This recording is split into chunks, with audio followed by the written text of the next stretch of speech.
Chapter 1183 Paths 3 Self-Art. Wang Wei returned to his deep state of cultivation to heal himself and create his new technique. As for Ao Shun and Horfenghuang's talk, he did not know or care.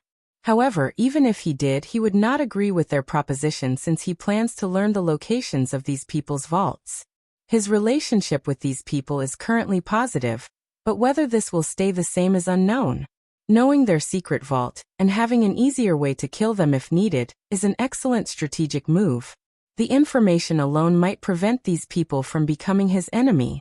Over 200 million years passed in his retreat, while 10,000 years passed outside, and Wang Wei finally opened his eyes and exhaled.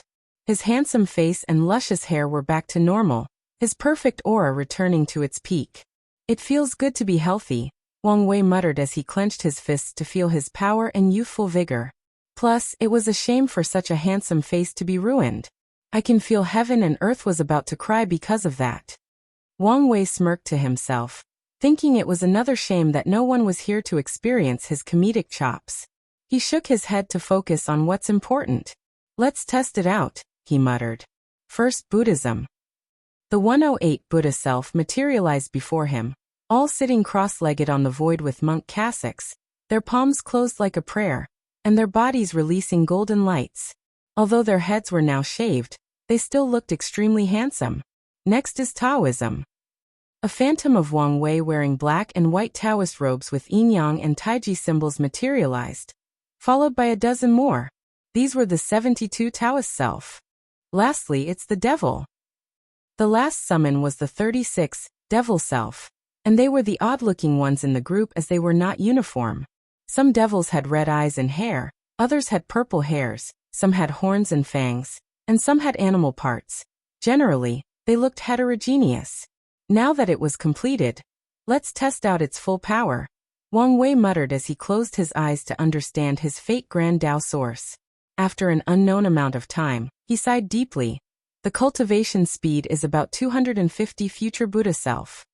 I guess it's still better than only 108. He looked at this new technique called 3 Paths, 3 Self-Art, and was reluctantly satisfied. The idea was brilliant, and he felt it should have been more powerful. The Buddha self did not change much, except for a small optimization due to his new power and understanding of cultivation. The Taoist self was inspired by quantum computers. Classical computers work on a binary system of 0 and 1 called bits. Meanwhile, quantum computers use a qubit system, which can represent 0, 1, or both simultaneously through a property called superposition. Wang Wei used his yin-yang Dao, which can replicate the qubit system, and all his other understanding of quantum computer to condense one Taoist self, allowing them to have unimaginable calculating/deduction capabilities to comprehend the Grand Tao source. Lastly, the devil self amalgamated countless thoughts and ideas. He used the binary system of technology to condense one devil that represented a supercomputer. One devil was condensed through his understanding of incense, and that devil's ability maximized the use of faith/incense to boost cultivation comprehension. Some devils did the same for luck, world source, merit, spiritual power, and even all kinds of emotions. Wang Wei had to use the knowledge he stole from the Yin Moon Palace to make the 7 emotions 6 desires devils. One of the devils even replicated Zhen Baiyu's pure mind state. Unfortunately, this technique did not completely replace the original future Buddha selves, but that's good enough, Wang Wei thought. More importantly, I have something even better.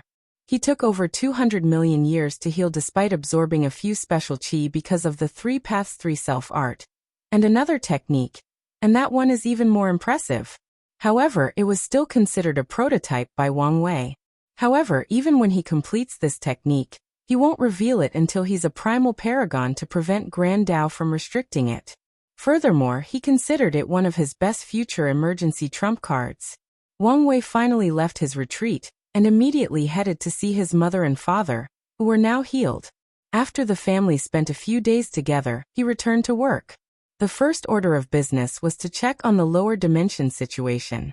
The situation was settled. All 3,800 world communities were now under his rule.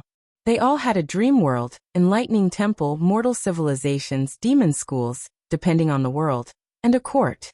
Although they were a few troublemakers who tried to resist, by that time, Wang Wei's popularity as the Endless Void's savior made these people the unpopular minority.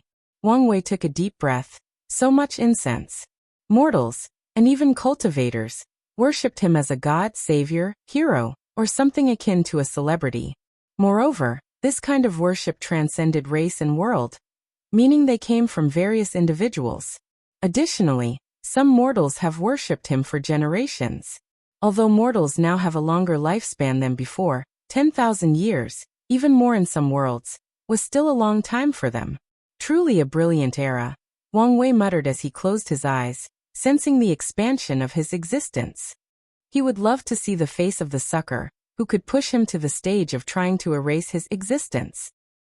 His next destination was a meeting with the internal and foreign affairs managers to understand in detail the changes that had occurred since his absence. After dealing with those boring politics and paperwork, he visited Su Shi for a small chat before checking on Dong Lifen. "How have you been? I feel like we haven't had a good chat in a while," Wang Wei said as he invited her to tea and a meal in the court's garden. "You've been busy and I understand that," Dong Lifen replied, accepting the tea he served. "I think you've settled pretty well, right?" "Indeed, Dong Lifen. Initially, I was a little nervous despite everyone being kind and generous. However, I think I've been completely incorporated into the Sect's system." Dong Lifen's reservations have long been gone, mostly because of the peaceful feeling she gets knowing such a powerful sect was protecting her at all cost. "What about your husband? Have you found his reincarnation yet?" "Not yet," Dong Lifen replied before remembering something. "Can you check for me?"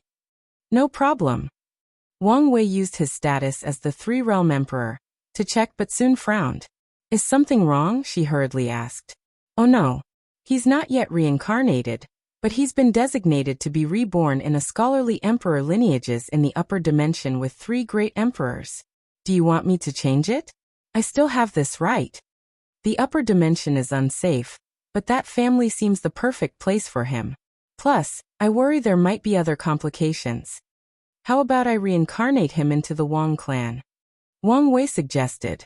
"Want to tie me up even deeper?" she said, glancing at him scrutinizingly. "I'm not hiding it," Wang Wei admitted. "It's not the worst idea," Dong Lifen mused. "After you leave, some people might make trouble for me based on the issue of loyalty.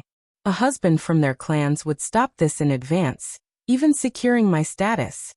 More importantly, he will have great talent if born in the Wang clan, meaning I won't have to worry about his cultivation." "Alright, do it." Wang Wei smiled as he condensed a black scroll in his hands, writing an order before sending it to the afterlife. "How are the preparations for the alternate 10 Supremacy Foundation?" "Already found the perfect world," Dong Lifen said before showing him a projection made of dreams. "Is that the world that replaced the Skyfall world?" Wang Wei asked, remembering how the brilliant Smile Emperor ascended with an entire world. "Yes. They are new and weak, meaning the perfect target," she explained. "I've done countless simulations and they are the best choice." "Have you considered true heavenly Daos intervention?" "I have. Based on the simulations, if I attack this world in the early stages of its development, there is a 99% chance that a new Destiny child with great talent will appear and try to stop me." Wang Wei nodded as that made sense. Alternative paths were allowed, but they also cannot be too easy and subject to tests to prove their worthiness. That's how Heavenly Dao, no Grand Dao, operates the entire chaos universe. "I'm sure you're prepared, so all I have to say is don't take this lightly because of your strength." "I want." Wang Wei nodded before chatting with her for a while. As he was leaving, he raised his hand to condense a bright gem. "This is what I promised you. This talisman will grant you full control of all the dream worlds if the Dao opening sect betrays you. I'm glad you kept your word," Dong Lifen said with a smile. "If you find any errors, ads pop up, ads redirect, broken links, non-standard content, etc., please let us know report so we can fix it as soon as possible." Chapter 1181 Ripe Wang Wei's next destination was the Guardian World to meet Yen Liling. He found her in a dimension of her creation with a transparent cauldron as large as a mountain. Wang Wei looked at the cauldron with praise. She had succeeded in finding a way to refine the Empyrean bodies into pills. Yan Liling took inspiration from the Danyuan Emperor and Hong Miling by linking all the world communities and borrowing their powers to condense a cauldron. In other words, she used the lower dimension as her cauldron. Then, with the illusory pill, she had the strength to create the flame needed for the process by condensing all the sun's, fire energy, and even fire laws of these communities into an emperor-tier flame needed for the process. Lastly, Yan Liling borrowed the reserved spiritual energy from the dream world to supplement hers during the refining process. Can you speak? Wang Wei asked. Yan Liling was in a deep state of concentration, and he even noticed a few drops of sweat on her forehead. For a few minutes, she answered. I just want to know how things are proceeding. I've succeeded, but barely. Oh, I don't have the knowledge base or experience to make a Tier 11 Empyrean, especially in such a short period, Yan Liling explained. So I chose another way, purified these bodies and condensed their Dao rhymes and blood energy into a pill. I added a few top Emperor tier herbs to preserve the efficacy of the pill during the condensation stage, allowing me to create the most basic Tier 11 pill. That is still impressive, Wang Wei praised. I know. Yan Liling smirked. This experience was immensely beneficial to my skill path. It even gave me an idea of how I might take a step into transcendence. Those are bold words, Wang Wei said. I'm listening. Once you achieve half-step transcendence, you only need to let me borrow your strength to make a pill for your realm. The experience should give me answers on my path. Wang Wei was speechless, but it was indeed a good way. No problem. I know you're a man of your word, big brother, Yan Liling beamed. Alright, I need to concentrate. Can you do something before you leave? Although this pill is basic, it's also taking a long time. Please accelerate the time in this realm, so it can be finished in time. Alright. Wang Wei pointed in the sky, and a phantom of the river of time manifested. He said his goodbyes to her before leaving for his next destination. The swallowing zone. It's almost ripe, Wang Wei said as he looked at the Genesis fruit, which was now almost emerald in color. After years of being fed the power of dreams and nightmares from the dream world, countless immortal sovereign bodies, and even a small amount of merit, the thing was finally about to germinate. He did not hesitate to start feeding the apple until the last spot turned from light green to emerald. Beautiful, Wang Wei commented before condensing a container made from sealing runes, plucking the fruit and carefully preserving it. The light that served as the fruit tree dissipated, but Wang Wei did not care. The tree was now useless. By its nature, it was impossible to condense the seed for another Genesis fruit. As such, he was just happy that he got the fruit since it was valuable and sought after by many, including Old Man Nether, who prevented other people from using it before it was mature. Wang Wei's next destination was the Battle Demon World. As soon as he landed, he noticed two things. Firstly, the entire world seemed to be in a jovial mood or atmosphere. It could be sensed in the air, and he saw signs of celebration everywhere his sight landed. The second thing that caught his attention was the faint innate qi in the environment.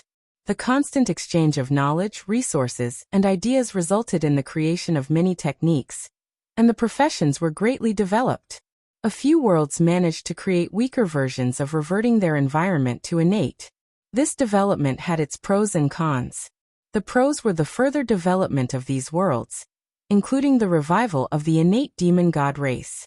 True heavenly Tao used this opportunity to return them to the lower dimension, probably in a weak attempt to restore balance from how dominant acquired lives have become. The con of the situation was the small political turmoil the change created in Wang Wei's court. Many worlds complained and asked the myriad Emperor world to place the innate environment method on the market to buy and loan.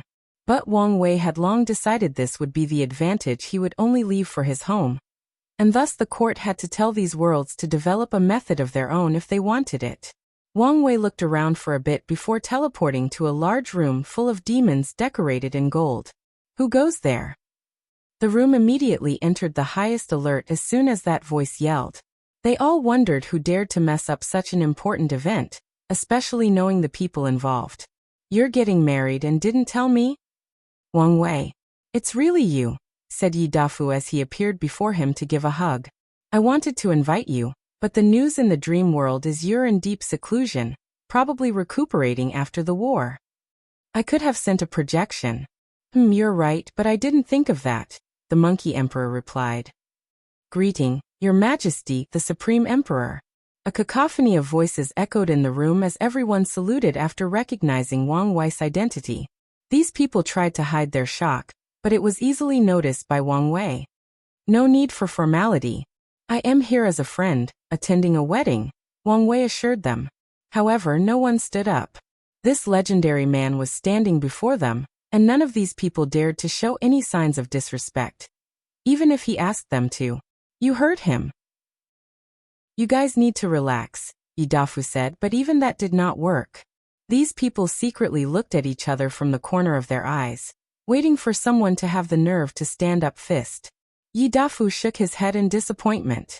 I don't think they'll listen as long as you're here, so let's talk somewhere else, he stated before leading Wang Wei to another room. What took you so long to get married? Wang Wei asked as an icebreaker from the previous situation. The wife wanted to wait until she reached a certain level of strength before we married. So, I had to wait until she was ready. The demon race values, especially this world with a zeitgeist of survival of the fittest. It's understandable why she would want to be relative to you before marriage. Yidafu. Enough about all that nonsense. When are you going to fight me? You promised me. You must have fought my imprint in the dream world countless times. Don't you see the difference? Don't you have enough? None of that matters. Especially since I've devoted a sure tactic that is guaranteed to punch you in your face. I'll start with that until I can bully you. This is not a good idea. Why not? It's your wedding after all. Wouldn't you be embarrassed if your wife saw you being beaten? Yidafu's lips twitched. It doesn't matter. What if people say I'm bullying you? I know you don't care about that. So just do it. Consider it a wedding present. All right. The two soon reached a room where the 9-Serpent Empress was waiting. Wang Wei had to praise Yidafu as he was not lying when he said he knew how to develop bloodlines. They had a small discussion, and Wang Wei learned about demon marriage customs. For example, gold is the main color for bloodline union celebrations instead of red, which is used by human weddings/Dao companion ceremonies. There are 2 ceremonies in the bride and groom's tribe/world. They do not salute their parents, each other, and heaven and earth. Instead, they swear to their bloodlines, tribes, and ancestors. After the discussions, Wang Wei did not stay long. He fought with Yidafu, who was miserable, and his plan failed. Wang Wei still left a gift in the form of a few valuable emperor pills, and blessed the couple with a fated lover fate line. He knew Yidafu was planning to ascend soon, probably right after the Dao banquet. Luckily, the monkey said his ancestors were doing well in the upper dimension, meaning he should have a backing to protect him during these tumultuous times. And, I've seen a few complaints about the length of this arc. Please know that it is wrapping up, as there are no more twists or plots to extend it. However, I also need to take my time to wrap things up before starting the next saga. I recommend stacking for those who cannot wait since the volume should end in 10 to 15 chapters. If you find any errors, ads pop up, ads redirect, broken links, non-standard content, etc., please let us know report so we can fix it as soon as possible. Chapter 1182 Last Value. Unedited chapter. Wang Wei's next destination was a place called the Summer Cloud World, and his purpose was a forbidden land.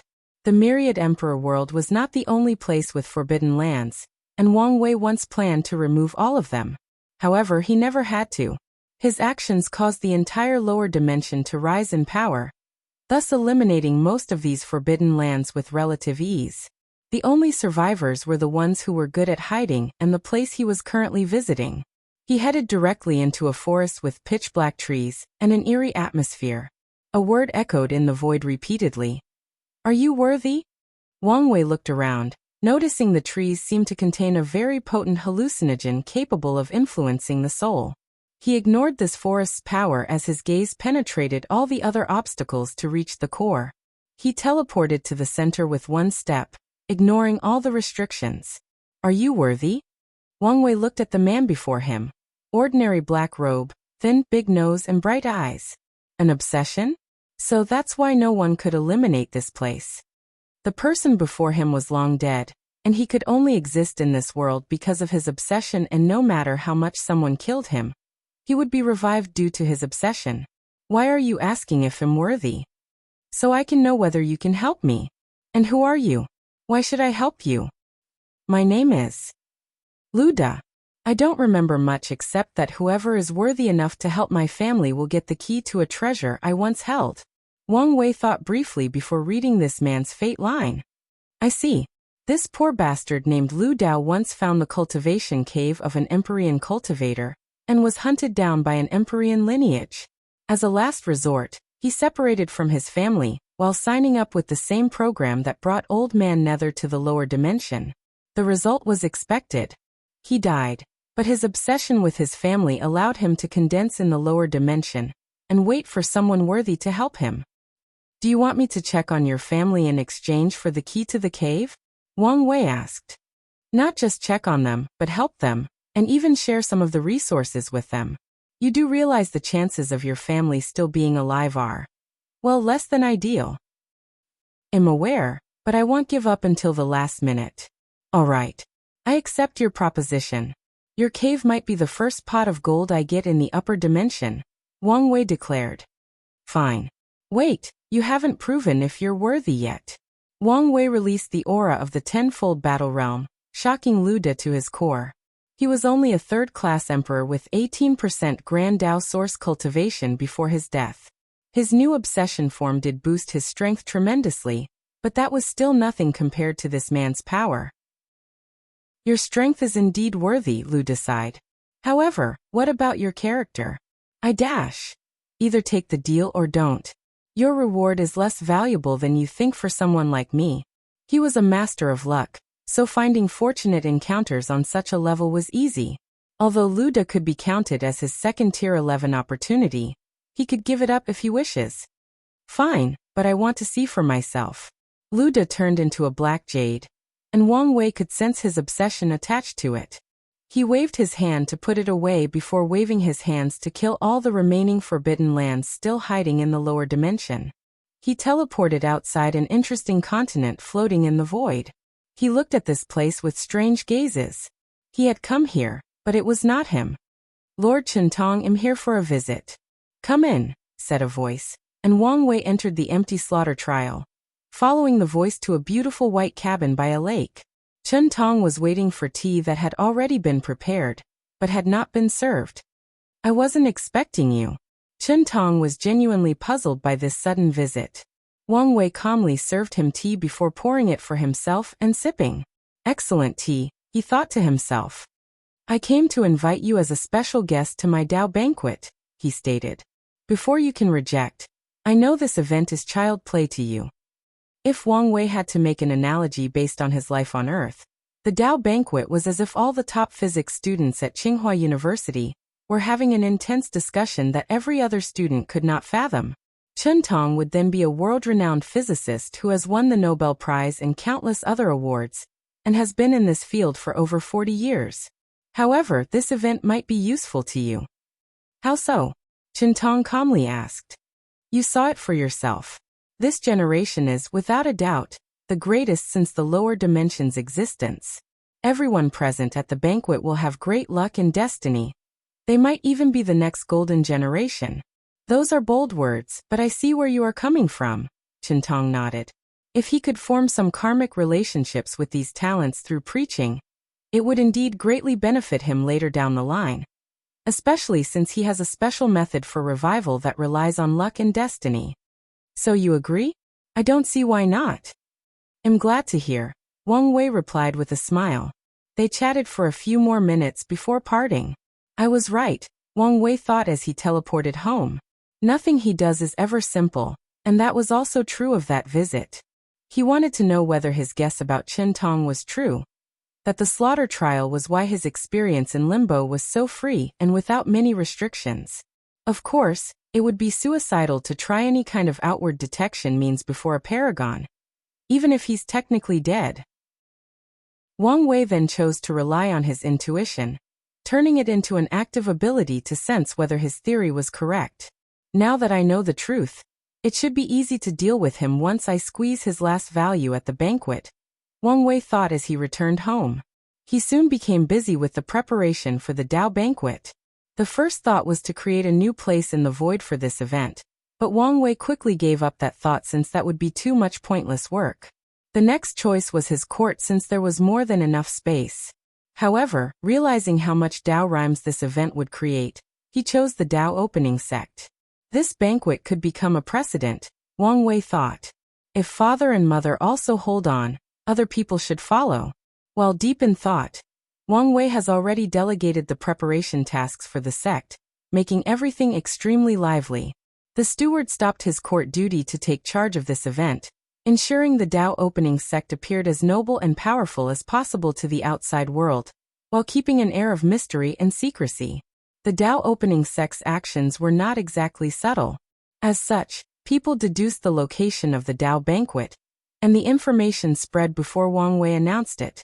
Many cultivators had spent years preparing for this event.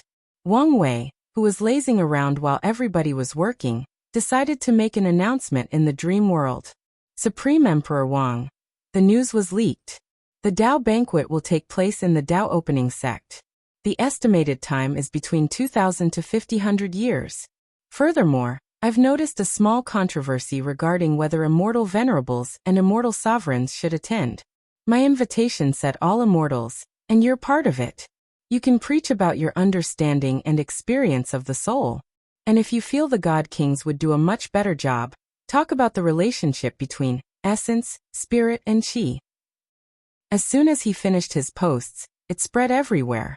The other paths besides the Emperor and Dao path felt relieved after seeing this announcement. They were joyous that the Supreme Emperor did not exclude them from this major event, and immediately started preparing. Most of them regretted not using the former 10,000 years, and wasted it on debating whether they were worthy or should participate. Why are you here? Wang Wei asked after disconnecting from the dream world.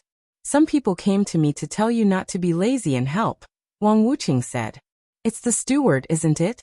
Why doesn't he have the ball to confront me? I'm just the messenger, Wang Wuqing shrugged. Wang Wei decided to meet Wang Qi before doing anything else. If you find any errors, ads pop up, ads redirect, broken links, non-standard content, etc., please let us know report so we can fix it as soon as possible. Chapter 1183 Celebration. Wang Wei waited for Wang Qi in his transcending fate mountain, and the latter did not make him wait long. There were plenty of things to do, so Wang Wei did not beat around the bush and immediately started the conversation. How was the haul this time around? Excellent, but only because of the vast quantity. No Eternals? Only 3, Wang Qi replied. For this expedition, he brought the Heaven Chosens from the remaining 1,000 world communities that once belonged to the Golden God, so the ratio was low. What about Pseudos? 15, which is where most of our outcomes originated from, Wang Qi explained as he handed over the space ring. Wang Wei checked and nodded in satisfaction. Any noteworthy news? A few. Oh, firstly, the war has intensified. The rebellions have started to attack the core factions of these parasites. I reckon there won't be any place of peace by the time you ascend. The parasites' long absence has made these people bold.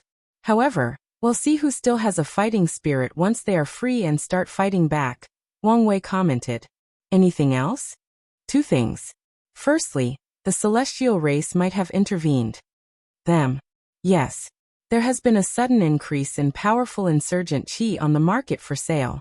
Although only tier 10, the rebellion has bought many of them, thus increasing their military powers. And you think the celestial race is the one selling them? Those are the rumors. I guess I have to talk with Shishangyan, Wang Wei muttered. What's the second thing? I don't know if this news is important, but apparently, the most beautiful woman in the world will celebrate her ascension to the Empyrean realm. Many people are talking about it, wishing they could attend. Su Junyao. Sect Master. How do you know her name? Wang Qi asked. Then he suddenly panicked after remembering something. Sect Master, you can cheat on the sect, madam. Otherwise, I doubt you'll live long. Shut up. Don't you think I know this? I only know her name for some reason. Wang Qi sighed in relief. I know you're wise. Wang Wei waved his hand to dismiss this bastard who spoke too much. Wait, there is one more thing. What is it? Well, how I say this, I might have spoken too much to someone. Did you see her again? No, not her. I'm talking about the sect upstairs. Oh, I brought a group of human fiend god with me since it would be easier than ascending individually, and the sect thanked me. We had a banquet, and they asked about you. I might have revealed that you hold the destiny to end the current era. Do you understand how much of a blunder you've made? Wang Wei asked. Although it would be relatively easy to deduce this truth after knowing what he's been up to, it was something else to tell the news, especially with the possibility that there might be spies in the sect. Sir, I know, but this was not an accident, but a calculated move on my part, Wang Qi swiftly said. I'm listening. I only told the news to 3 people, and they had to swear to Grand Dao. I ensured the oath's language was simple and direct to prevent complications, and all 3 of these people were Empyreans? Meaning the chances of finding a way to break it are minimal. You were indeed careful, Wang Wei nodded. Although he could see the flaw in this plan, for example, the branch in the upper dimension probably had ways for Empyreans to use power above their realms through things like pills, talismans, and arrays. Additionally, a sect with such a deep foundation might have more than one rare treasure to nullify Grand Dao's oaths. What was their response? Wang Wei asked. They said they would support you in whatever way you wish, Wang Qi replied.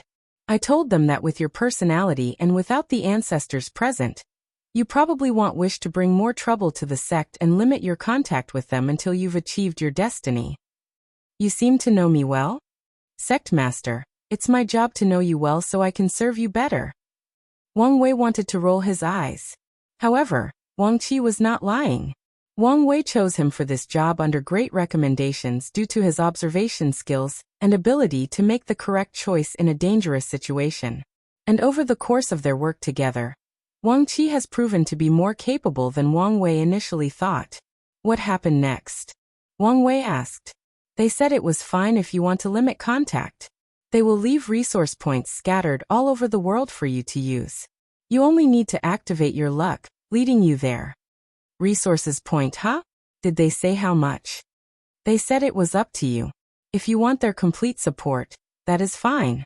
However, it is also fine if you only want some starting wealth and do the rest yourself. That is good news, Wang Wei nodded. Things would become much easier with the support of such vast wealth and manpower. Once again, you did a good job. Wang Qi, I believe the sect already rewarded you with what I promised? Yes, Wang Qi showed his powerful aura that was as good as some of the best insurgent. Excellent. I'll see you at the banquet. Wang Wei nodded. Sect Master. Anything else? Is there a chance for me to ascend with you? This may not be a bad idea. I'll need someone who serves as a liaison between me and the rebellion. And you're the perfect candidate since they know and trust you to some level, Wang Wei analyzed. But are you sure? You should understand the danger we're about to face. I can care for myself, but cannot guarantee your safety. I am sure, Wang Qi declared without hesitation. Good. Be prepared. I will, Wang Qi said with a gleeful voice. He bowed before flying away, leaving Wang Wei to his thoughts. Su Junyao is having a celebration. This is the worst time for this kind of thing. So is she just stupid? Or is she planning something with this celebration? Interesting. This celebration is the perfect opportunity to meet and end this fated nexus. He looked in the distance before starting his work. He took the task of providing food and wine. Wang Wei had to prepare the best food and drink for over 100 million immortals, ensuring this banquet was worthy of his name. Once that finished, he headed to check on Li Jun. Big brother, you're here. Yeah, Wang Wei nodded. As the Three-Realm Emperor, he had no problem visiting any Samsara court as he pleased since they were technically under his supervision.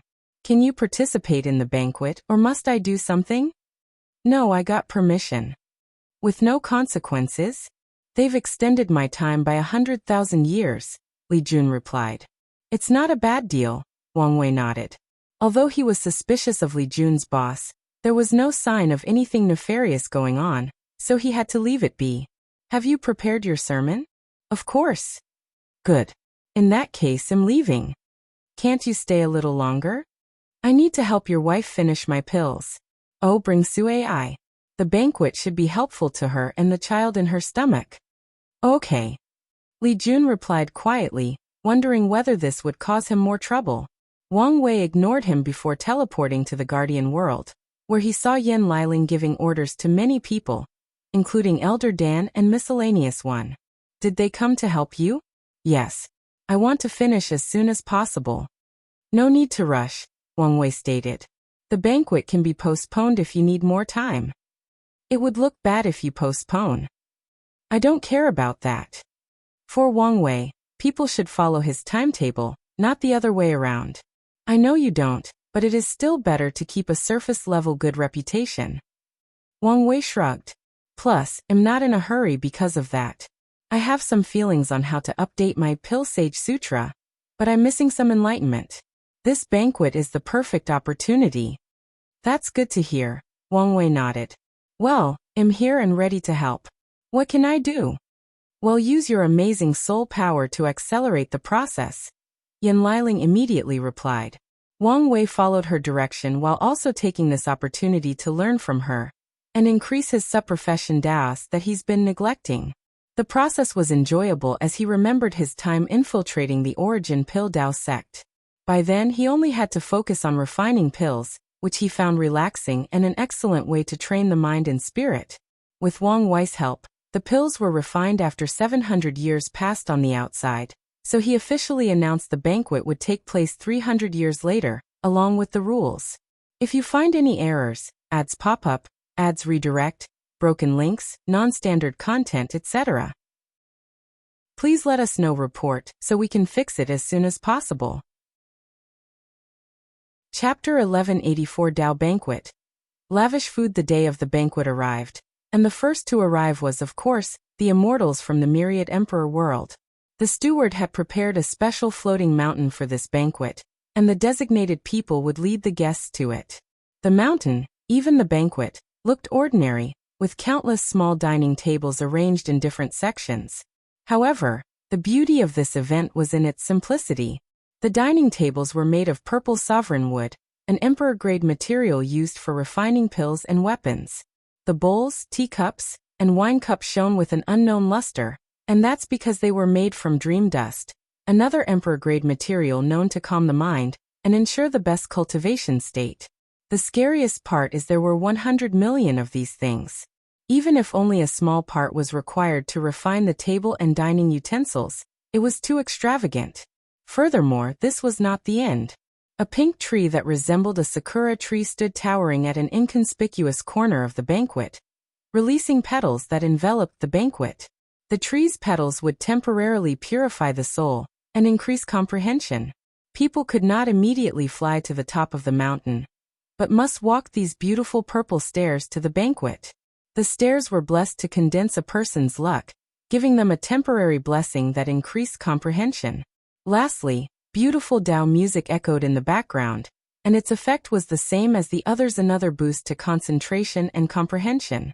Feng Heng was the first to arrive with 3 people following him, and a disciple led him to the emperor area, putting at the very front facing Wang Wei.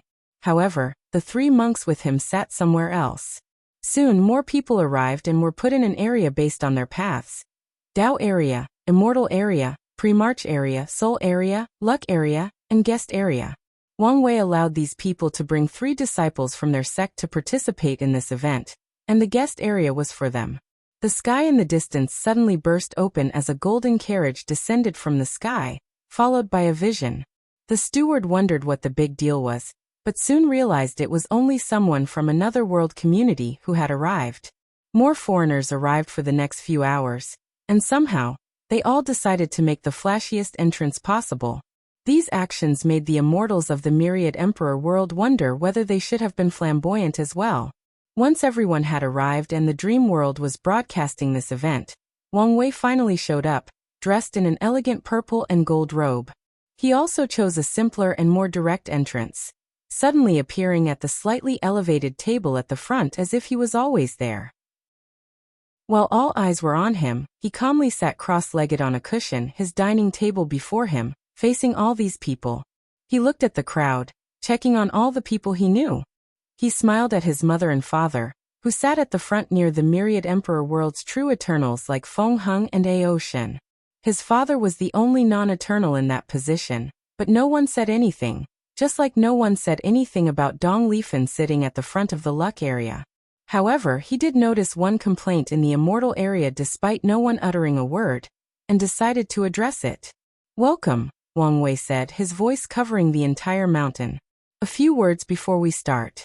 Firstly, I would like to congratulate Sage Duanru for being the first mortal to achieve a level of enlightenment on par with immortals through mortal art."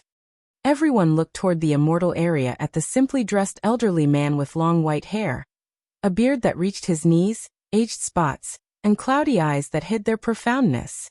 Duanru used his cane to slowly stand up and bowed to Wang Wei. "Thank you, Your Majesty, for allowing me to partake in this momentous event." Duanru took big risks and put much effort into coming here. He heard about this event over 10,000 years ago as he was about to end his lifespan. He immediately sealed himself without knowing if he could attend while asking his descendants to petition the court to allow him entrance. Luckily for him, his clans gave birth to talented cultivators who could live long enough and were filial enough to help him. "You've earned it," Wang Wei nodded. "And you'll be the first in the Dao area to preach." Duanru was surprised but quickly thanked him again. Such honor will further cement his legacy and bring him and his clan luck and destiny. Wang Wei originally wanted to give him the very first spot in the banquet since they were starting with the immortal area. However, he wanted to know whether Duanru's sermon would improve after the people before him had enlightened him. "The second announcement is that I've invited a special guest to preach, and they will be the last to do so." The guests immediately squinted.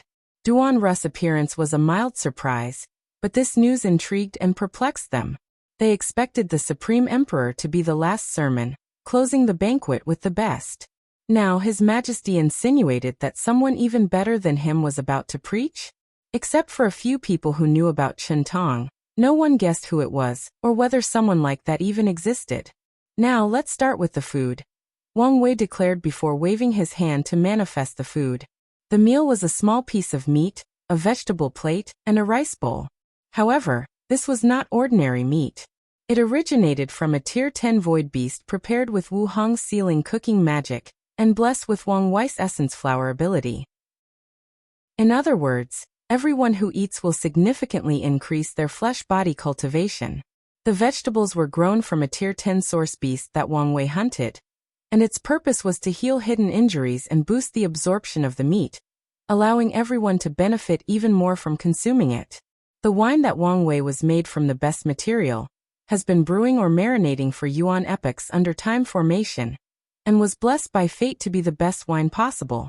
After drinking, the taste was out of this world, but that was the least important part. Unless you were an alcoholic. Countless aura suddenly rose as people's chi quantity increased drastically. Some even broke their bottlenecks and became immortal sovereigns.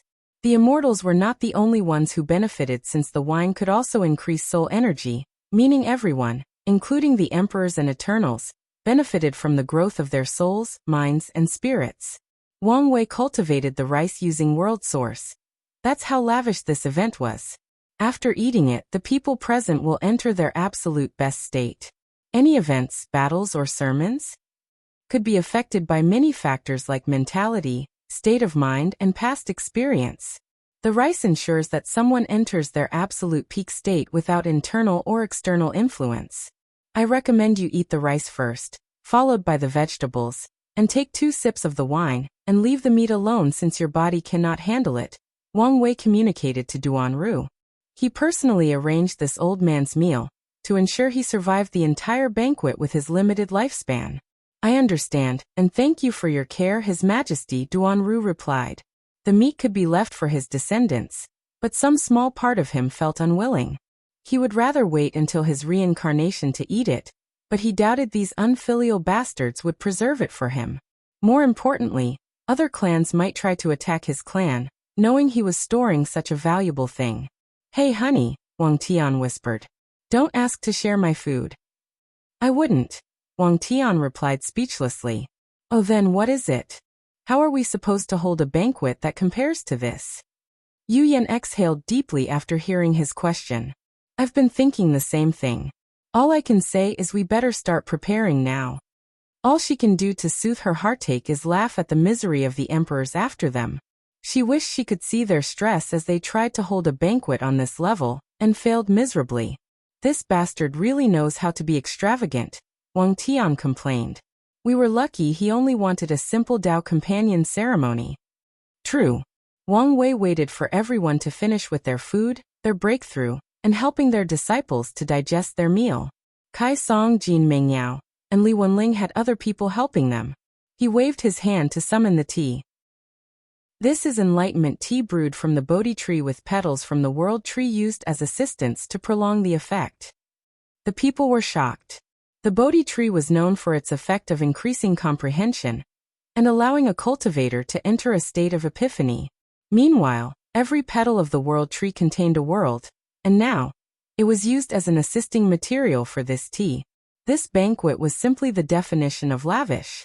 If you find any errors, ads pop up, ads redirect, broken links, non-standard content, etc., please let us know. Report so we can fix it as soon as possible.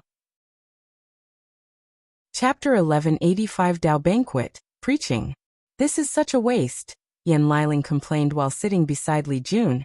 It would have been better to use these things as the primary or supplementary materials for pills. You can't exactly feed pills to people for the banquet, Li Jun stated with his left hand on Sue's belly, helping the baby better absorb the nourishment from all these rare and precious resources. Why not? Yan Liling countered. Once it's my turn to hold the banquet, I'm feeding everyone the best pills possible. I guess that would work. Do you think I should prepare some underworld delicacies? Is that even a thing? If it isn't, just make it. You have a point. Yan Liling, Li Jun, and Wang Wei's parents were not the only ones thinking about holding the same banquet and wondering how they would make theirs unique and stand out. Suya, who was in the guest area, had similar thoughts. She thought about creating a special dish based on her 7 emotions, 6 desires Dao that would temper or even heal Dao hearts. Di Jiaying's thinking was more extreme, as she wondered whether she could force people to pay a fee for attendance at her banquet. She realized it was possible, but it would have to be very enticing as this one or very close to it. Kai Song wondered whether she had to have a banquet during her time. If she did, could she give people special puppets as gifts? But what kind of special puppet? She felt annoyed, thinking how troublesome the entire situation would be. However, she enjoyed the thought of creating individualized puppets for the emperors of her era. Jun Mingyao wondered whether the sect would be willing to sponsor him for his banquet, or whether he would have to use his own wealth. He decided to start amassing wealth now, just in case. Once everyone finished their meals, Wang Wei summoned the tea and sipped it. Once everything had been drunk, he pointed to the sky to summon a phantom of the river of time that immediately turned into a formation. Such brilliant and effortless application of time Dao, Su Shi thought. Like most of her peers, she was slightly jealous she would never have an opportunity to hold such a banquet. At least, not as the Heavenly Emperor. However, she quickly removed such emotions. If she wanted to, she could have been the Heavenly Emperor, but she didn't, and that was for many reasons. Firstly, she did not want to abandon her citizen status in the myriad emperor world after going through so much trouble. Secondly, and more importantly, she viewed the position of the other worlds as useless and less important than the one from the myriad emperor world.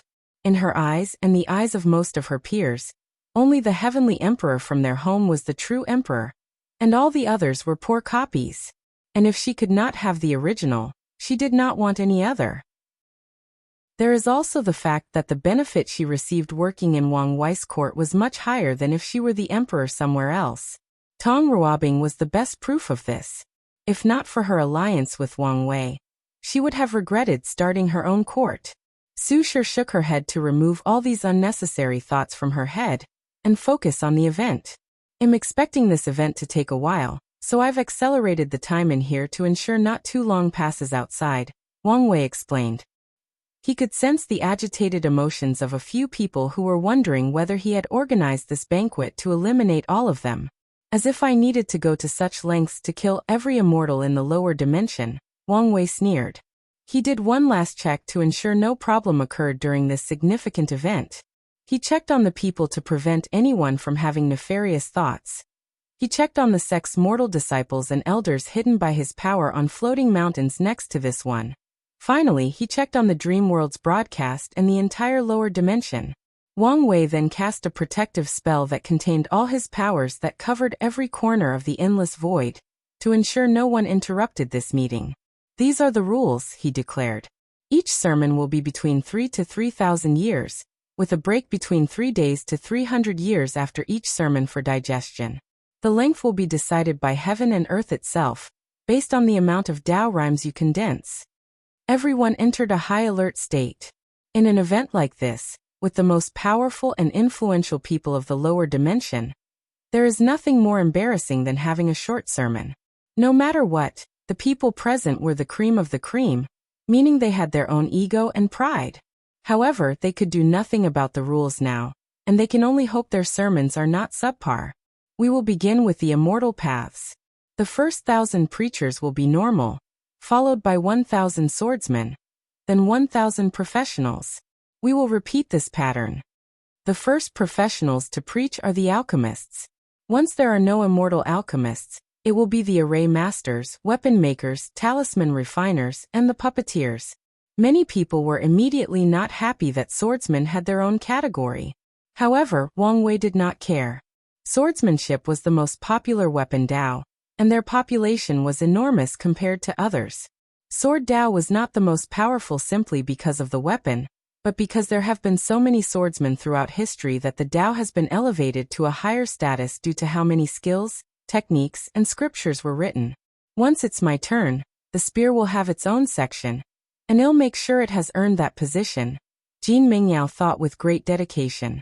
Wang Wei waved his hand to assign numbers to the immortals. The first and last sermon will be chosen by me, but the rest will be randomly selected. Once it's your turn, you'll receive a direct message in your mind. We will start with Immortal Jin Yi from the Red Sea world. A mass of clouds surrounded a scholarly-looking middle-aged man, elevating him 5 meters above the sky. He bowed to Wang Wei before immediately starting his sermon. Essence, Spirit, Qi, the essence of life and cultivation. The immortal path is also called the Qi path, making it seem like Qi dominates the other. But that's wrong. Heaven and earth is all about balance, and the same principles apply to the Qi path. The only difference is that we use Qi as the primary source to supplement our body, essence, and spirit, mind or soul. This is. As Jin Ye's words echoed throughout the mountain, Dao rhymes condensed from the sky, appearing similar to runes and beautiful music. The power of the Enlightenment tea, and all the blessing methods of the banquet perfectly combined with the Dao rhymes to allow people to enter a deep state of epiphany. In that state, their normal state of cultivation, which is usually slow, boring, and even tedious, became the most enjoyable act in the world, given how easy and spiritually fulfilling it was. Everyone became engrossed in this sermon. Although it did not discuss a specific Dao, that was a pro instead of a con since it was applicable to everyone present, especially the part about maintaining the balance between the essence, spirit, and Qi. The process lasted over 1,600 years, and a digestion period of 160 years. Once everyone woke up, they felt it was too short. One of the reasons cultivation in the lower dimension is so slow is the lack of conversation and exchanging ideas. It's also why the dream world was so successful. This banquet was even more direct in its approach, putting everyone together and forcing them to discuss cultivation and the Tao without any restraints or care of status, wealth, power, or faction. Jin Yi slowly descended to his seat before the clouds chose someone else. With Jin Yi as an example, these cultivators were comfortable, feeling they could do as good of a job as him, if not better. However, they all received an awakening. The second sermon only lasted 536 years. The third one went on for 345 years, the fourth one for 99 years, and the fifth one directly dropped to 3 years. That cultivator was so embarrassed that he did not open his eyes and closed off all his senses, so as not to hear any comments or murmurs. Things became visibly worse after the fifth cultivator. Few people's sermons lasted for more than 3 digits. In fact, out of all 1,000 cultivators, there were more than 200 people who lasted 3 years, and only a total of 27 people lasted over 100 years, and no one reached 1,000 years like Jin Yi. The immortals immediately stopped comprehending while the swordsmen and the professionals were preaching, hoping to improve their sermons and avoid embarrassment. If you find any errors, ads pop up, ads redirect, broken links, non-standard content, etc., please let us know. Report so we can fix it as soon as possible. Chapter 1186 Dao Banquet.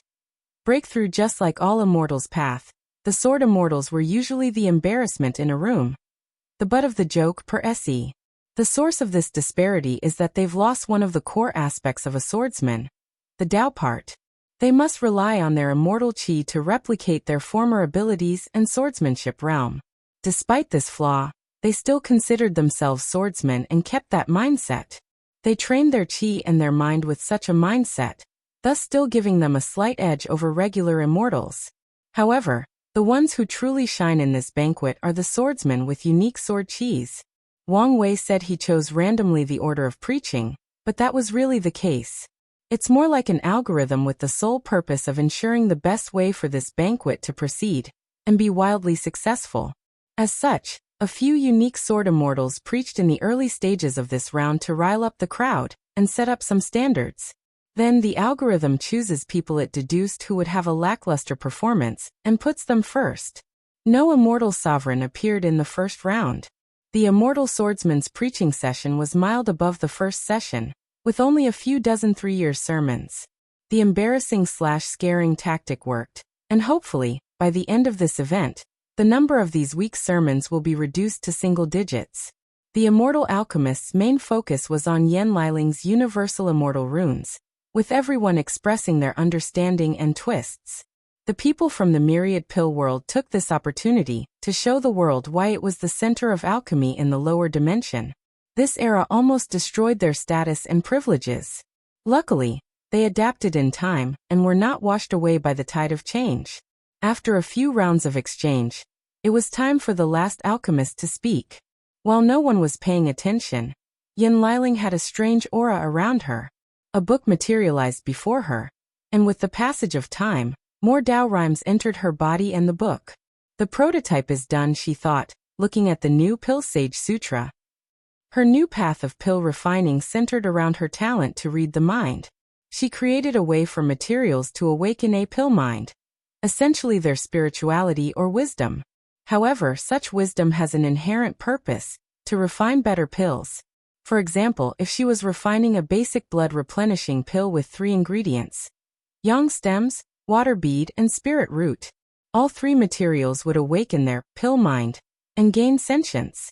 However, their purpose will be to work with each other and the alchemist, Yan Liling in that scenario, to make the best pills. As long as someone masters this technique, it will be impossible to create a pill of lesser quality than perfect.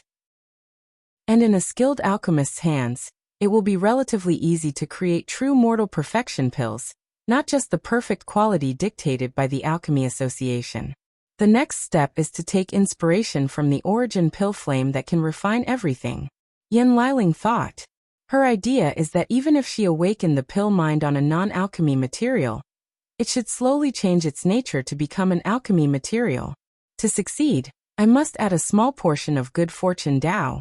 Creation would be best, however, that can be added once I'm an Empyrean using the Grand Mist Wheel. There was no need to incur the wrath of heaven by becoming an outlaw when there were alternatives. I'm getting over myself. There are still some problems. Yan Liling had to control herself not to get too far ahead. There were still some problems with awakening a pill mind for immortal-grade materials as they actually resisted the destiny granted to them. Currently, she has no problem controlling immortal and Dao-grade materials, but based on the simulation in her sea of consciousness, even the weakest Emperor-grade herb will revolt against her control. Because of this issue, she couldn't even tackle the most brilliant aspect of this technique. The alchemy mind. Yan Liling did not simply want her materials to gain wisdom. She wanted them to be born with an excellent talent for alchemy, but also with vast knowledge and experience. Upon completion of this level of the Pill Sage Sutra, refining any pills will be like all the materials were as talented as her and devoted to helping her refine the best pill possible. Such an idea sounds absurd, but Yen Liling already has a direction, Fate Tao. The process of the materials awakening their alchemy mind will involve them sharing fate with her, thus acquiring their talent and knowledge. In fact, this is not even the final form of this scripture.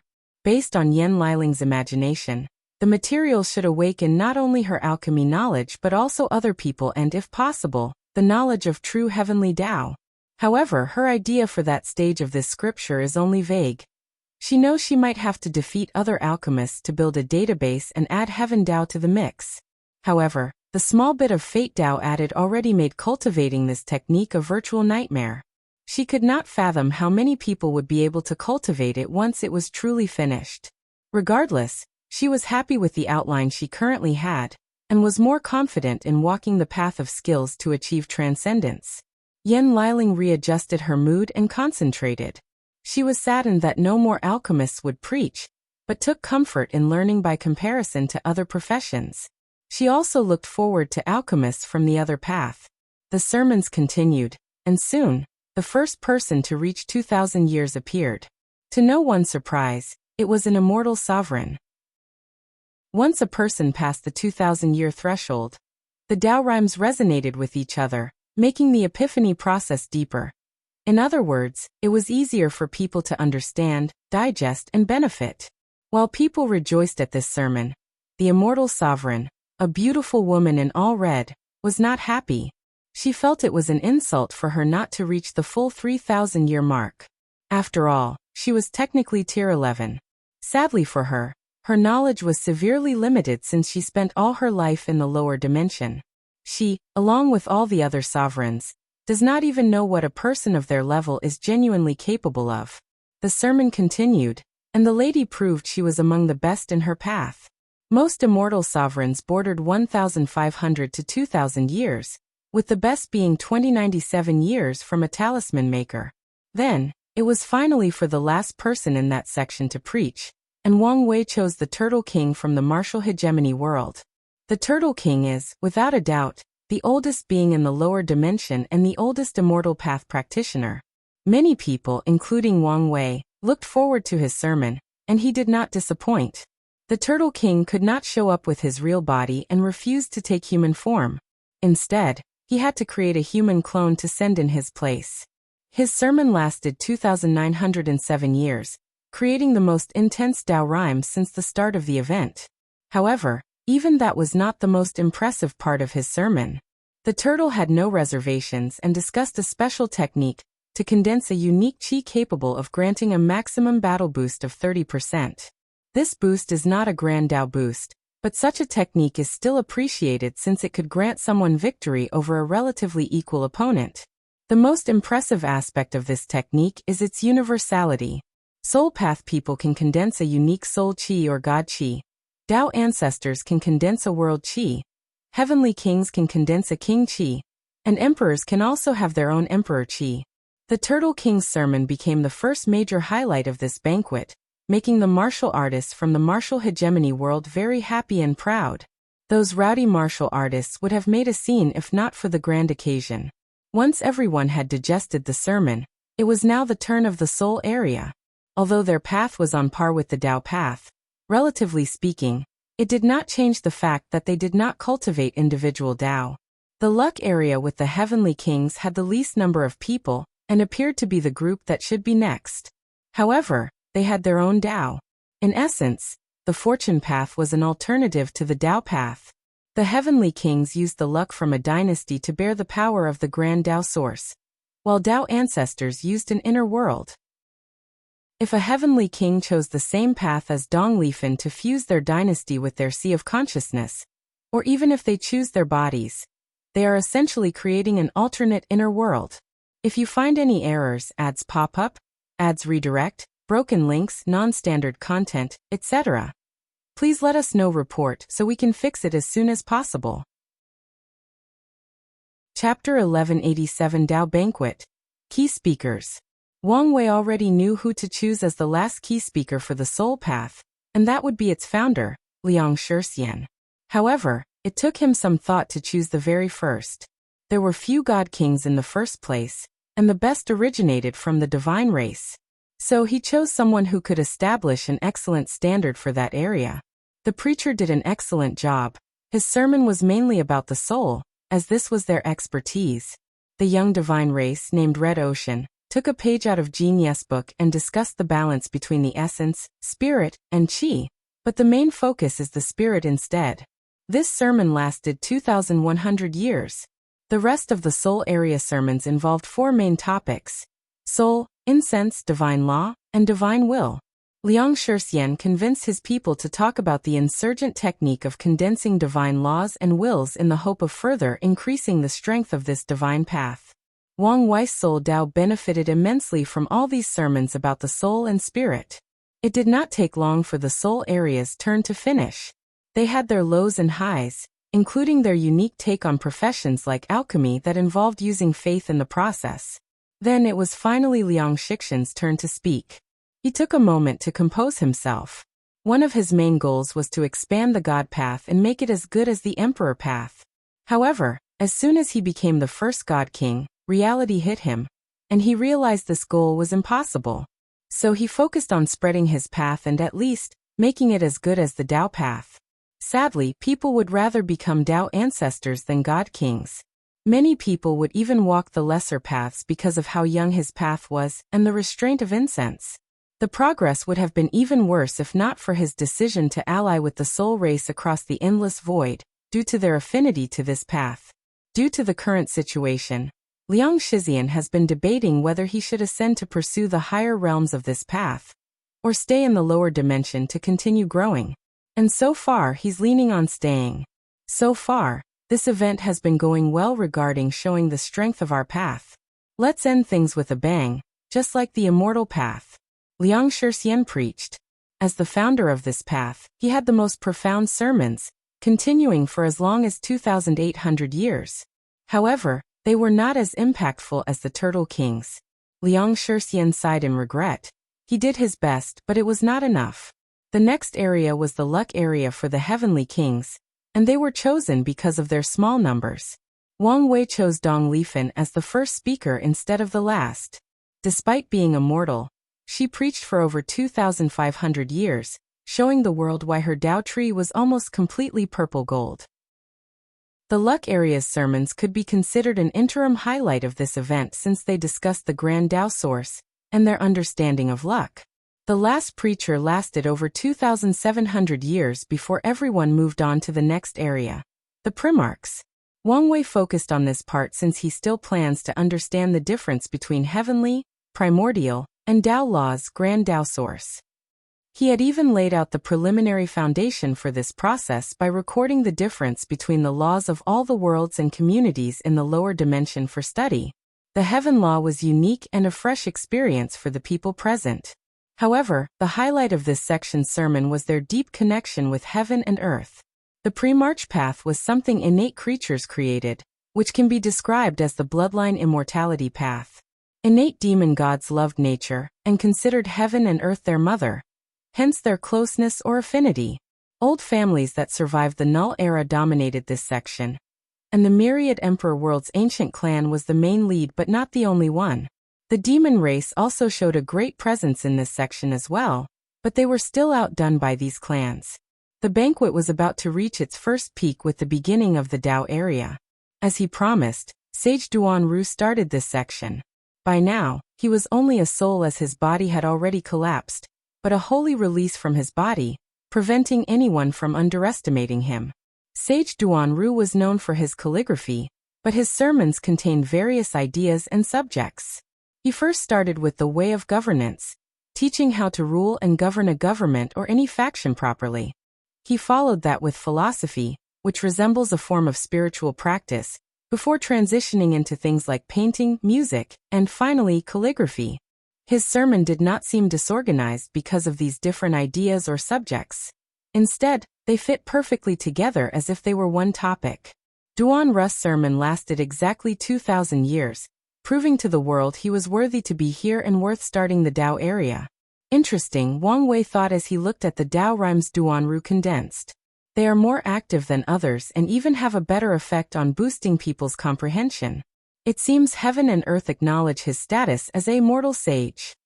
The sermon continued, and the Dao area, which had plenty of time to prepare, brought their best. Their games to say. The shortest sermon lasted 333 years, and there were plenty of people in the 1000s and 2000s year range. After the first 1000 Dao ancestors, it was the swordsman's turn, and Wang Wei chose his father as the first speaker. His record was the same as Dong Lifan, over 2,500 years, beating her by 12 years. The swordsmen were more than satisfied since they could listen to a direct sermon from the man who pioneered the ultimate sword path. Even the extreme sword path individuals showed their respect. Although they scoffed at the part about the 12th realm of swordsmanship, they still listened so they could create countermeasures to these heretical bastards. The banquet continued, and many people in that area shone brightly. The insurgents of the Dao opening sect had no one who lasted less than 2,300 years, and people like Origin 1, Sword 1, and Desolate 1 reached the 2,900 mark, albeit the beginning. By all merit, this is the best session so far, Wang Wei thought, feeling the immense Dao rhymes condensing in the sect, baptizing the environment and the people. It was so dense that some spilled into the myriad emperor world, and this was not even the main event yet. If this is the result of one banquet, I cannot fathom how these lineages in the upper dimension are, Wang Wei thought. This banquet is monumental for the lower dimension but not the upper dimension. On the contrary, they should be more grandiose since some of these factions will have multiple paragons preaching. Yet, with all these advantages, cultivation still takes such a long time. Wang Wei sighed before focusing on the task at hand. Now how to start the emperor area? He looked at all the people present before his eyes landed on the monk, Feng Heng. Wang Wei noticed that the latter had a very peaceful and reassuring aura. It seems after succeeding in reviving Buddhism, the flaw in his Dao heart was fixed, and his state of mind reached a higher level. You're up first. Thank you, benefactor, for this honor, Feng Heng nodded, before readjusting himself. What is the limit of the mind? Does it have a limit? The human mind, or its extension imagination, has no boundaries or limits. It can create anything it pleases, it can. Feng Heng's sermon was natural and effortless. The words came out of his mouth as if they were the fundamental truths of heaven and earth. Furthermore, everyone suddenly felt as if the effect of the enlightened tea strengthened for this particular sermon. No one had any trouble following his mind, and no one wasted this opportunity by focusing on improving their sermons. By now, if they were not ready, there was no hope. The emperor area had a major advantage by being the last section to go, meaning there was no excuse for a poor sermon. Feng Heng focused on the mind, not the soul, except for their connection. Before transitioning into the 5 elements and Yin-Yang Dao, he did not speak much on Buddhism to ensure the universality of his sermon. As he uttered his last words, 3,000 years had passed. The Dao rhymes resonated at an even higher intensity, giving the people an even better boost for the next 300 years they spent digesting. Why is it so short?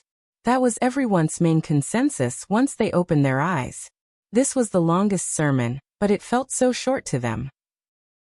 People looked at Feng Heng with respect. They finally understood why Buddhism had such a major comeback despite its recent comeback. If you find any errors, ads pop up, ads redirect, broken links, non-standard content, etc., please let us know. Report so we can fix it as soon as possible. Chapter 1188 Dao Banquet. Emperor's Sermons. The second person, after Feng Heng, felt great pressure. It was inevitable after such a perfect sermon. They had no hope of reaching such a level and wished not to embarrass themselves. Luckily, fate and time were in their favor. The second sermon lasted 1800 years, which was very satisfactory. The emperor area soon proved extraordinary, as no one had a sermon that lasted more than 1,000 years. More Dao rhymes spilled into the myriad emperor world, making the entire world more extraordinary. There are usually only 3,800 great emperors in each generation, but this one was special, so the total number was 4,500, an extra 700. Considering the ones who hid themselves or died during all the wars, the number of participants was 4,250. The Emperor area did not have enough people for rounds of 1,000. So things had to be adjusted to rounds of 200. With such a small population, the time for the first Sword Emperor to preach soon arrived, and Wang Wei chose a slightly controversial individual, Dugu Jing. The Golden Sword Emperor was a controversial figure in the world of swordsmanship. Dugu Jing was the second most powerful Sword Emperor in this generation, and third overall in achievement behind Wang Tian and Ji Lanfang in pure sword skills. However, he's not a pure swordsman, meaning he was rejected by the extreme sword path. The ultimate path embraced him since he tempered his body, but they did not like that his main Dao was metal/gold, and had nothing related to swordsmanship. Many people still considered him a sword user despite his skills and accomplishments. As such, the fact he was the first sword speaker was slightly controversial. However, Wang Wei did not care about all these things and directly chose him. Dugu Jing proved his worth as he preached about swordsmanship and the metal Dao, lasting 2,933 years. The swordsmen were more than satisfied with their sermon, while the metal Dao people almost cried tears of joy. 5 elements is still the most widespread Dao, so plenty of emperors and immortals of the metal Dao or 5 elements exist. The banquet continued with the current streak of a minimum of 1,000 years of preaching. The first wave of swordsmen was very rewarding since many people decided to use this event for a battle between the extreme and ultimate path. Soon, it was time for the first alchemist to preach, and Wang Wei chose the heavenly emperor from the myriad pill world without hesitation.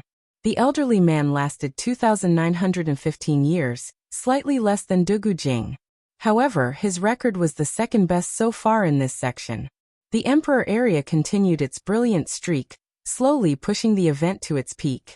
There were not many alchemist emperors, meaning they only had one round. Then it was time for the last alchemist to preach, and Wang Wei chose the very best, Yan Liling. She was excited as this was an opportunity to reorganize her Pill Sage Sutra, which she had perfected the first volume after listening to so many brilliant minds. Her next focus was on the part involving Fate Dao, and she was confident in creating the outline/prototype after listening to her big brother's sermon. Yan Liling proved to the world why she deserved the title of Pill Sage Empress, as her sermon focused on fundamental skills for alchemists. These pill refiners felt as if they had returned to their young days when their teacher taught them the basics. At first, they were slightly disdainful. After all, they are great emperors. Haven't they mastered the basics already?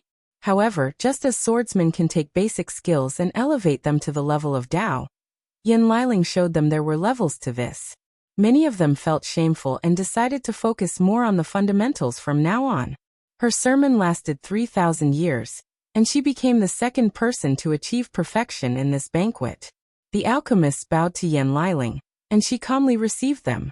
The next 200 normal preachers were nothing special since Wang Wei saved the best for last.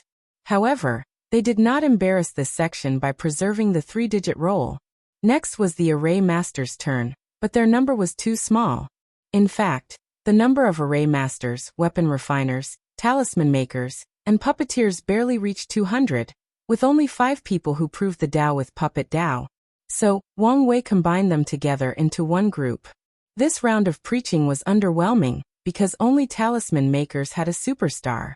The best of them was a weapon refiner that lasted 2,700 years, and puppet Dao proved to be the weakest of the professions. Although Wang Wei's new way of fighting improved the status of puppeteers, it did not change the fact they were last in all areas. This fact might not change until Kai Song proves the Dao, and with her more loner/introverted personality, that might not change if she does not actively do something. Tong Ruobing was the last professional to preach. As expected, she was phenomenal. Her sermon focused more on runes to make it more universal for everyone, followed by the resonance with other Daos. She went on for 3,000 years, becoming the third perfection of this event. When she opened her eyes to see the vast Dao rhymes of the sect, she wished she could secretly steal some to bring back home.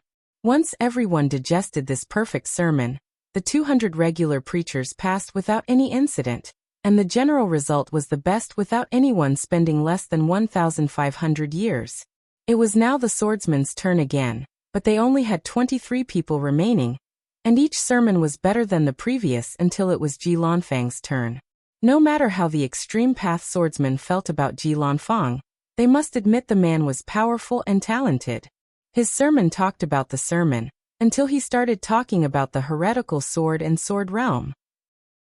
Regardless of how these people felt, Ji Lanfang had an excellent sermon.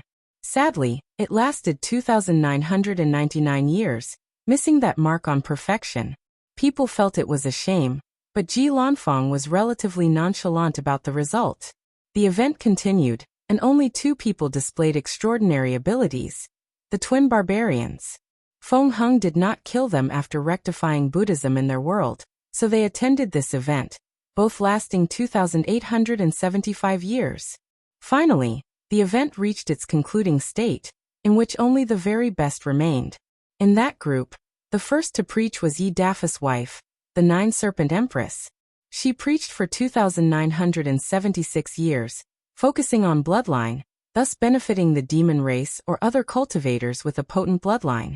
The person after the Serpent Empress was Shi Qian, the only emperor of the light race. Her sermon garnered some attention since she focused on tricks of using karma to find your enemy's Tao imprints and kill them as soon as possible. She lasted 2,980 years. Wang Wei decided to have the woman first in the final section, so the third person was the demon-suppressing emperor. She talked about her status as human and heaven emperor, with a sprinkle about the spirit, drawing inspiration from her life and struggle. She went on for 2,985 years. Sushar was next, and she talked about chaos. She made her sermon as universal as possible, with some emphasis on the Tao heart and its correlation with music. Her result was the same as Ji Lanfang's, 2,999 years. Shi Shangyan, the only member of the celestial race in the lower dimension, followed after the Void Time Empress.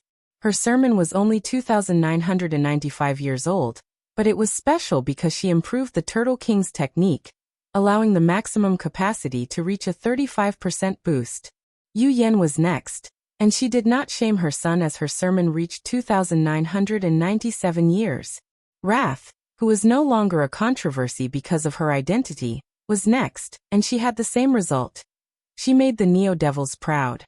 Hua Fenghuang was the last woman to preach. Her result was 2,998 years. It was finally the men's turn, and only 3 people remained, not counting Wang Wei. Mu Lei went first, and he lasted for 2,994 years. Yi Dafu, despite his personality not being suited for this kind of thing, preached for 2,997 years. He even included his fighting experience in the sermon. Finally, Ao Shen went last. His sermon was also about bloodlines, and he continued on for 2,998 years. It irked him that he had the same time as that woman, but he could do nothing now. Everyone opened their eyes as the main event was about to start. All eyes were on Wang Wei, waiting for him to speak. Before he could say something, Wang Wei sensed something and looked at Sage Duanru. The man had reached his limit, and was about to dissipate and enter samsara. He pointed at him and bought him more time. Wang Wei then waved his hand to summon more enlightened tea. The guests were overjoyed and quickly drank it. They also felt anticipation for this last act. Know the act before the last. If you find any errors, ads pop up, ads redirect, broken links, non-standard content, etc., please let us know report so we can fix it as soon as possible. Chapter 1189 Tao Banquet. Tao Pillars. Let's start with essence. From the outside to the inside, our body is composed of skin. Although our body is mainly yang, like all things between heaven and earth, it's still balanced with a little yin. These are the yin aspects of the body. Cultivation is all evolution. Essence focuses on evolving internally, Qi starts the evolution externally, and the spirit connects the two. Many people abandon cultivating the body after proving the Tao since they now exist on a conceptual level. But that is the wrong approach. The universe is all about balance and To everyone's surprise, Wang Wei spent 3,000 years about essence, and the body refiners, who felt left out of this banquet, were the most excited. They finally had top-tier sermons dedicated solely to them. Moreover, the sermon was wonderful as it touched on countless ways to temper the body without any hidden injuries. Wang Wei even talked in detail about the true power Dao realm. Spirit, Wang Wei said. Although I said it's the link between essence and qi, that's also an oversimplification. What is the difference between the mind and the soul? Is spirit the synonym of mind? Of the soul? The slight difference between these words contain the essence of spirit. The soul is the origin, the root of the mind, spirit, consciousness, and how we perceive reality. The mind is. Another 3,000 years passed by, and Wang Wei showed the world his deep understanding of the soul. The Tao rhymes he condensed formed a strange circle above the banquet, but no one noticed this phenomenon. By now, people had some expectations of how long and profound this sermon would be, so they focused on not missing anything and regretted it for the rest of their lives. Qi, Wang Wei stated, without giving anyone time to breathe. It's not just the energy found in nature. Once again, that is an oversimplification. It's the breath of life that keeps our bodies and minds functioning. It's the very breath that heaven and earth exhaled. The foundation of all living creatures, sentient or not. It is the main key to the path of cultivation, to our continued evolution. Qi is the most versatile and malleable matter in existence. It can change based on the environment, the individual, and even your thoughts and emotions. It is. As he uttered his last word, the attendants had experienced 9,000 years of top-tier sermons. These people could not wait to record what the Supreme Emperor said, and leave it for their sect as a foundation. Although it would take a lot of effort and resources to perfectly record this kind of sermon, it will be worth it. These people did not trust the dream world to record the experience better than those who experienced it personally. Dao, Wang Wei uttered, and the crowd almost cheered. They thought this was the limit.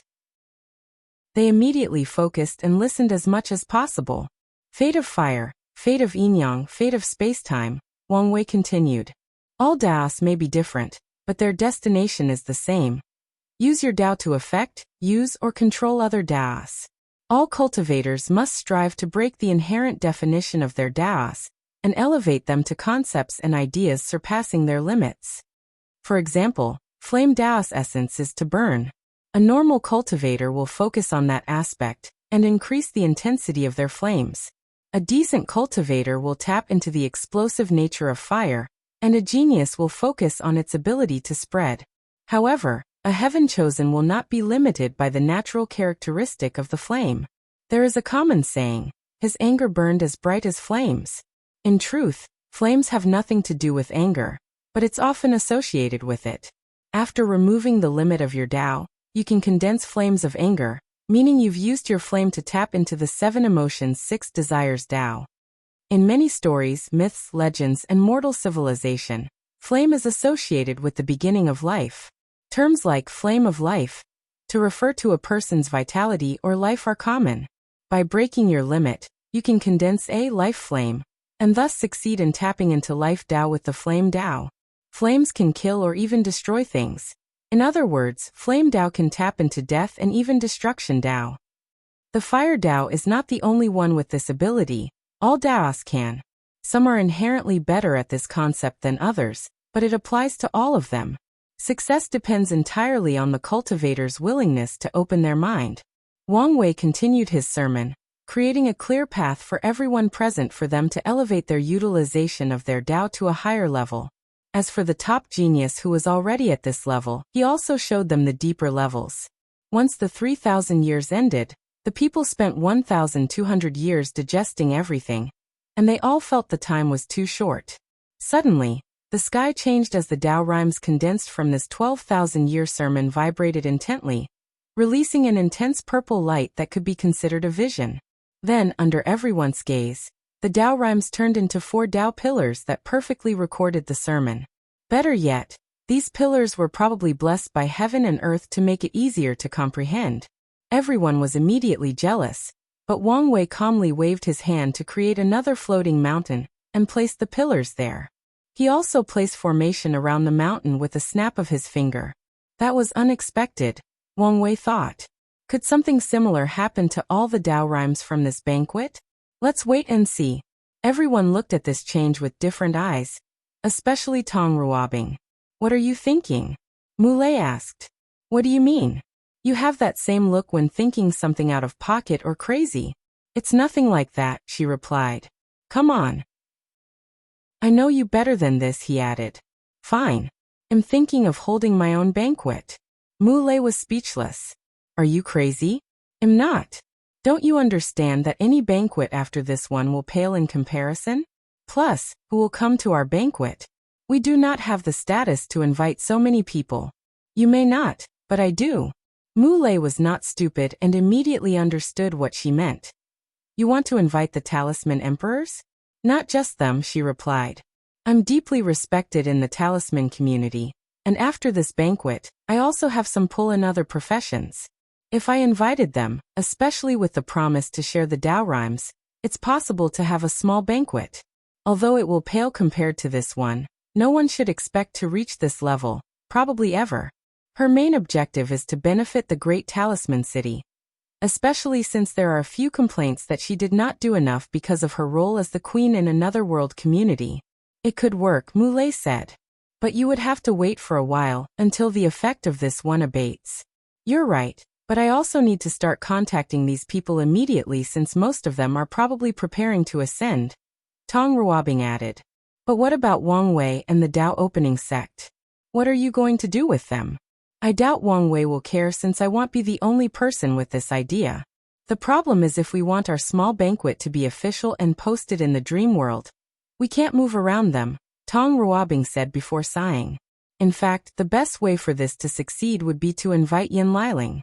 However, she would lose too much Tao rhymes if he invited the latter. While everyone was distracted by the Tao pillars or thinking about possibly having their own small banquet, Sage Duan Russell suddenly stood up and bowed. Thank you, Your Majesty, for spreading the Tao. People secretly criticized that shrewd mortal. All 100 million or more immortals stood up and bowed to Wang Wei. Thank you, Your Majesty, for spreading the Tao. Their voices formed a cacophony of beautiful sounds that spread throughout heaven and earth. It was beautiful seeing so many powerful entities bowing to one person. However, Wang Wei was calm. After all, this was not the first time, and it definitely won't be the last. At this point in his life, glory and worship were normal things, and as he became more powerful, even more powerful beings would bow to him until one day, even Grand Dao would have no choice but to do the same. You're welcome. Wang Wei nodded before giving him another blessing to continue his soul. But as I hinted, I'm not today's main event. The people then remembered there was still one more guest to appear. And they were curious who was nobler than the Supreme Emperor to be the final guest of such an event. If you find any errors, ads pop up, ads redirect, broken links, non-standard content, etc., please let us know report so we can fix it as soon as possible. Chapter 1190 Dao Banquet, Paragon Sermon. Your Majesty, if you don't mind me asking, who is this noble guest? Asked a heavenly king who felt that Sage Duanru might ask the same question if he gave him time. An honored paragon, Wang Wei calmly responded. However, most people gave him a blank and confused face. I guess I can tell you this information for free. Do you know the realms after Great Emperor? Most people were once again confused, but someone said, I once heard the word Empyrean. But that's all I know. That is correct, Wang Wei nodded.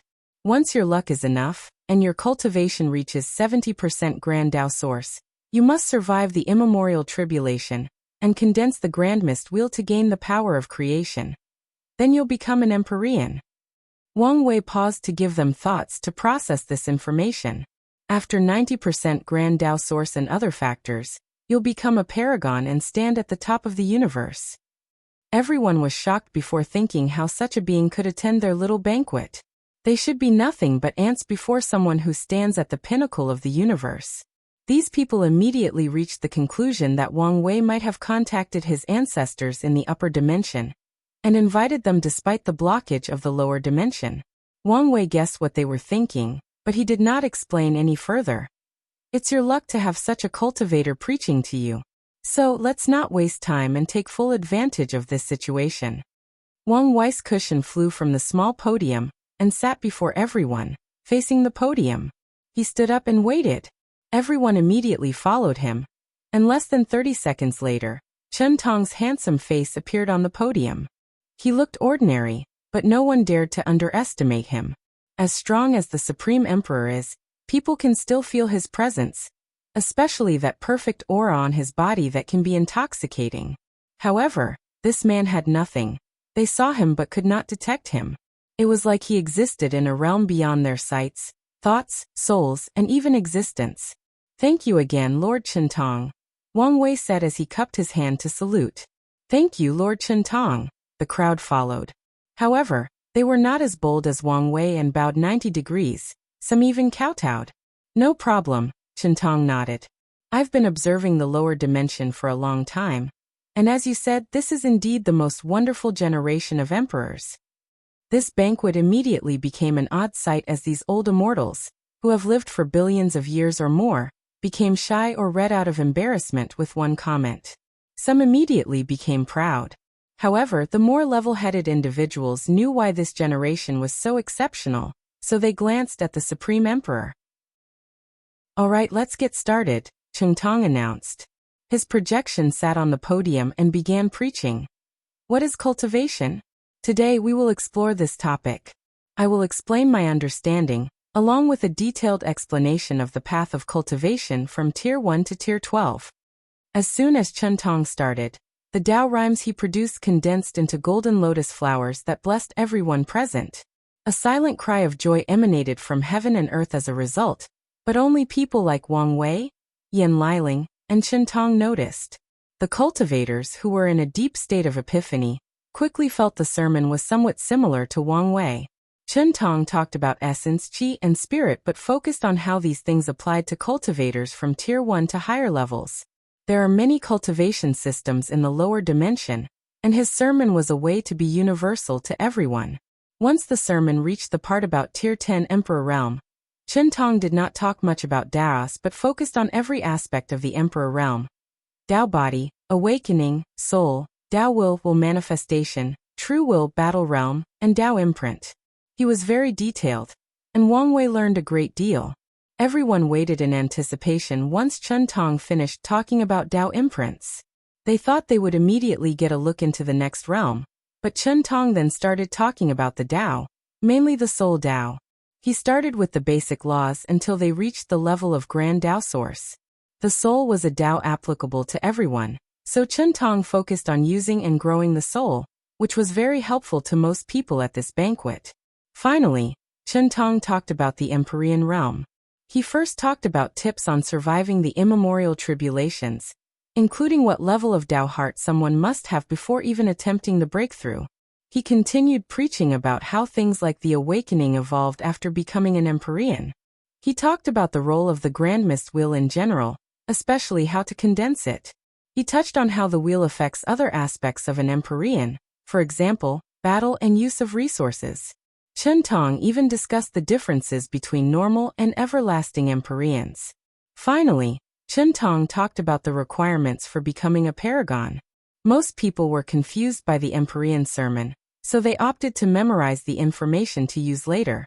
As such, they were even more confused about the complexity of the Paragon realm sermon, besides the basic info. Even Wang Wei could not keep up with the Paragon tier sermon. Luckily for him, Chintong talked about Soul Tao, one of his sub-Daos, and his sealed soul, which was also Paragon tier.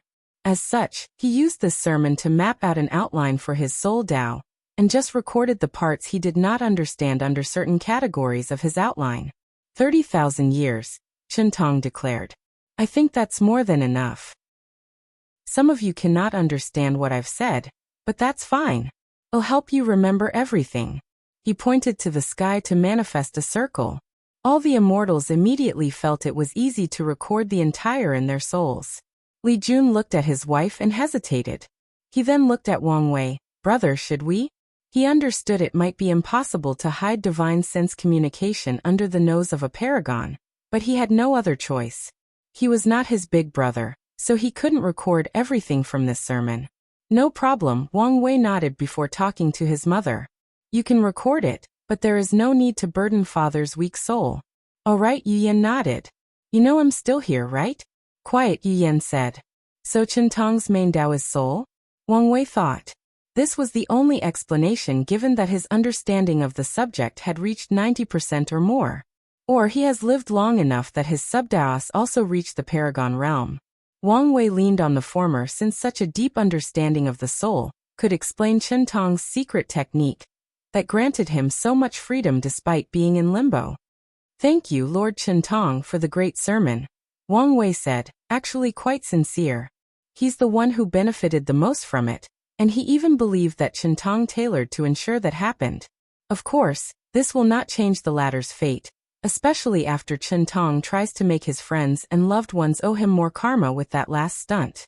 The participants followed Wang Wei's example and saluted, and Qintong smiled. All of you have a long path ahead of you. Keep moving forward and never give up because of the adversity. Qintong disappeared, and Wang Wei frowned. He saw that most of the Dao rhymes from the lotus disappeared, and only a small part entered the Dao opening sect. I figured true heavenly Dao wouldn't allow such a level of Dao rhymes in the lower dimension. But it still hurts. Paragons can send projection in the lower dimension, so why have they never preached and left such intense Dao rhymes to their sect? Because it was pointless. Wang Wei shook his head before slowly returning to his seat. The event had finished, but there was still something he wanted to do before dismissing everybody. He waved his hand to summon a jar of wine. Although it was not as good as the one served in the banquet, it was still top-of-the-line emperor-grade wine. Firstly, I would like to thank you for not only giving me face and attending this banquet, but for all the things we've accomplished in this era. I could not have done so without all of you. Wang Wei raised his wine to everyone before drinking. It was our honor, Your Majesty. Everyone chucked the wine. What an honor to be served by such a legendary character. Now for the main business, Wang Wei announced. However, before he could speak, the sky suddenly changed as another vision manifested. If you find any errors, ads pop up, ads redirect, broken links, non-standard content, etc., please let us know report so we can fix it as soon as possible. Chapter 1191 Prestigious Generation. Everybody turned to the sky to see the eye of Grand Dao manifesting. Puzzled by its appearance, they wondered whether something important had happened. After all, this banquet did not seem important enough for it to appear physically, unless you count the appearance of Lord Paragon. I now grant. A booming voice echoed throughout the lower dimension. The voice was powerful, cold, and noble, but that was not what shocked everybody. These cultivators never knew true heavenly Dao was capable of speaking. Manifesting was one thing, but speaking was another. Even Wang Wei was slightly surprised. He knew true heavenly Dao could speak, but it was extremely rare. It only happened once in her lifetime. So he immediately guessed what was going to happen. This generation, the title of prestigious, the voice continued. All heaven and earth will now celebrate. Visions that covered the endless void manifested from the myriad emperor world before spreading. The effect of this title immediately started with people like Li Jun, Yan Liling, Yu Yan Sushi, Feng Heng, Huo Fenghuang, Ao Shen, Tong Ruobing, Mulei Jilanfang, Yi Dafu, Shi Qian, the demon-suppressing emperor, the barbarian twins Shi Shangyan, Hong Meilin, Wrath, Dong Lifan, and Wang Tian. Their multicolored Qi Luck dragon manifested above their heads before half of it rapidly turned white. Before this banquet, they might not have known what this meant, but it was different now. Empyrean Tier Luck. The title gave them the luck level of an Empyrean, making their path to Tier 11 less challenging. True heavenly Dao seems very generous, Wang Wei thought, feeling some people should not be on this list. However, after thinking about it, there might be a reason. They made sense somehow. Shi Qian revived the light race in this era. The demon-suppressing emperor was the first human emperor of this generation. The barbarian twins, despite choosing the wrong side of history, created a new and unique branch of history. So they do deserve their blessing. Once these changes ended, a few lights descended from the sky to 5 people. Hong Meiling, Yu Yan, Wang Tian, Dong Lifan, and Feng Heng. All these people were then granted a longevity resource or extra life. So, the people who contributed the most to sealing that eldritch abomination? I hope Wang Ju gets her reward in her next life, Wang Wei thought. Once these people were rewarded, The title's effect focused on the rest of the emperors and immortals of that era. True Heavenly Tao was very generous in its reward. Most of these people received some luck blessing, followed by physical rewards. For example, rare pills, weapons, talismans, information about fortunate encounters, and even a small amount of merit. Meanwhile, Liang Shixiang, the founder of the God Path, had his Qi Luck Dragon turn silver, indicating his path to Tier 11 was also more worry-free than others. Wang Wei secretly shook his head. This man would have had a bright future had he walked both the Soul and Emperor path, which Heavenly Tao would have allowed as the founder of that path. Sadly, his aversion to the Emperor was ingrained in his soul, thus limiting his future prospects.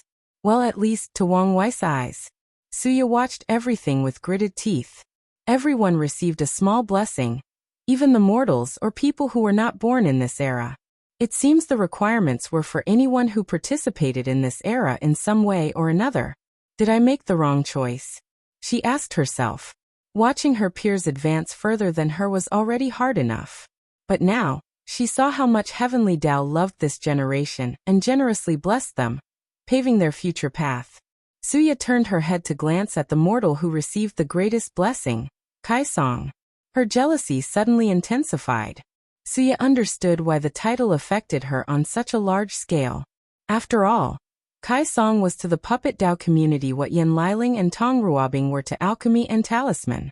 The only exception was how introverted she was, thus reducing her presence and making her accomplishments appear less impressive. In fact, her accomplishments could be argued to be even more impressive because Puppet Dao is weak and underdeveloped, and she was rapidly pushing it to higher heights. Calm down, Suya reminded herself as she slowly controlled her emotions. Since you've chosen that path, there is no need to hesitate or have regrets. She only needs to wait for the generation after Wang Tian to prove the Dao and rule over the court before ascending. This won't take long, meaning she still has a chance to catch up and show her presence in the upper dimension stage. Besides Suya, Wang Wei was also checking out Kai Song as her blessing was the most unique. From his deduction, hers was conditional. After proving the Dao, she can also receive Empyrean luck if she develops Puppet Dao sufficiently. If not, her blessing will just be an ordinary one. Has Grand Dao noticed Kai Song's importance, and is also scheming for her? Wang Wei thought, feeling suspicious.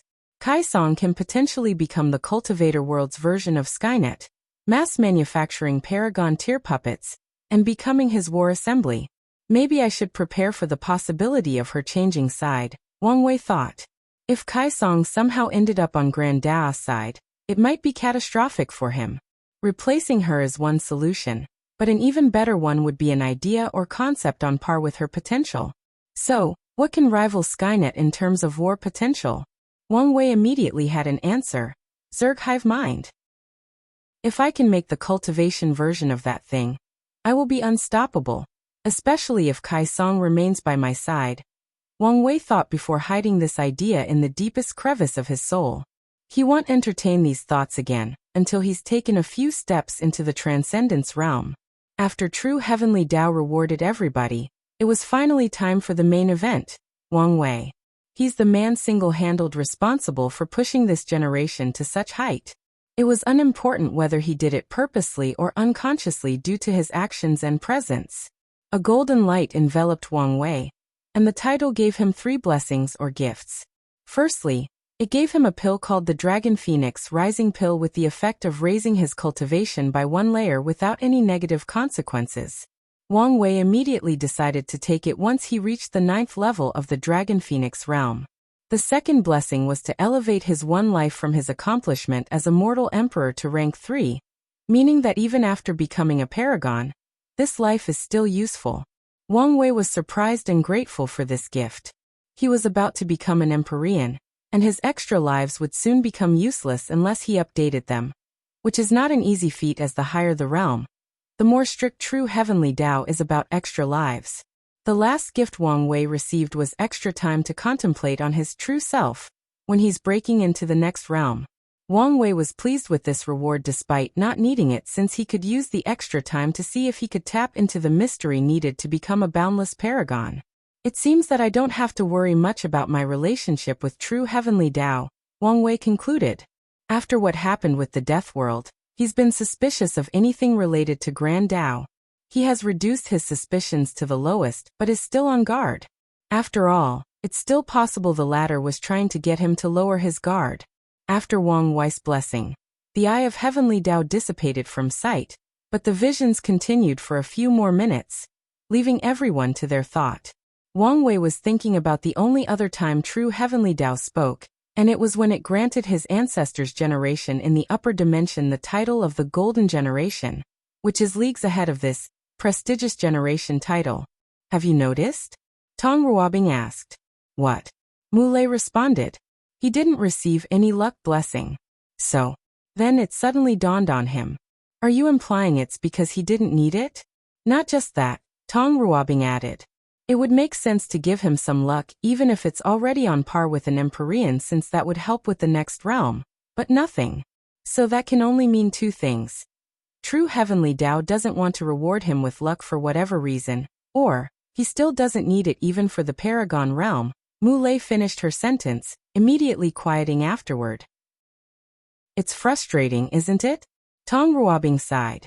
We know he's better than us, but our pride will not allow us to give up without a fight. But with each passing day, each new achievement, and each new piece of information revealed about him, it becomes increasingly more difficult to keep that competitive spirit. Mu Lei held her hands for support since that was the only thing he could do. He talked to her about this many times, but she refused to abandon that competitive spirit, so she could only suffer in silence since that's her chosen path. Well, not in silence since he will be with her.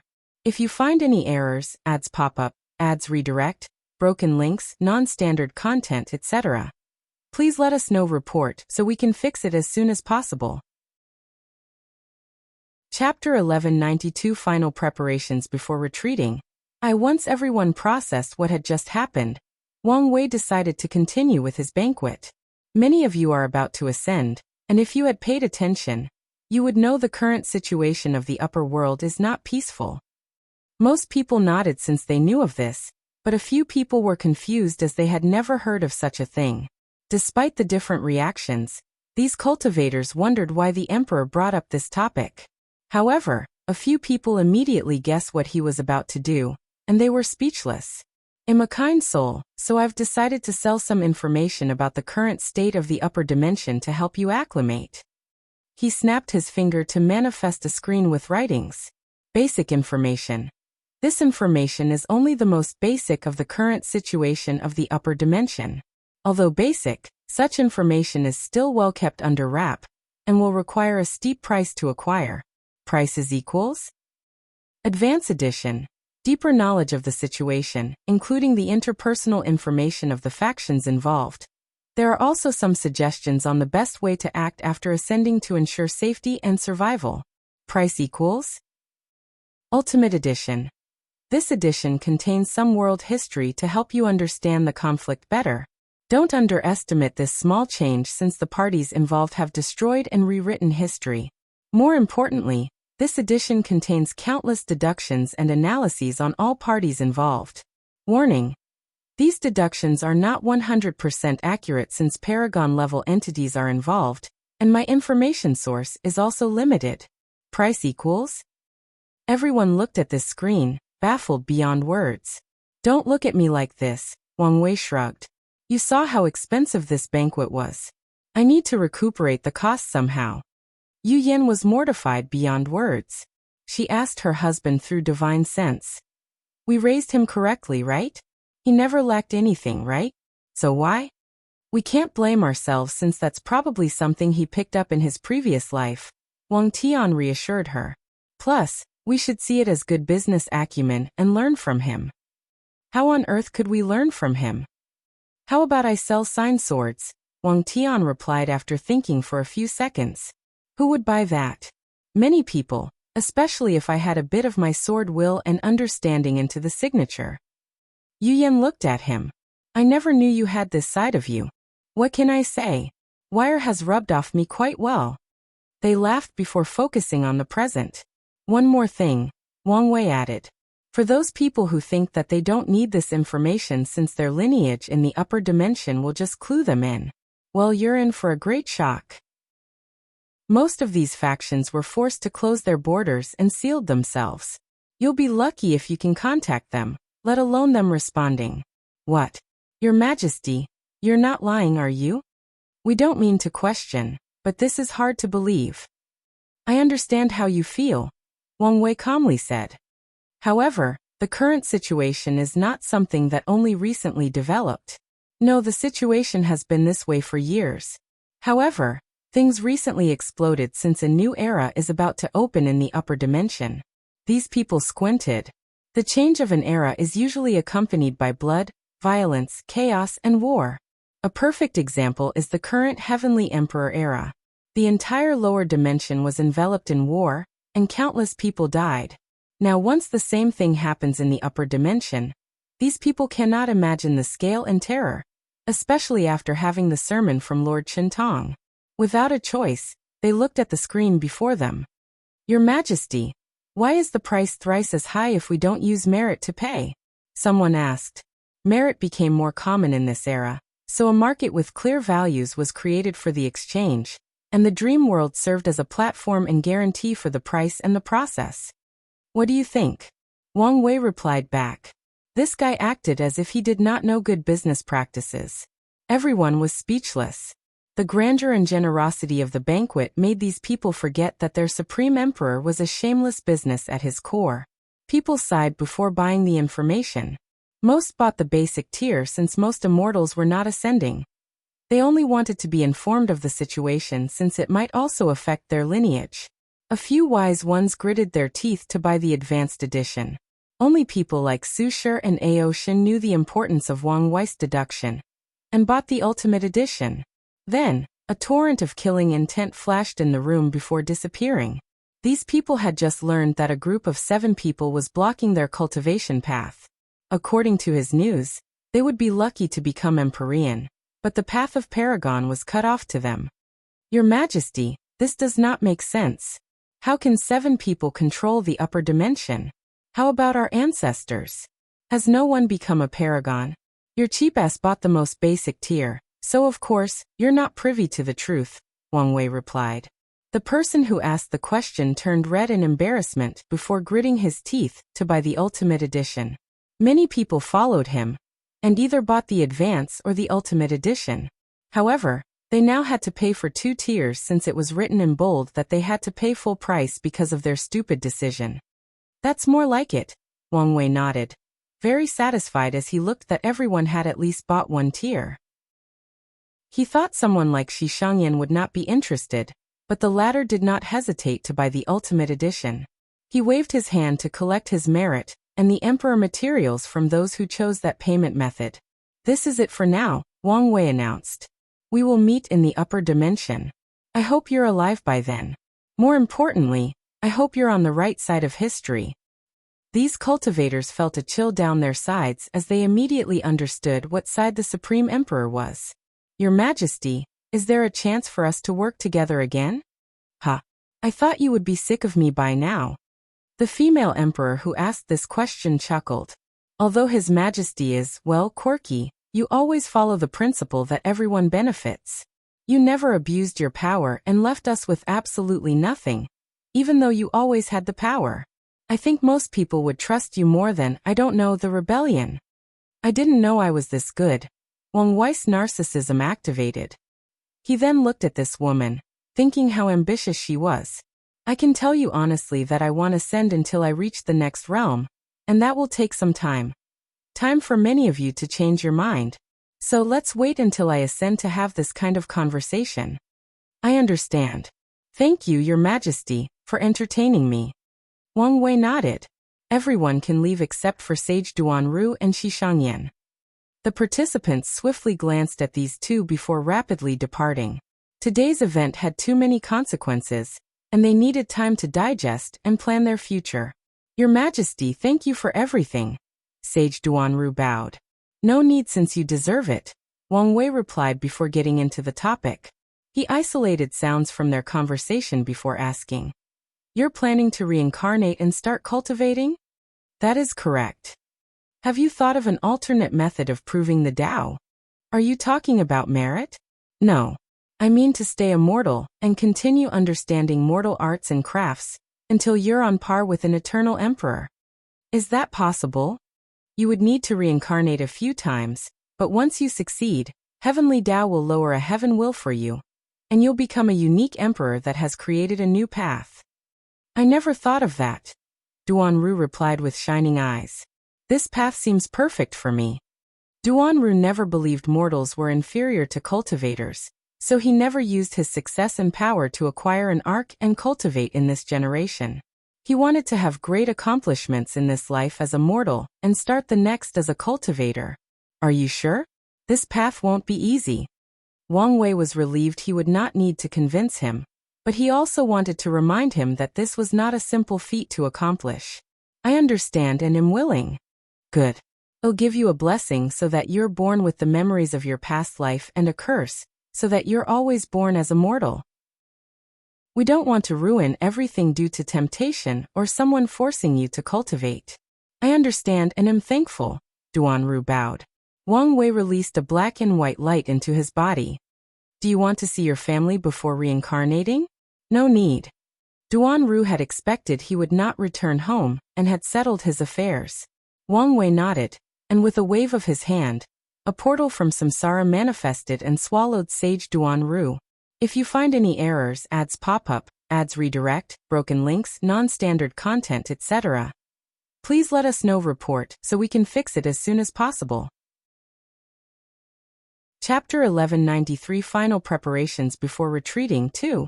It'll be brief, Wang Wei stated, looking directly into Shiskanjian's eyes. I heard rumors that the Celestial Clan secretly sells potent emperor cheese. Is that true? Shishangyan frowned. The clan did not tell me much about their actions, but it's very likely. We've used similar methods throughout history, especially during periods of chaos and strife. It seems she's telling the truth, but why is the Celestial Clan leaving her out of such information? Wang Wei thought. Is it some kind of tactic to protect her? Or because she's too weak and not part of the clan's core? It then suddenly dawned on him that the cultivation realms of the Great Emperor are considered upper middle class and not privileged to be the leaders of these top lineages. Even if Shishangyan is extremely talented among the celestial race, she will not be treated as a leader unless it is a special occasion. Currently, the power ceiling of most lineages is the Empyrean realm, meaning great emperors have become much more valuable. It could be a problem if the celestial race has not changed their mindset to adapt to the current situation. However, Wang Wei did not immediately accept this deduction of the celestial race, as it was still possible that Shishangyan did not have access to such high-level knowledge because of her location in the lower dimension. Are you interested in continuing our alliance after ascending? Wang Wei asked. You want us to sell special qi directly to you? Correct. No problem, Shishangyan directly agreed. She would have brought up continuing the alliance if he didn't. After all, her main objective was to find the destined individual to end the era and form strong ties with him. That was quick. It's a beneficial deal for both of us, so I don't see why not. Good point, Wang Wei nodded. They chatted for a few seconds before Shishangyan left. Truth be told, Wang Wei was not that interested in the celestial race's cheese. With his qi flower ability, he could do the same business and take a decent portion of the market. However, he was interested in getting to know the celestial race. He wanted to get close to them to determine what role they would play in the upcoming events. Wang Wei glanced at the Dao rhymes on the entire sect. He had felt there would be a sudden change in these things, but stopped the process now that so many people were around. Everybody knew the Dao opening sect was the most powerful and wondrous lineage in the lower dimension. However, he still wanted to reduce people's jealousy and desire for his sect's foundation. He watched as these Dao rhymes condensed into a secret realm, creating the perfect environment for cultivating, especially comprehending the laws of heaven and earth. He pointed at the secret realm to mold it into a towering mountain with 10,000 stairs.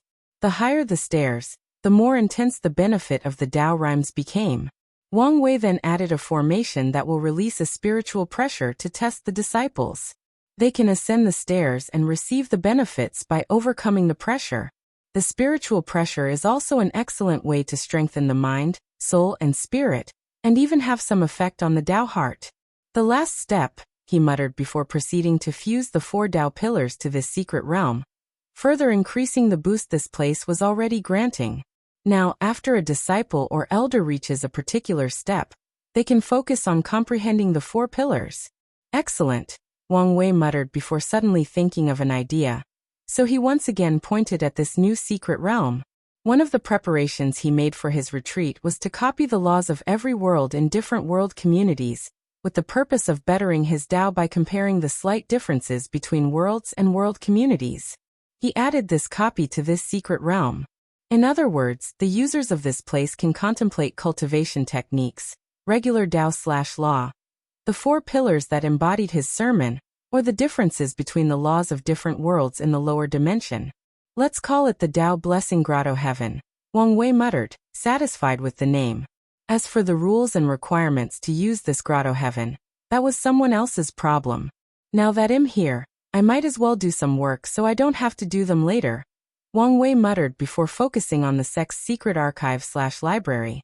With one thought, Wang Wei expanded the place in the library by at least 1,000,000 times before placing copies of all the cultivation techniques of the lower dimension. He put a restriction on the library so that no one can easily reveal its existence or spread the knowledge it contains. Wang Wei placed his palm forward, summoning a phantom of a branch of the River of Fate. However, this was not a small branch but the one controlling the entire lower dimension. He immediately played with the strings, rapidly manipulating history by deleting certain information about the Dao opening sect. It was good to be the tallest tree in the forest, but he also wanted to protect from people who wanted to cut down that tree. His actions drastically reduced the temptations of these people. No one noticed how he manipulated time and changed history, and that's exactly what Wang Wei wanted. Finally, he left the banquet area and checked on the sect before seeing his parents and entering a retreat. He met the steward, who counted every table from the banquet, ensuring they didn't lose any money. Wang Wei gave him some of the resources he did not need from the previous information sold, before running away. The steward started to complain to him about how the lavishness of his banquet had set up an unwelcome precedent, and he was not too happy about how many times he would have to organize these banquets. After having dinner with his parents, Li Jun and Yin Liling, Wang Wei checked on Han Shun, who was the final winner and absorbed Wang Just inner world, and became the new Fate 1. However, Wang Wei gave him the Fate 2 title out of respect for Wang Just's years of service. According to the Sect's rules, Wang Wei was about to ascend, so he needed to prepare to hand over his intelligence organization to the next Sect master. Wang Wei had no problem with that since he would need to start over in the upper dimension. However, the current issue is his father will once again take the Sect master position after proving the Dao. However, he did not want the responsibility before the Heaven will battle. In other words, someone else needed to replace him during that period. Unfortunately, no one has decided on the next candidate yet. The best options were Kai Song and Jun Menyao, but none wanted to since they would have to again once it was their time to prove the Dao. Dong Lifan was suggested, but she also rejected the idea for the same reason as the others. Everyone wanted Wang Wei to choose, but he told them just to hold an election trial. He only focused on ensuring the Fate Shadow Guards would be loyal to the next Sect master. Of course, he will take a few people with him to start the expansion in the upper dimension. Wang Wei's next destination was the slaughter trial. "Why are you here?" Chen Tong asked, genuinely puzzled. "I came to thank you for the sermon." "There is no need for that." "No, truly. You've saved me a lot of time, effort and resources. For that I'm very thankful," Wang Wei said sincerely. "Is that so? Well, I accept your sincerity," the Paragon nodded. "It's a shame." "What is it?" Chen Tong asked, further confused. "That your presence has become unpleasant and unwanted," Wang Wei replied calmly. Chen Tong immediately felt something was wrong, but it was too late. The Slaughter Trial's continent was already surrounded by a mysterious power, which turned into runes. What is the meaning of this? Do you think what you've done is enough to pay the debt between us? To pay for 2, maybe 3 ideas on how to achieve transcendence? Wang Wei sneered while Chen Tong's face contorted in anger and embarrassment. "What do you want?" Chen Tong asked. "You tell me." What price will some paragons be willing to offer for my ideas? Chen Tong was silent. He wanted to say they were just ideas but knew this was nonsense. You don't have to do this, he argued. What is the point of making an enemy of a paragon of my caliber? That's the only reason why you're still alive, Wang Wei replied. However, once I have the strength, you better have something to repay or prepare to have your memory erased. No, I don't even have to wait that long. As long as my ancestors can return, I'm sure one or more of them would happily get the payment from you. Chen Tong's face turned ugly. The idea he's stolen is worth such top lineages to send paragons, even boundless, after him. There is no need to take things this far. Let's talk and reach a compromise.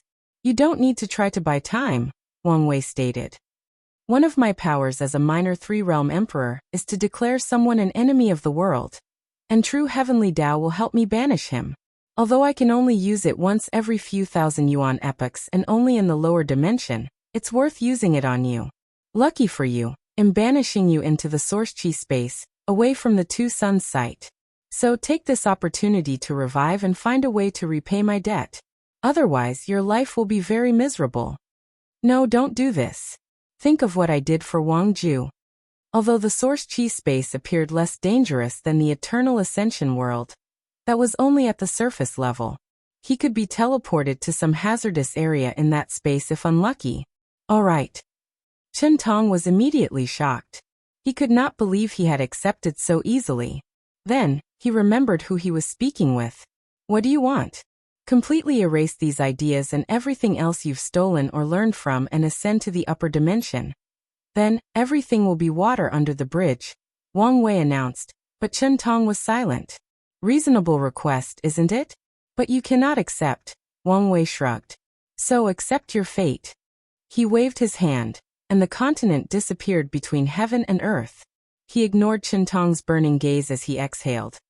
Now, I can breathe easily. Wang Wei left to check on the affairs of the court. Once he dealt with all these trivial matters, he entered his seclusion. His first act was to condense the civilization luck, from the luck-condensing artifacts of his sect, the ancient clan, the Great Talisman City, the Origin Pill Dao Sect, the Origin Weapon Mountain, the Origin Rune Palace, and the Body Dao Cave. He even added the luck of Buddhism, Taoism, and this world's version of Confucianism, the luck from the Enlightened Emperor Academy. Wang Wei did not have the luck artifacts of all these factions, but once he asked to borrow them, who dared refuse? After fusing all these luck artifacts, they turned into a white flame. Wang Wei's eyes shone brightly as he sensed the blessing of an entire cultivation civilization. Fascinating. Maybe I can make this even more interesting, he thought. Wang Wei sent a message to all factions in the lower dimension. I'm borrowing this.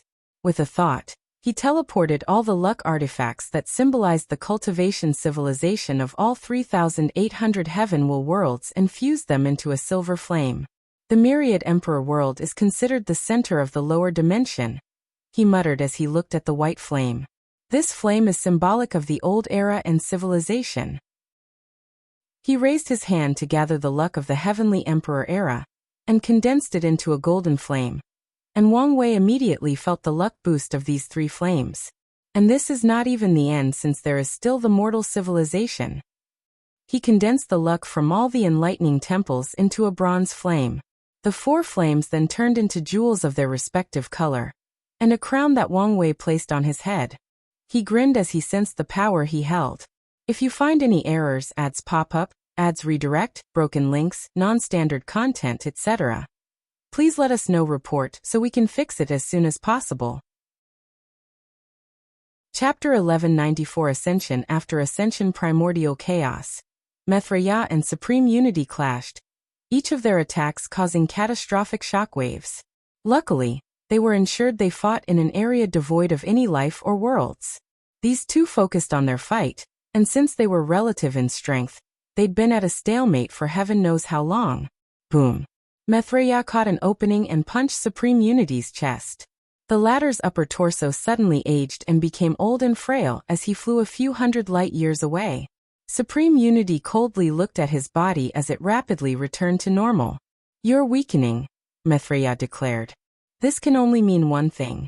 The kid has successfully revived the lower dimension, and true heavenly Tao has regained more control of its power. Supreme Unity did not respond, not even frowning. He's very calm. Maybe even too calm, Mithreya thought with squinted eyes.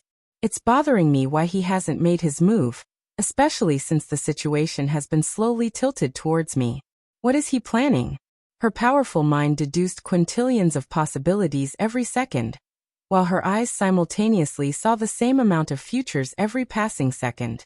However, she could not find the answer she wanted. In this situation, the best move I can make is to ensure the kid is alive. No matter how dire things get, there is a chance to turn things around as long as he lives and grows, she concluded. Mithreya rushed toward her opponent, fighting with even more enthusiasm. She wanted to push him into a corner and force him to reveal his card. Myriad Emperor World. Wang Wei was grinning at the blessing of this crown. With all these benefits in Chentong's sermons, I'm confident I will reach a late 70% in my cultivation, maybe even 80%. He immediately summoned his Bodhi tree and planted it in his chamber. As Wang Wei cultivated under it, he already felt the effect, but that was not the end. The tree gave him a clear mind while also improving his ingenuity. Wang Wei then summoned the law tree he stole from Dugu Jing's world. He first fused the immortal source into the tree to elevate its essence to a higher level. The result was better than he anticipated since the tree could now accelerate the cultivation of immortal qi, while helping people better understand the law.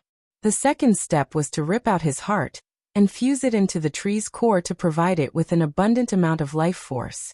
The third step in his plan was to link the tree's root to the Grand Tao source, allowing it to absorb its properties, and thus elevate itself into a Grand Tao source tree. The process was more challenging than stated. Wang Wei had to use his Fate Tao to change the essence of the tree. Luckily, the immortal source immensely helped, but even then he was not technically successful as the process would take too long by his calculations. The worst part is I can still predict a possibility of failure, he groaned as he looked at the final result. Thankfully, he was also prepared. He linked his body to the tree before using Time Tao to summon echoes of himself from the past. Specifically, he summoned the version of himself about to take the first flesh tribulation of the Dragon Phoenix realm. As the echo experiences the first tribulation, the law tree also experiences the same tribulation. And with the heart providing it with energy, it was not destroyed. Time passed, and soon, the echo who passed the 1267th tribulation disappeared. And the tree had now caught up with Wang Wei's cultivation. I was right, he thought after checking the tree. The tribulations, which contained the essence of 3,800 Grand Tao, nourished the tree and made it more perfect. His plan was working. Wang Wei then focused on his fleshly body cultivation. He absorbed countless resources to increase his strength while passing challenging tribulations. The higher the tribulations, the higher the pain, and the more dangerous. Yet he still passes 3,800 tribulations for all main Daos. By now his second gate shone with luster, indicating he could open at any time. However, this was not his current priority. Wang Wei looked at the new Grand Tao source tree and sighed deeply. Still not finished. He summoned the river of time to send the tree back in time. Such blatant change in time should have negative effects, but Wang Wei was smarter than that. His purpose was for the tree to silently absorb as much power as possible from the Grand Tao source to become complete. So he needed to hide it from sight and not influence history in the slightest. Wang Wei had to be careful. He observed the tree's development from the Chaos era to the present, ensuring no one discovered its existence, including Heavenly Tao. As he summoned the tree to his presence, he was excited. It was pure white, with 3,800 fruits surrounded by rune chains. Its aura was magnificent and noble. It can only help me until the pinnacle of the Emperor realm, but that's more than enough, Wang Wei thought before suddenly feeling a cold chill running down his spine. He sensed a pair of terrifying eyes gazing at him, which seemed very hostile. Time Wraith? I didn't even do anything. His actions were inconsequential as he only accelerated the tree's growth. The gaze disappeared, and Wang Wei sighed before continuing his retreat. After countless resources and consuming the Dragon Phoenix pill, he had reached the 10th level of the Dragon Phoenix realm. After passing all 3,800 tribulations, Wang Wei could open the gate of power, enter the adult fiend god realm, and become an indestructible Empyrean. However, he would not accept such a measly foundation. He started combining all these daos, which increased the number of tribulations and suffering he had to endure. While Wang Wei was in retreat, things outside started to change. Less than 50 years after his retreat, Ji Lanfang ascended. He did not wish to make a big deal out of it, so he turned into a brilliant side before disappearing into the sky. Less than 10 years after him, Hong Meilin also left. 150 years after the banquet, a golden light enveloped the world from the western continent. Feng Heng, the mighty Buddha, condensed a peak level 1 golden body of merit before riding a lotus into the sky and ascending. 200 years after the banquet, more people started to ascend, especially the non-Eternals who did not have to create their secret vaults. However, except for the professional ones, the Eternals began to ascend at the 500-year mark. They received Tong Ribing's invitation and stayed a little longer. After 800 years, they held their small banquet with many professionals present. They discussed this with the Dao opening sect, and after agreeing, the small banquet was broadcast, which allowed the non-participating Yen Liling to benefit immensely. By the 1,000-year mark, almost everyone had ascended. The demon race celebrated and cried at the departure of their greatest chief, Ao Shen. Hu Fenghuang's departure was rather quiet, which was unlike her personality. Another quiet departure was Shi Shangyan. Meanwhile, Shi Qian received praise from the light race. Su Shi ascended 1100 years after the banquet, but was not quiet. She played a beautiful zither piece that spread through every corner of the endless void, showing visions of everything in this era. It showed everything that occurred, every major event, including the deaths of mortals like Kai Renshu or the death of influential emperors like Emperor Jia. The song perfectly encapsulated the vicissitude of this era, so true heavenly Tao accepted it as the defining song. It lowered great merit to Su Shi, and she ascended afterward on top of a cloud composed of primordial chaos. Time flows like a river. After more than 1,500 years, only a few people remain in the lower dimension. The first one is the Demon Suppression Emperor. She wanted to converse with Wang Wei one last time before ascending. She wanted to primarily thank him for everything he's done for her and the human race, and for something he specifically added to the information she bought about being wary of the Great Chu Divine Dynasty and the Qin Saint Court. However, she soon realized he wouldn't be out for quite some time, and decided to meet in the upper dimension. Of course, she will follow his warning. Another person struggling with the decision was Wrath. She feared the treatment she might suffer in the upper dimension because of her identity. She also worried about the Neo-Devil after her departure. However, after much consideration, she ascended around the 2,000-year mark. During this time, Yuyan entered a semi-sealed state. She did not appear in the world and restrained her aura and presence to the lowest level. She was only waiting for her son to exit the seclusion to enter a fully sealed state and prepare for the next generation. If you find any errors, ads pop up, ads redirect, broken links, non-standard content, etc., please let us know report so we can fix it as soon as possible. Chapter 1195 Opening the Gate of Power. After combining and surviving more than 10,000 daos and tribulations, Wang Wei had run out of resources. To be specific, he could not use any more resources from the lower dimension without sucking the entire world dry. Now he had no choice but to rely entirely on himself to pass these tribulations. Sadly for him, the process was a nightmare after these tribulations had stacked, especially for someone of his willpower. He gritted his teeth and continued. His body was constantly destroyed by Daos like Fire Thunder Dao, Wind Ice Dao, and Vibration Suppression Dao. As time passed, he started testing high-level Daos like Chaos Time Dao, Destruction Creation Dao, Killing Fate Dao, etc. Wang Wei could not feel the passage of time. However, he knew that a long time had passed, but unfortunately, the only sensation he could feel was pain.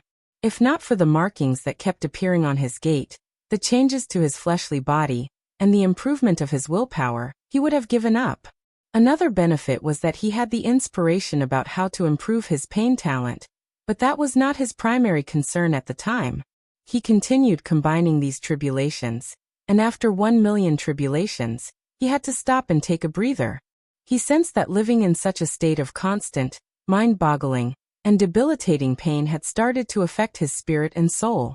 So he took a few hundred years of rest before diving deep again.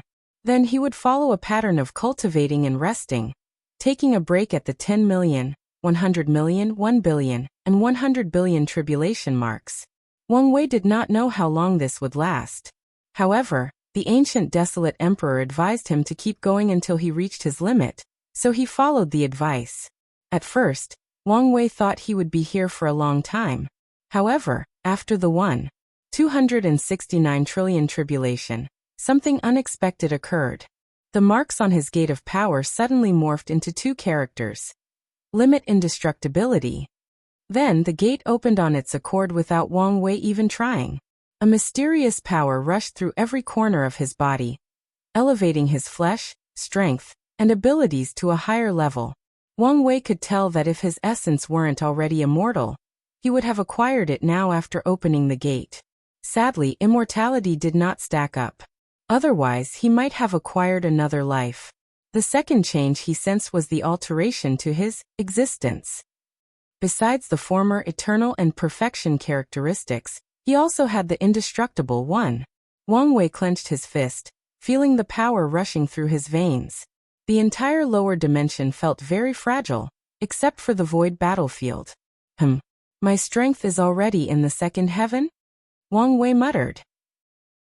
After opening the gate, body cultivators will enter the fifth realm of the true power Dao realm, adult fiend god realm. This level is divided into 10 heavens worth about 2% of the grand Dao source. In other words, Wang Wei's current strength meant he was on par with an Empyrean of 74% grand Dao source. He was surprised because most indestructible emperors would start their cultivation at 0 heaven, the base strength of 70% grand Dao source. I guess all that suffering was not for nothing, he thought before focusing on the greatest gain of his breakthrough, his unparalleled defense. You've achieved limit indestructibility? I guess you didn't need my guidance. Excellent. Wang Wei was immediately speechless as he saw the ancient desolate emperor's projection that appeared in the room. He calmly manifested a set of clothes on his body. You couldn't have picked a better time? We're men, so there's no need to be embarrassed, Desolate replied. As body cultivators, they had absolute control of their bodies, so their manhood size was never a problem. And with their terrifying bodies, they never had any issue with endurance, making them very popular. Wait, we're still in the lower dimension? Ancient Desolate suddenly said. You achieved limit indestructibility in the lower dimension? Yes so? Wang Wei looked at him strangely. Stupid. There are resources to help you, including ways to reduce the pain, and even accelerate the process by skipping a few tribulations without any consequences. He left this projection to guide the boy through the process. Why didn't you tell me this? Wang Wei asked, feeling resentful. He suffered for nothing. He would have waited to open the gate in the upper dimension had he known of this. The hell with being the first person to open the gate in the lower dimension. There wasn't even a reward for such an accomplishment. I didn't expect you were stupid enough to do all these tribulations without help. I figure you would ascend after seeing the difficulty and use the Sect's resources to help. Then, I will appear to give you my experience. Wang Wei looked at him, his eyes full of undisguised resentment that was about to manifest physically. However, the ancient Desolate just shrugged. We don't have much time, so we'll finish my sermons quickly. As you know, limit indestructibility means that your defense has reached the limit of the Empyrean realm. In other words, even someone with 89% cultivation cannot harm a single hair on your body. Only people that have gone beyond that level can hurt you. Today, I will teach you some techniques to boost your defense to the Paragon level. Depending on your mastery, you could defend against Paragons as high as 92%. The ancient Desolate Emperor did not waste time as he preached to Wang Wei about his techniques, along with other information he needed to know about being an indestructible Empyrean. He talked very fast, so Wang Wei had to memorize his sermon for later use instead of comprehending them. Done. You should have memorized everything, right? I did, Wang Wei nodded. Good. In that case, I'm leaving. Take care of yourself, and don't get killed. Wait, do me one more favor. Let's see if I can help. Condense an imprint of all the Empyreans you've fought throughout your life. I will recreate them in the dream world and use them for training. That's a great way to get acclimated with your newfound power, Ancient Desolate nodded. However, it's too much to condense every Empyrean I've met. I can show you the top 50. He raised his hand to condense 50 imprints. Is there anything else? No, Wang Wei answered. Although he had many questions, he knew this was not the time to ask them. All right. See you soon, kid. After the projection ended, Wang Wei did not immediately use the imprints. Instead, he opened the notebook his wife left for him and unsealed more information. As expected, she left him a defensive technique for his limit indestructibility. After learning it, he entered the dream world to utilize these imprints. His first opponent was an indestructible Empyrean, a human with a few tiger features, including eyes, whiskers, and claws. His cultivation was the same as Wang Wei, the second heaven. Wang Wei decided that battle was the best way to get used to his new strength, digest the sermon, and learn Wu Hong's technique. So he rushed into his opponent, choosing a more aggressive approach. This tiger human soon proved a worthy opponent because his beast-like sixth sense trumps even the best clairvoyance technique, divine abilities, or ocular powers. Wang Wei had to reduce his defense to be on par with his opponent. Otherwise, this battle would not be fair, and he would not learn much. Once satisfied with his strength mastery, he chose a second opponent. The tiger human was technically the weakest of the 50 individuals, so Wang Wei had plenty of opponents to battle and learn. The second opponent was a woman from an unknown race with a jewel for eyes, and she was an everlasting Empyrean. Wang Wei learned the resilience of everlasting Empyreans, which made sense they were a better version of eternal emperors. However, this battle also made him wonder about people who were both. Luckily for him, from the people ranked 30 and above, there were plenty of indestructible and everlasting cultivators. It took Wang Wei a few hundred years to defeat all 50 Empyreans, a testament to these individuals' talent. Afterward, he recreated these people using his dream battle technique, and passively fought all of them to continue increasing his battle IQ and experience. As Wang Wei left the dream world, he took a moment to reflect and plan forward. He has not mastered any of the 2 defensive techniques yet because those things will take a long time, and he is in a hurry. Meanwhile, his cultivation had a small problem. My flesh has reached tier 11, but my bloodline is still technically tier 10. This meant he could not rely on his human fiend god bloodline to cultivate and reach higher heavens. So his next course of action will be to find the 11th and 12th revolutions of his technique or create them. Wang Wei took a moment to check on the outside. 120,000 years had passed since the banquet, and the world was tranquil. Anyone who wanted to ascend already did so, and everyone else was waiting for him to leave and start the next generation. If you find any errors, ads pop up, ads redirect, broken links, non-standard content, etc., please let us know report so we can fix it as soon as possible. Chapter 1196 Everlasting Empyrean. Wang Wei shook his head, thinking these people had nothing better to do than just wait. Maybe I should create a countdown clock to my departure, giving them hope and something to do. He immediately gave up the idea when it popped into his head for 2 reasons. Firstly, he did not know when his cultivation would finish and he could ascend. Secondly, limiting his presence in the world was essential to prevent true heavenly Tao from exiling him to the upper dimension. So, after checking that there were no problems with the world, he continued his retreat. Wang Wei was already under the Bodhi tree, so he summoned the Grand Tao Source tree before putting on the civilization crown as assistance. He was still in awe of how much luck he had condensed and how potent it was. He then activated his 3 Paths 3 Selves art for a second boost in his cultivation. The future Buddha selves looked into the future, the Taoist self used their quantum computer deduction ability, and the devil selves started using various means to boost their cultivation, including optimizing the use of the crown. The devil selves then accessed all the incense, spiritual power, dream power, and world source for their boost. Wang Wei also took out the fate essence he was condensing from secretly manipulating the fates of the lower dimension. However, he still hadn't finished his preparations. Wang Wei activated all 269 trillion spirit particles that composed his soul, and divided them into 3. One part focused on using the fruits from the Grand Tao Source Tree. The second part focused on Chun Tong's sermon. And the last third started comprehending all the cultivation techniques of the lower dimension. Once that is finished, that section will focus on the different laws of the endless void, and converting all the other sermons in the banquet into his cultivation. Finally, Wang Wei used his last preparation merit. One of the main effects of his golden body was to increase cultivation speed, and he still had plenty more merit in reserve. With all these benefits, Wang Wei dived into his cultivation. The process was enjoyable beyond words. Cultivating in his realm is usually slow, tedious, and frustrating. However, with all these benefits, the process became straightforward. Wang Wei's cultivation level rose from the initial 32% to 999% in a very short period before finally encountering the wall.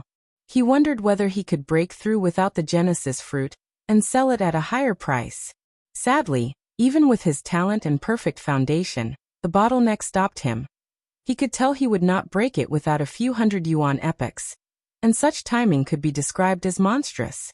He no longer hesitated and swallowed the fruit. A potent herbal power rushed through his body and soul, making him feel lighter, carefree, and in tune with heaven and earth. Wang Wei felt an explosion inside his sea of consciousness, and without even noticing it, his cultivation reached 70%. Wang Wei immediately felt an enormous pressure on his soul and mind, and he knew that if his soul and Tao heart did not reach the standard, he would die under the weight of his own Grand Tao source.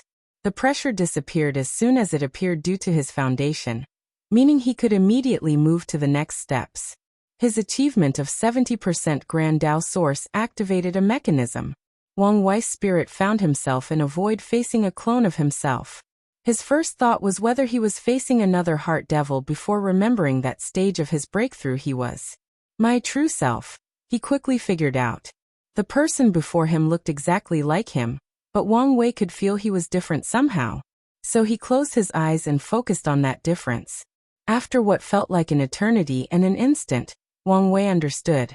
Hinduism was correct when they said the true self was eternal, but Buddhism, which believes the self was ever-changing, is also accurate.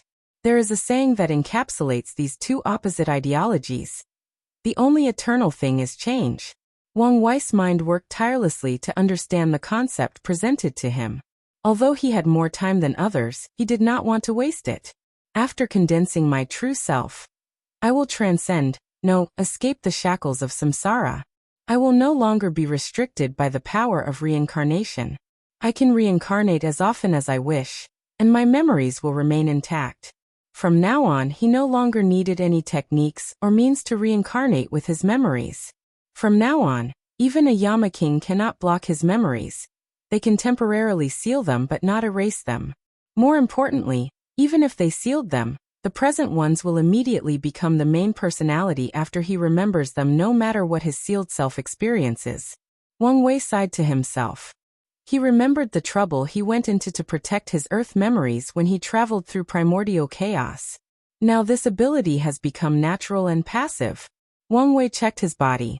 He did not experience any physical or noticeable change after this realization. However, he felt that his memories, perceptions, views, connections, and identities had sublimated to a higher state of being. Is it done? He thought before shaking his head. He was missing one more step. But what was it? He focused on the example before him and soon received his answer. Form, Wang Wei thought. After becoming an eternal, many aspects of myself, for example, my history and accomplishments, changed form. They were no longer bound to my body or concepts associated with me. They were now an extension of myself. That's why I can revive as long as they exist. So I also need to change the form of my true self. With this enlightenment and Grand Tao's example, Wang Wei soon succeeded in this endeavor and gained the ability of all everlasting Empyreans, condensing true avatars. Eternals are special because of their survivability. And it's the same for everlasting. They can create true avatars, which are clones of themselves hidden through reincarnation. As long as the avatars are alive, the Empyrean will not die, and with the protection of samsara, all the avatars' identities are hidden, and the karma related to them is hidden to almost perfection. Wang Wei opened his eyes and exhaled. He had succeeded, and as long as he passed his immemorial tribulation, he would be an everlasting emperor. There is still time, so let's continue. He continued the retreat, hoping to glance at what made boundless paragons unique. Higher self? Unlimited self? Or something else? Just as he was about to catch a clue, his spirit left the previous space and woke up in his cultivation room. So closed, he muttered, shaking his head. He focused on mobilizing his grand Tao source and soul to send a projection into the source chi space. These two power sources released a unique vibration that opened a portal to a special area with a blue fog. He gathered the power of the cosmos grand mist to condense a wheel inside his sea of consciousness. Wang Wei had an idea and fused the power of nothingness in his flesh into the wheel. However, nothing exceptional happens after the thing absorbs a tiny portion. He tried again without success and stopped after noticing the only effect was accelerating the wheel condensing process. His wheel reached the everlasting Empyrean's standard size of 12 zhang before stopping growing. I guess I should be happy since it saved me some time. The process of condensing the wheel was a little time-consuming, but it was a good thing to save time. Wang Wei summoned the blue energy from his sea of consciousness. He felt its power of creation. With a single thought, he can create worlds with a perfect system, evolve the laws of heaven and earth, and mold life as he pleases. Although there appeared not much difference between the Grand Mist Wheel of Empyreans, the application of this energy/power is crucial. His force control skill meant he could utilize the Grand Mist Wheel to its limit and beyond, which 99% of Empyreans cannot say. Okay, for the last step, Wang Wei muttered, looking in the distance. He teleported to the void battlefield and spent some time preparing. Finally, clouds appeared in this endless space with 36 red lightning bolts. The 36 red lightning immemorial thunder tribulation? I guess that makes sense with my third-level golden body of merit. The Empyrean tribulation was divided into 36, 72, 81, and 108 red thunder, and 36 was the lowest, reserved for people with excellent merit, luck, and karma. So Wang Wei, who condensed a third-level golden body during his retreat, only had to pass the lowest level. Meanwhile, some people who commit heinous acts must pass the 108 thunder tribulation. I wonder what true heavenly Tao considers a heinous act. Emperors and Empyreans have high karmic resistance, so the mindless killing of mortals or weak cultivators was nothing to such a cold existence. Probably someone who breaks the rules or affects the balance of things. Wang Wei concluded before pausing before realizing that he was talking about himself. True heavenly Tao would probably have used the highest tribulation on him, if not for his merit and accomplishment. Wang Wei shook his head to focus.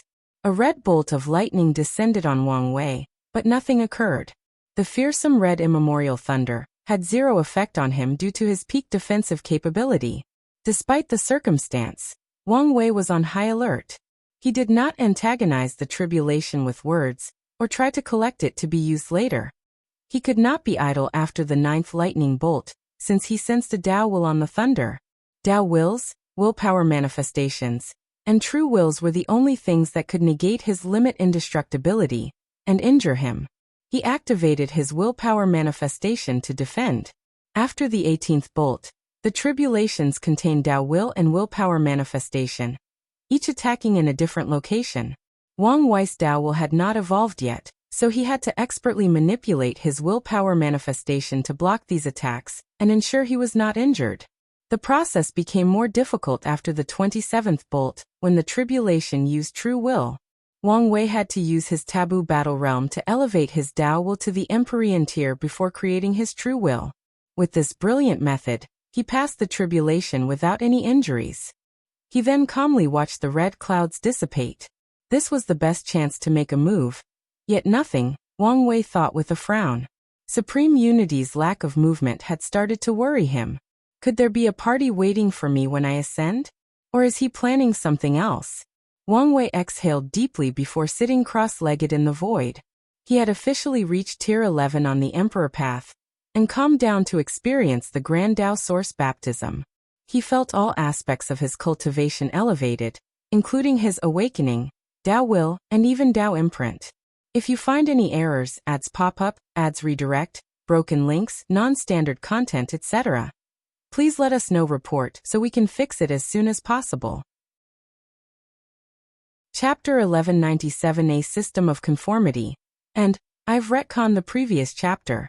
Wang Wei is still in the second level of the Golden Body of Merit. The Grand Tao Source manifested before Wang Wei, and he calmly watched his Tao imprint change. There were more runes, and the imprint was embedded deeper into his Tao, but all the changes had occurred on a surface level. It's harder to detect and erase, Wang Wei thought. More importantly, it now has the ability of motion. Before dying, all Empyreans could activate motion, and their Tao imprint would detach them from their Tao and move around the Grand Tao Source, making it harder for anyone to find it and kill them. Everlasting Empyreans do not have to use this ability since it's passive for them actively. It will immediately activate as long as their bodies and souls dissipate or stop working. Wang Wei then summoned his Tao will, feeling the slight change in essence. He could now suppress lower-tier Tao wills or even render them useless. Now that the Tao imprint had strengthened, the Tao will followed since one of its primary purposes was to grant Eternals an everlasting an advantage over the lower Emperor class. Zoning, Wang Wei muttered. His Tao will gain this new ability to counter the motion, which allowed his will to search for a person's Tao imprint in the vast sea that is the Grand Tao Source. Wang Wei created his true will to test it out, and he was immediately satisfied with the result. More importantly, the zoning ability improved drastically. Once he adds his Karma Tao, tracking and eliminating people's imprints will be relatively easier. Once these two aspects finished elevating, Wang Wei felt the baptism headed for the next step, his awakening. Once he activated it, 11 fate palaces appeared above his head. They looked magnificent. They appeared less ethereal than before. It seems they are no longer a decoration, and I can use them in battles, Wang Wei noticed. His mind went on overdrive, thinking about using them directly as weapons or better yet, creating techniques that fit with the palaces.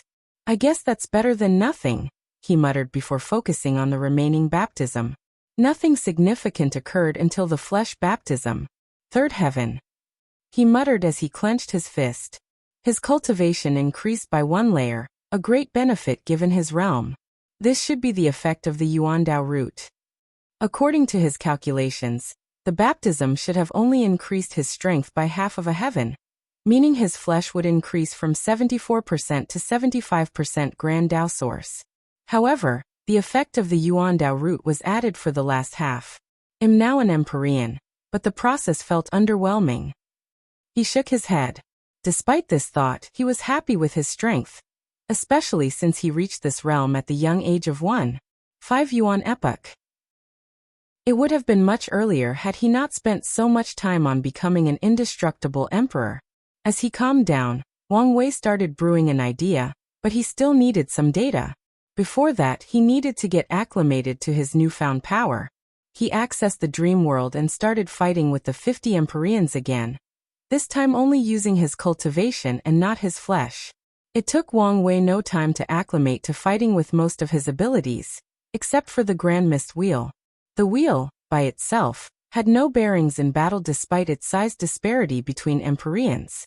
Ordinary Empyreans had a wheel between 6 to 9 zhang, while Everlasting went from 10 to 12. However, their size only indicates their advantages in creating worlds and life to help them cultivate. In simple terms, the bigger the wheel, the faster the cultivation. Despite the inherited classification of the Grand Mist Wheel, sentient beings are intelligent and innovative. As such, through the development of civilization, many ways have been created for the Grand Mist Wheel to be helpful in combat. The most common ones are using the world created as explosions or weapons, creating unique life forms that can fight side by side with their creator. Or better yet, fuse with the creator to boost their strength. Lastly, reverse the Cosmos Grand Mist into the final Grand Mist to kill people. Wang Wei needed time to understand and use these tactics in battles, So he spent a few years fighting with these imprints. He did not waste much time since these 50 individuals were the perfect teachers. All of them have lived for so long that they've mastered these basic tactics. After opening his eyes, Wang Wei started deducing information and deriving new ideas. His purpose? How to make his Empyrean realm unique. He thought something new and unexpected would occur since he was an immeasurable emperor. Still nothing happened. No new ability, blessing from the heavens, or even a simple reward of merit. After an unknown amount of time, he opened his eyes with disappointment and realization. So that's how it is, a system of conformity. No wonder I've had no success with the 2 Dao imprints experiment. Grand Dao encourages innovation and improvement during the realms of mortality, 0 to 9. That's how people get new cultivation systems, and the Duyi realm, Pseudo Dao will. However, from tier 10 to 12, everyone's cultivation must conform and follow a similar path. Wang Wei broke the mold in the Great Emperor realm by becoming an immeasurable emperor, but that was as far as he could go. As far as Grand Dao would permit uniqueness and exceptionalism. Grand Dao wants everyone to conform and, through the slow and tedious process of cultivation, lose their ingenuity and innovative spirit. However, once you've reached the peak of the Paragon realm, a cultivator must either regain that spirit or preserve it if they want the slightest chance at glancing at transcendence, he thought. Wang Wei was momentarily speechless. From a design perspective, this method was an excellent way to eliminate 999% of cultivators, blocking their way toward transcendence. It's a good way to eliminate those unworthy and cultivate only potent transcendence. However, as someone forced to conform and live in a specific way, he was far from happy or understanding. Cultivators have achieved immortality and think they've escaped the shackles of time. But in truth, it is their biggest enemy. Wang Wei sighed before becoming slightly angry. If he still had access to his science and technology world, he might have found a way to bypass Grand Dao's restrictions and remain unique in all 12 cultivation realms. There is no point in crying over spilled milk, he uttered. Anyways, I've always known that I needed to play the game before I could win it. He composed himself before continuing with the process of uncovering his strength. Wang Wei controlled his Dao imprint to begin stacking his Grand Dao boosts. Most of his previous boosts did not need an upgrade, so he started the process. The battle realm functioned the same way as the ancient fiend god realm. Every 2% of strength was 1-fold. Wang Wei had no issue with stacking until 5-fold when he received an immediate warning from heaven and earth that his power was too strong. Even though he sealed the void battlefield, he had no choice but to enter the source chi space to continue. As he expected, Wang Wei reached the 10-fold battle realm, or a fighting prowess of 999%. However, he did not immediately reach taboo as he needed a key. So he did a quick divination and knew the answer. I need to absorb another perfect tier or perfect energy on par with it. His lips twitched as he remembered something. Su Junyao. Is fate already scheming my meeting with her? He knew how rare perfect tier was, and who else would have perfect energy in the upper dimension besides Su Junyao? Wang Wei resisted the urge to swear. Forget it. I'll use the power of nothingness, this time around to achieve taboo. He already had an idea of how he would do that, so there was no problem. His body began to release a golden light, and he calmly watched it. Wang Wei experienced a few disappointments during his retreat and breakthrough, and another one was his peak 2nd level golden body of merit. He thought he would achieve the 3rd level after absorbing the rest of his merit, but he could not be more wrong. The difference between the 3rd and 2nd levels seems so vast that it appears impossible for anyone to achieve. He now understood that if not for the threat of that eldritch monster, he would never have achieved a peak 2nd level. If I want to achieve the 3rd level, I'll need to fulfill my destiny and get rid of the parasites, Wang Wei muttered with a frown. So, how the hell am I going to reach the unknown 4th level? He immediately realizes his plan will not work, meaning he needs another way to protect or hide from any half-step transcendence. Then his mind went into overdrive. A heaven-deceiving formation should work, but Supreme Unity and Methria are not true heavenly Dao. They don't need to play by the rules and accept the deception from someone weaker than them. So if I want this method to work, I need something of similar essence to use as the formation's core. Wang Wei's eyes shone brightly. The Devil Primogenitor's broken half-step transcendence artifact. He was immediately excited as this could work. The only issue was how to get to the trial in primordial chaos without these two knowing or interfering. Wang Wei did not mind such difficulty since he at least had a working direction. However, just as the joy was about to settle in, he suddenly thought of something, and his complexion turned dastardly ugly. If you find any errors, ads pop up, ads redirect, broken links, non-standard content, etc., please let us know report so we can fix it as soon as possible. Chapter 1198 Playing God read Miss Forbidden Land. Heavenly Book Paragon opened his eyes, sensing another nexus of time. He opened his book, and as expected, countless new pages now contained writing. He read patiently before a smile formed on the corner of his mouth. A broken half-step transcendence artifact? Finally, a decent fortunate opportunity, he muttered. He started to think that Grand Dao was doing poorly at sending him information, and that Grand Dao's son would be the only person to give him benefits. Heavenly Book Paragon pondered. The exact place is only briefly described, making the location unclear. But with the information at hand, and knowing it's from the Devil Primogenitor, I should be able to deduce the exact location. His eyes turned completely white as he activated his Heaven Grand Dao source. His gaze scanned through the secrets and truths of the universe, as if he were looking at a record with knowledge from the entire chaos universe. Found it, Heavenly Book murmured before condensing a clone, and sending it to the trial's location in primordial chaos. This is a good start, he thought calmly. However, his growth rate is way faster than I anticipated. Heavenly Book Paragon wished he could deal with a not fully realized Wang Wei or Grand Dao Sun. Although he feared no one in confrontation, he did not like extra work. Maybe it's time I consider eliminating these two. His eyes squinted, hiding an intense ferocity. It might be impossible to kill these two, but getting them out of the way temporarily, so he can get to Wang Wei may not be impossible. I'll need to play my cards right if I want an opportunity. Heavenly Book closed his book while his mind was still scheming and planning. Myriad Emperor World, Void Battlefield. Shit, Wang Wei thought. There is a high chance that the bastard, Heavenly Book, knows about my future and took away my fortunate encounters, including the artifact. He was immediately in a bad mood after thinking about this. I need to hurry.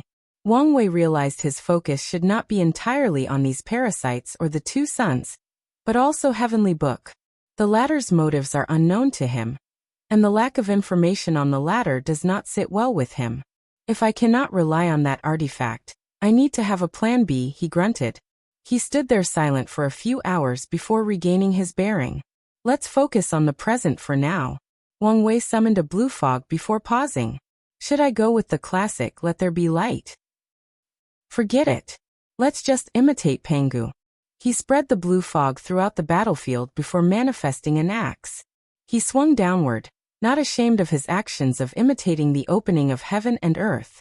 After the first strike, the blue fog created a vast, desolate space that seemed to embody darkness. Wang Wei swung his axe a second time, and the sky and earth appeared.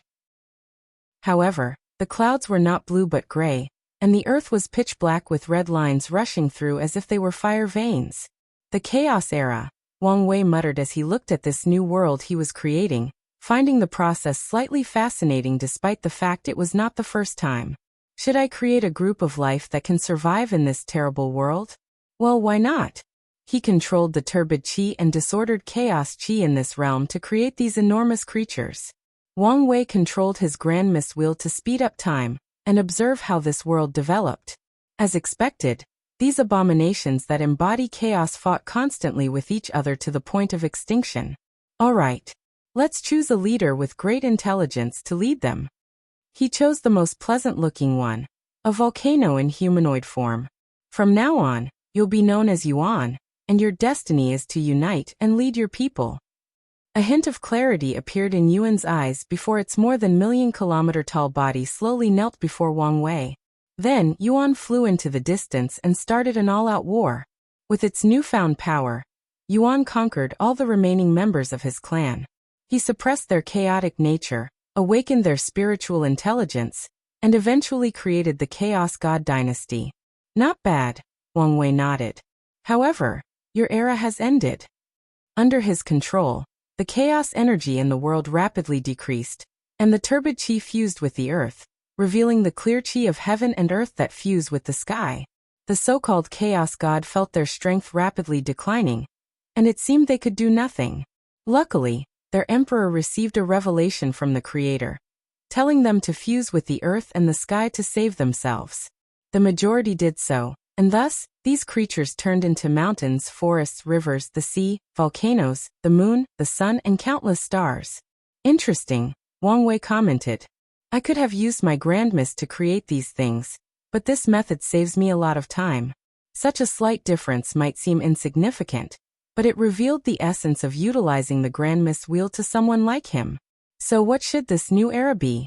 Start with innate life before transitioning to acquired. Directly skip to acquire? Or only create innate life? Maybe go in a completely different direction. Wang Wei was in thought. He could do all these since this world can be molded as he pleases. If he wished, he could just start over. However, he needed a purpose for creating this world. My purpose is to increase my cultivation speed and create life forms that survive the creation tribulation. In that case, Wang Wei pointed at the sky to manifest a chain composed of runes, which was a manifestation of his grand Tao source. He used it as the foundation of the laws of this world, to create his version of the grand Tao source. Wang Wei had absolute control over this world, meaning he could have made the grand Tao source as he wished. However, he replicated the one in the real world, to ensure these people could survive the creation tribulation, and help him cultivate. The only problem with this method is that his cultivation is only 70%, and this world only has fate. Next, he'll use the fate of myriad Tao to replicate the grand Tao source of all 3,800 Taos. With his words, countless new chains formed a grand river that ran through this new world's very fabric of existence. Of course, most of these Taos were on par with 5% grand Tao source, and Wang Wei's sub-Taos were at best 25%. But that was more than enough. The people can complete these Taos, Wang Wei muttered. He understood now how it was possible for someone to cultivate Chaos Tao. Using the grandmiss will was instrumental. Otherwise, it would have taken way too long to develop all 3,800 grand Tao sources. The next step is the creatures. Wang Wei pondered briefly before dividing the world into 5 continents. The first continent was the Fate continent, and all life forms living there would cultivate Fate Tao, and all the other components of his fate-dominating Tao. This continent is the center, the largest, and the one with the most luck, destiny, and resources. The second continent will cultivate his soul sub-Tao along with his professional Tao. This continent also had ample resources. The third continent would cultivate his other sub-Taos, like destruction, 5 elements, and lightning. The fourth continent cultivated all other Taos, and the fifth continent was all body refiners. Wang Wei moved his arm to mold his first life form. He did not choose an innate or acquire and fuse them. His creations will have a lifespan of 10,000 years, but they will all be born weak and must be cultivated. As he finished his creation, Wang Wei nodded in satisfaction. I have created you in my image, meaning you have unparalleled talent, Wang Wei stated. Lord Creator. The man wearing a coarse brown bag as clothes immediately knelt. Your surname will be Wang, the same as mine, and your first name will be Chuangxing, meaning first creation. I have high hopes for you, so do not disappoint me. Never, my lord. Wang Wei nodded before creating more creatures, a total of 269 million to be exact. He ensured the diversity of races and species. Finally, he left a clone to teach them about basic survival guides before preaching to them about cultivation. The main body traveled to the other continents to spread life, and he ended his creation session by building systems like samsara, luck, and even fate. Now let's just watch. He fast-forwards time. The process was interesting, to say the least. Everything was moving rapidly. The continents became populated. People were born and reincarnated. The barrier between continents dissipated, and war and destruction spread, followed by a period of peace before the cycle repeated. However, Wang Wei was not affected in the slightest. It was like he had a remote control and was moving things along to a designated part of whatever he was watching. After more than 1,000,000 yuan epoch, Wang Chuangxing is finally prepared to pass the creation tribulation and become my first Empyrean tier subordinate, Wang Wei thought with a smile.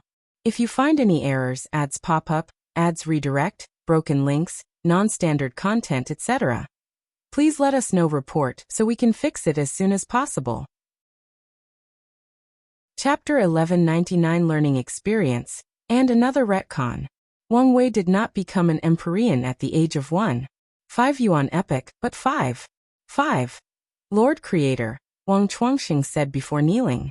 He had reached the pinnacle of this world, but even then, the Lord Creator seemed unfathomable to him. Wang Wei, who was floating in the air with his hands behind his back, nodded. You did not disappoint me, becoming the first Empyrean of this world. I tried my best to be worthy of the talent you granted me. Your life has been challenging, and you've survived many things. Have you ever wondered why I've allowed so many things to happen when I have the power to stop it? I wouldn't dare question your lord, Wang Chuangxing swiftly replied. Since his creation, he has indeed experienced many great things. There was the division of race, where all the original 1,269 million creations and their descendants formed clans and races before starting a war between them. After years of fighting, Wang Chuangxing rose as the leader of the human race and eventually, the ruler of the fate-dominating continent. After a short period of peace, he had to face the continent war. Everything was peaceful when the 5 continents first encountered each other. They exchanged knowledge and resources. However, such peace did not last long before an all-out war started, devastating the entire world. Once that was settled, it did not take long for the Destruction Lord invasion. A powerful cultivator appeared in the Destruction continent and started another invasion. The man was fierce, and one of his 3 generals was also an expert of Death Dao, leading a legion of undead to ravage the world. Wang Chuangxing almost died confronting the Destruction Lord. Luckily, he was the final winner, bringing peace and prosperity to the land. Of course, as always, such peace was fleeting.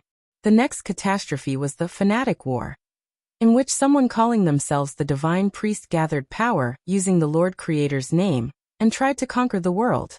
This event was a stain on Wang Chuangxing's honor and legacy, as he believed the Divine Priest that he was the emissary of the Lord Creator. So he joined his side as the sacred son of the religion, helping them in their conquest. Luckily, Wang Chuangxing learned the truth eventually and put an end to everything. After that event, Wang Chuangxing became a recluse, not paying attention to the outside world. Unfortunately, the people had to ask him to return due to an event now labeled as the Chaos God Rebellion. Someone woke one of the sleeping Chaos Gods from antiquity, and the latter went on a killing spree. It absorbed people's blood, flesh, and soul to maintain its power, and even become stronger. By the time people discovered Wang Chuangxing's location, the Chaos God was already too powerful. So many heroes fought and died to seal this catastrophe. Now Wang Chuangxing had reached the end of the Tao and was the most powerful entity in this world, thus hailing a time of peace and prosperity. You're an intelligent being, so it would be weird if you didn't question it. Wang Wei knew the Fanatic War happened because of Wang Chuangxing's crisis of faith and questioning his existence and purpose. Lord Dash, I'm not here to blame you, just to provide an answer, Wang Wei continued. You needed to have a hard life and be tested to be prepared for the creation tribulation. Creation tribulation? You are limited by this world. I'm sure you've already sensed that your strength can no longer increase. Indeed. If you wish to leave this place and exist in the same universe that I do, you must survive a terrifying tribulation. And when I say terrifying, I mean terrifying. Wang Chuangxing's heart skipped a beat as he understood the underlying implications behind these words. Many things he had previously thought, deduced, and guessed became the truth in this short conversation. Do you want some last-minute preparation? Or do you want to leave now? I would love to say a few words with my family, but Lord, could you give more information about this tribulation? No problem. Wang Wei sent the information into his mind, and after processing it, Wang Chuangxing went to talk to his wife, 2 sons and daughter, and had one last meeting with his clan. He did not tell them the truth, but just reassured them. All right, let's go. Wang Wei brought him out of the Grand Mist Wheel into the void battlefield. Disappointed? Wang Wei asked, making Wang Chuangxing laugh in embarrassment. You're in an isolated void to prevent the tribulation from affecting others. My world is not that barren. I see. Wang Chuangxing sat in the void to prepare, and 10 minutes later, a cloud gathered in the void. Boom. A red thunderbolt descended from the sky, and Wang Wei immediately frowned as the bolt contained a true will. Bolts after bolts descended from the sky, not giving Wang Chuangxing a chance to breathe. He fought fiercely, using all the fate techniques he had mastered.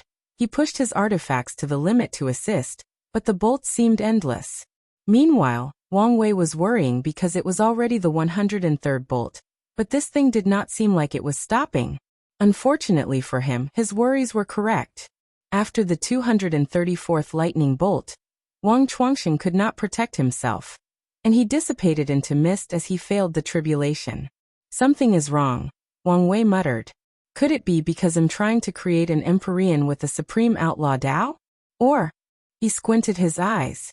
He entered the Grand Mist world and revived recreated Wang Chuangxing, even remaking the memories of surviving the tribulation.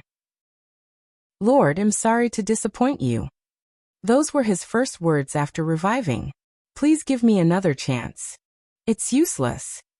Lord, you're technically immortal as long as I'm alive. However, the tribulation becomes exponentially difficult based on the amount of time you've failed, Wang Wei replied. I can give you another chance, but not now. I understand. Don't beat yourself too much. Wang Wei patted his shoulder before disappearing. He now had to train someone else, and decided on a non-outlaw Dao. He created a new thunder race, and their leader was their champion. The woman, named Wang Lei, had destiny on her side, so she rapidly grew to Wang Chuangxing's level after many catastrophes that served as training wheels. Of course, Wang Wei did not live through all of them and just jumped into the future when she was ready. He took her outside for the tribulation. Then, he calmly watched as she was obliterated in the 457th thunderbolt. He knew what was going on by now, but he refused to give up so easily. So he started again. His next champion was someone other than someone who cultivated the Grand Dao Source. No, he opted for an insurgent Empyrean. He created triplets based on essence, chi, and spirit. One cultivated their bodies to the pinnacle, the second cultivated chi, and the other focused on their souls. Finally, they fused once they reached the Empyrean tier. Sadly, Wang Xin died after the 786th thunderbolt. Wang Wei immediately started on another attempt. He knew why these people failed, and the answer was simple. True heavenly Dao did not want any creation life forms in the lower dimension. But Wang Wei wanted to leave one for his sect, and he also saw these events as a training method for future creation. For this attempt, he created the 6th continent, the ability continent. In this continent, people did not cultivate. Instead, they would awaken a talent/ability and develop it to a higher level. The upside of this method was that the abilities were powerful, weird, and even considered balance-breaking. The downside is that the people in this continent had weak bodies, between Tier 0 and Tier 3, and shorter lifespans. Wang Wei's champion for this round was ability user with a power called Survival. This ability was similar to the X-Men character, Darwin, whose ability was to evolve to adapt to any situation, including death. Sadly, Wang Dan did not survive long. After the first thunderbolt, he adopted and became immune to it, so the tribulation changed to flame after the 4th bolt, which he also immediately adopted. But on the 5th attack, a multicolored lightning bolt contained power from all 3,800 Daos. Wang Dan's body could not quickly adapt to all these powerful concepts and ideas, and he exploded. Well, at least this was educational, Wang Wei thought as he shook his head. He stopped this pointless struggle and returned to his retreat. He closed his eyes to enter his cultivation state, and his mouth twitched. So slow, he thought. His previous cultivation speed was like a state-of-the-art spaceship with quantum drive, allowing faster-than-light travel. But now, it could only be compared to an obese child with short legs. Luckily, this was the base cultivation speed, so he immediately added all his advantages. But even then, Wang Wei was not entirely pleased as his speed was only on par with the fastest bullet train in the world. Besides the merit, the effect of everything else has drastically decreased, especially the Grand Dao Source Tree. This thing is now useless, Wang Wei thought with a frown. If only I could elevate the Bodhi tree to tier 11. He sent a clone to the source chi space to find a chi that could improve the tree's quality. However, he knew the tree would take too long to evolve, even with the chi. Wang Wei connected to all the souls in his Grand Mist Wheel, borrowing their power to help cultivate. He noticed he could no longer accelerate time inside the Grand Mist world while cultivating, which was a shame. Regardless, he now fully understood the need for the Grand Mist Wheel. His cultivation speed now could be described as a modern-day rocket. Although less than it used to be in the Emperor realm, most of his peers still need to gain this level of speed. He improved the time acceleration formation in his room, pushing it to the absolute limit before focusing solely on his retreat. After what felt like an instant, he opened his eyes. 77%.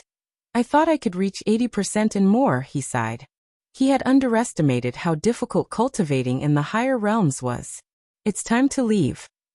Wang Wei checked outside, and 350,000 years had passed since the banquet, and he was now over 200 yuan epoch in age. The people in the upper dimension would freak out if they knew of this. For example, Emperor Kong became an Empyrean in the 3 yuan epoch, but that was the time that passed on the outside. No one knew exactly how much time he spent, but his success in the 3 yuan epochs is a testament to how good his time acceleration formation/artifact was. Meanwhile, Wang Wei had even greater achievements since not even a yuan epoch had passed since he proved the Tao.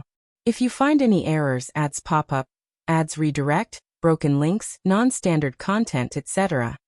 Please let us know report so we can fix it as soon as possible. Chapter 1200 Ascension. Let's start with my true avatars, Wang Wei muttered. He gathered his existence to condense countless. All everlasting Empyreans can have a total of 269 trillion true avatars, but Wang Wei did not create all of them. The true avatars will remain mortal as they experience reincarnation after reincarnation. Their purpose is to be backups, or revival means for their main body. Based on the rules of heaven and earth, the higher the cultivation of a true avatar, the easier it is to recognize them. Empyreans are then forced to keep their avatars as mortals to prevent discovery. However, they will also select a few avatars to hide themselves and cultivate. These avatars will have a cultivation level of 999% so that if they die, the avatar can immediately become the main body and inherit all the main Bodhi's powers. After creating most of the avatars, Wang Wei summoned his life-death Tao to bless them. However, he immediately frowned as he realized something. He summoned his status as the Mind 3 Realm Emperor for the blessing, and the result was the same. Rules after rules, he complained. He wanted some of his true avatars to reincarnate into the lower dimension to have an extra safety measure, just like his secret vaults. Unfortunately, the rules stated they could only be reincarnated into the upper dimension and the eternal Ascension world. Wang Wei waved his hand to send these things into reincarnation, and he was once again surprised. As soon as these avatars arrived, he sensed they had already reincarnated. The processing speed astonished him. It seems the rules still provided some advantage, he muttered. Although it was something small, it was better than nothing. His next step was refining his Proving Tao artifact. He summoned a ball of compressed strings glowing with a golden aura. The artifact was a part of him, meaning his Grand Tao source nourished it during his breakthrough. As such, this artifact is now classified as an Empyrean artifact embryo, meaning he only needs to fuse material of the same level to finish it. Currently, Wang Wei had two materials he could use: the sword creation life form from Old Man Nether, and a prime gold chi that his clones found in the source chi space. He did not hesitate to add these things, completing the final transformation of his artifact. This thing is truly subpar, not even adding one fold to my battle realm, Wang Wei complained. However, he was limited by resources. He could only wait until he ascended to improve the artifact. Wang Wei finally stood up from his cushion, directly teleporting to his secret vault. If anyone saw this thing, they would think he was a narcissist. There were paintings of him on one side of the room, showing the different events in his life. The other side contained calligraphy of his name, and all the titles had received. There were recordings of his memories, and at the center of the room were stacks of books about everything he had accomplished in his life. Wang Wei created another book to add more details. Although heaven and earth did not acknowledge his accomplishments of being the first everlasting and indestructible paragons in the lower dimension, or the fact he was probably the youngest in history, they were all significant accomplishments, and he put them into his vault. Once he was done, Wang Wei teleported his vault into the core of the world tree. There was no better place to hide it, especially since it would have such a powerful guardian. Additionally, he instructed the tree to teleport the vault away in case a powerful enemy discovered it. Should I also add my ancestor's vault? Wang Wei hesitated. All emperors are paranoid about their vaults, even for family members or Dao companions. So, there is a chance that his actions might be controversial to his ancestors. Let's just do it, and I'll apologize to them, Wang Wei said. And he spread his divine sense to find their vault. Nothing? He found every hidden vault in the lower dimension but not theirs. Two possibilities. They both experienced an event so terrifying that their vaults were destroyed, or they sent projections after becoming Paragon to hide them better. Wang Wei no longer focused on this, and left after giving the world tree another baptism. His destination was the Sect. Everyone gathered as they knew this was the last official meeting of this generation's Sect master. I believe my clone has already refined the immortal mansions and unique chi? Wang Wei asked directly. Yes, Origin One nodded with a smile. The amount of reserve mansion and energy Wang Wei created for them was 5 times greater than all the Sect's previous emperors, and if it were not for the balance mechanism, it would have been more. Good. Now it's time for the Dao Source Seed. Wang Wei began to refine the seeds at an alarming rate. Moreover, those seeds contain more potential than others since they were refined from an Empyrean. The result was twice as much as all the former emperors combined. Of course, like the immortal mansions, most of these seeds will be sealed and distributed over a long period. The majority will not see the day of light until the Sect encounters a catastrophe. This is for you, Wang Wei said as he handed Dong Lifen's master a unique seed. It contains a special river of fate that will boost your power to the peak of the Emperor realm when needed, and a 3-zhang Grand Mist wheel to help you create life and accelerate your cultivation. Empyrean's wheel is between 6 to 12 zhang, but Dao rulers can have 3 to 5 zhang. The wheel is not just for you, Wang Wei continued. You'll have to share it with the others. Come with a schedule on how to use it. Wang Wei sighed. I would love to leave more, but the rules are not in my favor. Thank you, Sect Master. You replied. Wang Wei then watched her fuse with the seed. Welcome, Fate One, said everyone present. Thank you, everyone. It'll be in your care from now on. Never in her life would you have expected to reach such a level in her cultivation, and she owed everything to the Sect Master and her disciple. What's next? Wang Wei asked. The artifact and arrays, replied Miscellaneous One. Let's start with the artifact. Someone brought an artifact similar to his, a ball of compressed strings. The workmanship is brilliant, Wang Wei complimented. Whoever refined that thing pushed the limit of the materials. Thank you, Sect Master. This is one of my best works, Miscellaneous One said with a smile. Wang Wei nodded before summoning the 4-symbol mirror. With a thought, the mirror turned into particles that fused with the string ball artifact. Finally, he summoned his Proving Dao artifact and created a projection, which fractured under his control. Many people sighed after seeing this, knowing a true Empyrean artifact couldn't remain in the lower dimension. Once the projection fused with the Sect's artifact, it released a terrifying aura. The Sect now owned a cracked Empyrean artifact as their 10th artifact, and it was one of the best of its kind. His next task was to add the Grand Dao Source Nourishment to the Sect's 10th Emperor Array, which combined a Fate Array and the Heaven Deceiving Array. He tried to deceive Heaven into allowing him to create a Tier 11 formation, but that was not allowed. So he followed the same principle as the artifact. His third task was to leave a True Will artifact for the Sect. With his current strength, the array from the Human Emperor's trial, and other means, this artifact will take a very long time to dissipate. Sadly, it still could not be permanent. However, Wang Wei did leave an insurgent technique called World Will that allowed Dao ancestors to create a copy of a Dao Will/True Will from their inner world.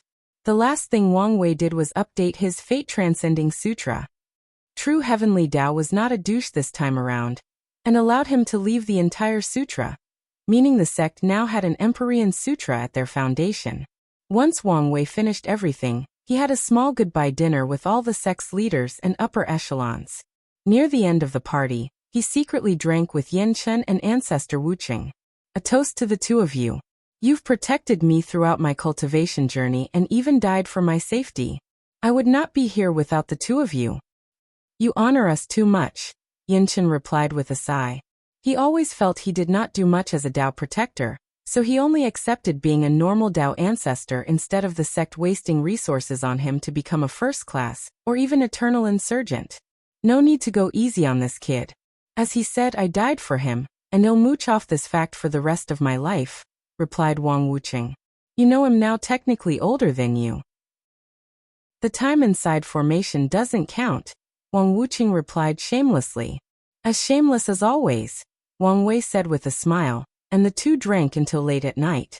If you find any errors, ads pop up, ads redirect, broken links, non-standard content, etc., please let us know. Report so we can fix it as soon as possible.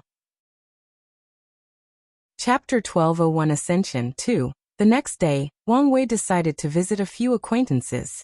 Most of his friends/acquaintances had already ascended, but there were a few he could still say goodbye.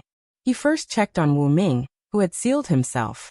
This man did not ascend but sealed himself to be a guide and protector of the Wu clan and the Origin Rune Palace. He plans to ascend only after the clan cultivates their first heavenly emperor. Wu Ming had the talent and destiny to be like Yan Liling and Tong Ruobing. Sadly, his obsession with his family ruined him, Wang Wei thought. Maybe ruin was not the right word, but this man delayed his blessings and accomplishments, and based on how the future goes, he indeed might be ruined. Wang Wei checked on Dong Lifen, who was also sealed. She had already prepared for the invasion of the Heaven Will world. However, she needed the right time for the invasion, and according to divination, the best time would be a few generations later. As such, she sealed herself to pass the time and wait for her husband's reincarnation. Wang Wei checked on the others like Kai Song, and as expected, they were already sealed as well. So he teleported to the only acquaintance waiting for him, Tai Gang. You're finally here, Tai Gang said. Is there a reason you've waited for so long? I think one of my clones could have helped you reincarnate, Wang Wei said as he sat opposite him and calmly received the wine he served. I figure the more powerful you become, the easier it would be for me to reincarnate without any problems and maybe accelerate the process. Do you have something in mind? It has to be the Myriad Emperor world, a top supreme land so that I don't completely start from scratch, and it would be best to be in the next 50 generations. Wang Wei nodded before looking in the distance. His eyes rotated between black and white as he activated his Samsara Dao. I have a spot for you in the 12th generation. So close? Tai Gang asked. Yes. The competition is intense, but no one from the sect will compete, and you want to encounter people like Suya and Di Jiaying. That sounds perfect, Tai Gang nodded, unable to contain his excitement. The Iron Fist dynasty was about to see the light of day again. This time, it was more brilliant than anyone could have ever imagined. Then it's decided, Wang Wei agreed before they touched wine bowls. Thank you for your years of servitude. He remembered how he chose to spare and recruit Tai Gang on a whim, and over the years, the latter had proven to be a worthy investment. Thank you for investing in me, for never treating me differently because of my background, and for being magnanimous about my reincarnation, Tai Gang toasted. His life has been exciting and rewarding, and he owed all of it to his boss. I hope the next time we meet, we can work together again as partners, Wang Wei declared, and these words pleased Tai Gang. Once they finished drinking, Wang Wei helped him with his reincarnation. Firstly, Tai Gang had to strip away his inner world and lose his immortality. Afterward, Wang Wei guided his soul to reincarnation, ensuring he kept his memories, his innate talent, an artifact for protection, and Chen Tong's sermon that he engraved on his soul. Lastly, he protected the secret dimensions that Tai Gang left that contained the resources he needed to rise. Wang Wei even added a little bit to them. He did not give Tai Gang a title as he did for Wang Ju, because the latter would have too much karmic connection with him if he did so. However, he did bless him with some non-karmic binding luck to ensure his success in the next life. Once that was done, Wang Wei's next destination was the Heavenly Tree Village. Wang Wei did not show up but remained invisible as he observed. This village was now a top Dao lineages, and probably the strongest of its kind due to the world tree seed he granted them. Their minimalist lifestyle, in which cultivators lived and blended to refine the Dao heart, became the core of their lineage, resulting in mortal crafts and arts flourishing in that village. After observing for a while, he teleported to a secret dimension with an ancestral shrine for him. After so long, the village still considered him one of its founders and held worshipping ceremonies occasionally. He smiled as he looked at his handsome picture on the shrine. He first lit incense before leaving a hidden top-tier emperor array for the village. No one would know of it, and it would only activate in an emergency. With the protection of the Dao opening sect, no one would dare mess with the village after knowing its origin. However, he wanted to give them additional protection in case something went wrong. Wang Wei teleported away, and not long after, the disciples watching the shrine immediately noticed the incense and warned the village elders. They figured out what had happened, so they held another celebration for the founding ancestor. Wang Wei's next destination before returning home was to check on the Hell Court and the heaven-devouring emperor. After ensuring no problems, he teleported home, where his mother, father, Li Jun and Yan Liling were waiting. I knew this day would come, but I can't help but be saddened once it arrived, Yu Yan said, embracing her son. This is only a short separation. Time will fly by before you even notice. For us maybe, Yu Yan sobbed. The family started their last dinner together. This is for you, Wang Wei said as he handed his mother a space ring. What's this? My Grand Dao Source Tree. You can use it for now and just hand it over to the sect before you ascend. Don't you need it? It's useless to me, and it would be better to get another one in the upper dimension than spend so much time elevating this one to tier 11. And that's for you. Wang Tian looked at the small sphere that contained a golden man that resembled him, as if it was a perfect copy. Is that the limit-breaking deity? Yes. I've condensed it from all the stories and myths across all world communities. It's technically done, but I recommend you feed it more incense before using it. I will. Finally, this is yours, Wang Wei stated as he handed Li Jun a black crown. From now on, you're the Earth Emperor of the lower dimension. Unfortunately, I can't give you the human or heavenly emperor position. That's more than enough. Wang Wei smiled as he saw how Yan Liling was silently pouting in the corner, while ruthlessly biting into her food. You can also use the tree, said Yu Yan, and she nodded. Wang Wei chuckled. I've talked to the world tree. It will give you some leaves and other parts for pill materials. She will also help you in your role as guardian, but only in an emergency. Really? Her eyes immediately lit up. The world tree was tier 11, meaning an Empyrean rank material. Yes, and remember, the tree is the last line of protection I've left for all of you. I doubt anything will happen in the lower dimension, but in case of a catastrophe or unknown threat, it will fight to its final breath to protect or send you away. However, the tree technically does not belong to any faction, so it can only be used for emergencies. We understand.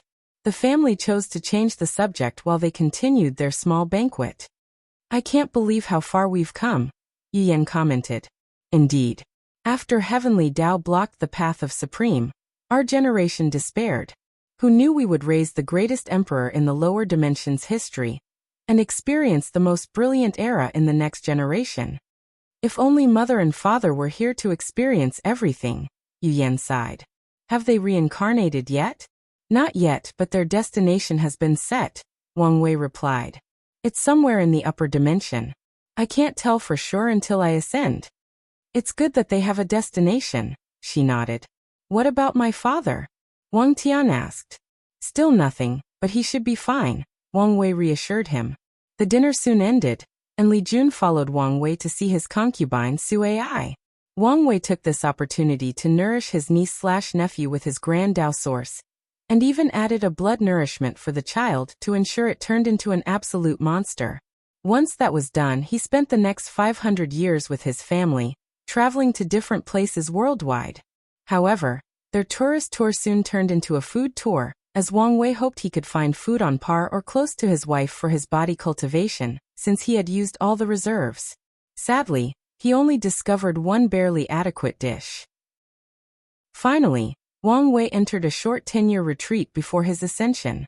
If you find any errors, ads pop up, ads redirect, broken links, non-standard content, etc., please let us know. Report so we can fix it as soon as possible. Chapter 1202 Ascension Finale. Wang Wei, who was completely naked, opened his eyes from his chamber. His body had tattoos from his face to his toes. With a thought, the tattoos became alive and rushed into his head or sea of consciousness. All preparations are done, he muttered before dressing and standing up. He gazed at his cultivation room, knowing this would be the last time. Should I leave this room for the sect?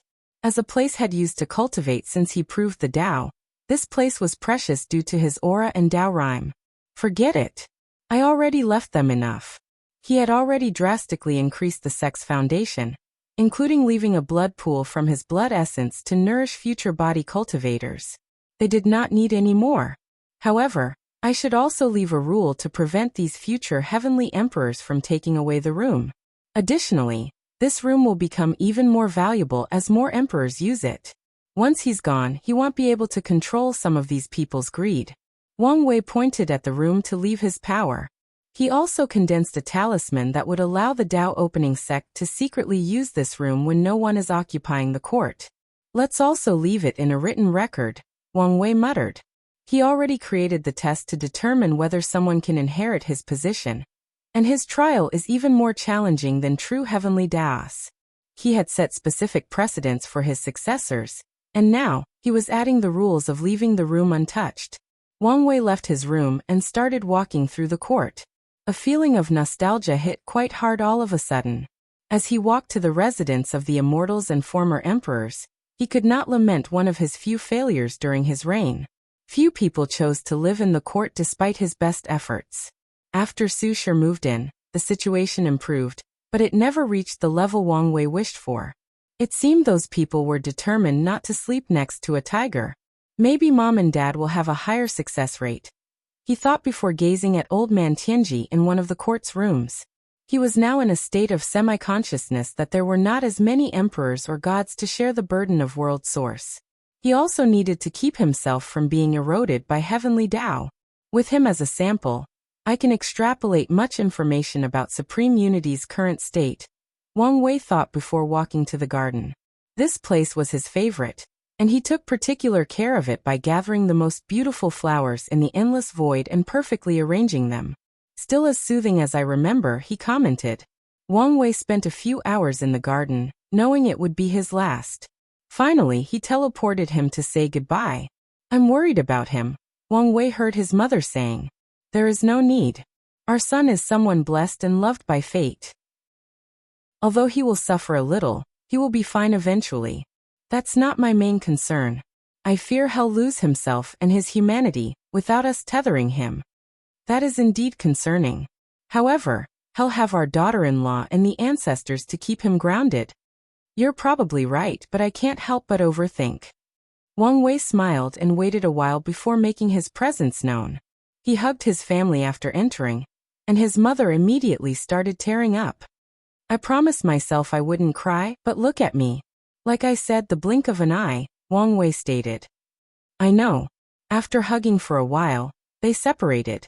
However, Wang Wei detected a few people outside. Come in.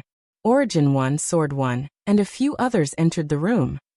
Wang Wuqing said you might leave without saying goodbye, so we came here as soon as we sensed your presence. Wang Wei sighed.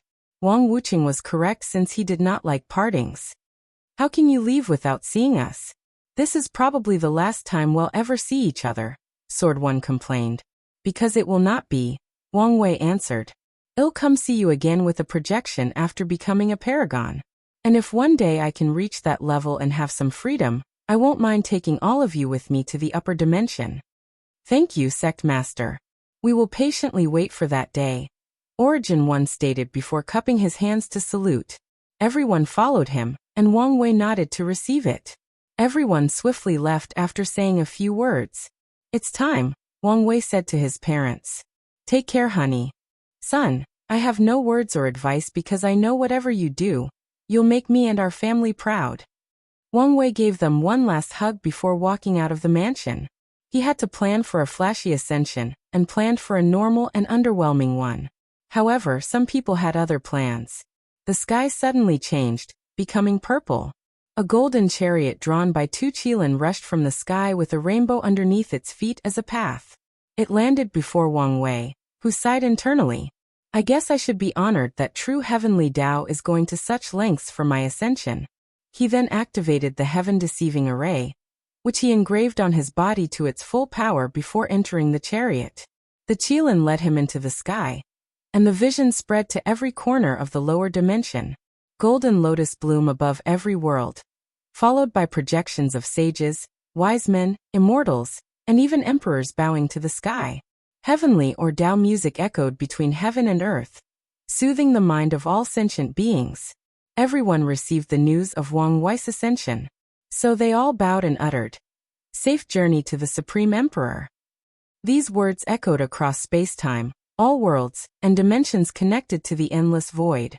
Although many people were secretly happy that that monster had finally left, no one allowed their personal feelings to affect this moment.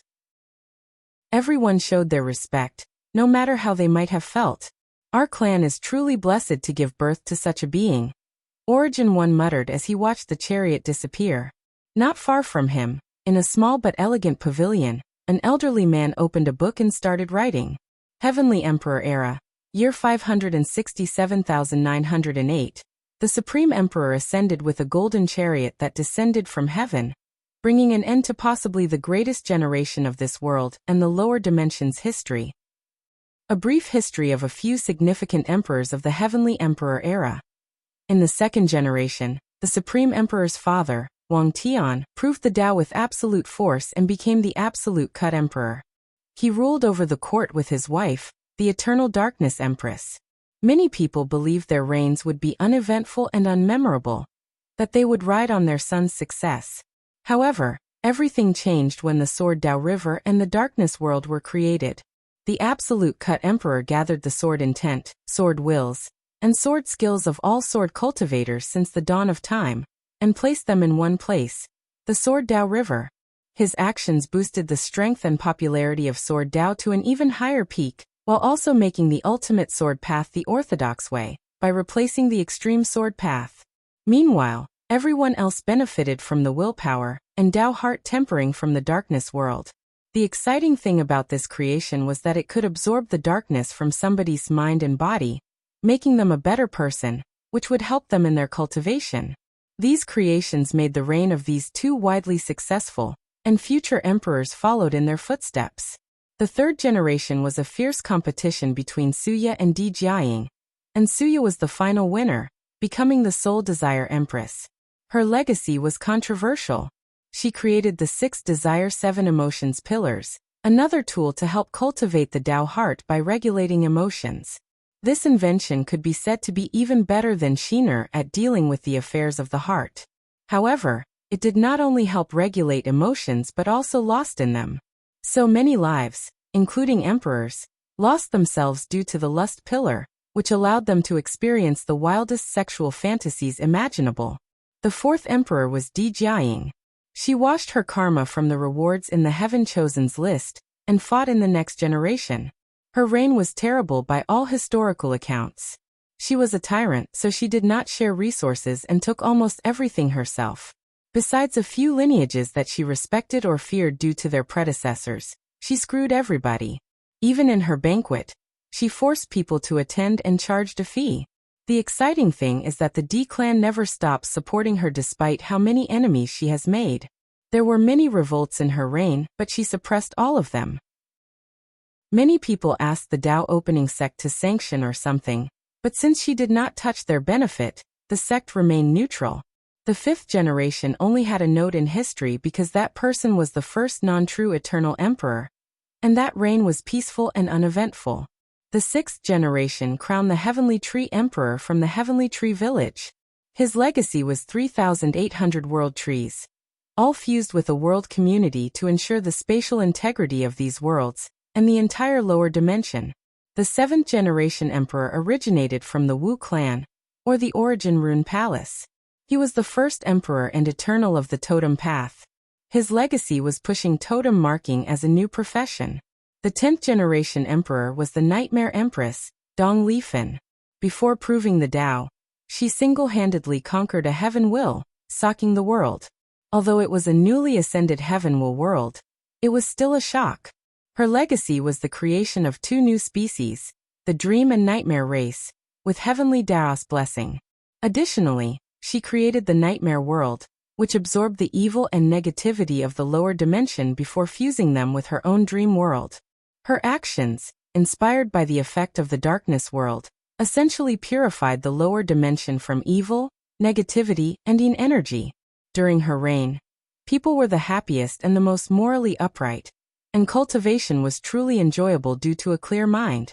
The 11th generation made history because they were the first emperors to fail the Supreme Emperor's trial, and could not sit on that throne despite being a fairly powerful pseudo-eternal.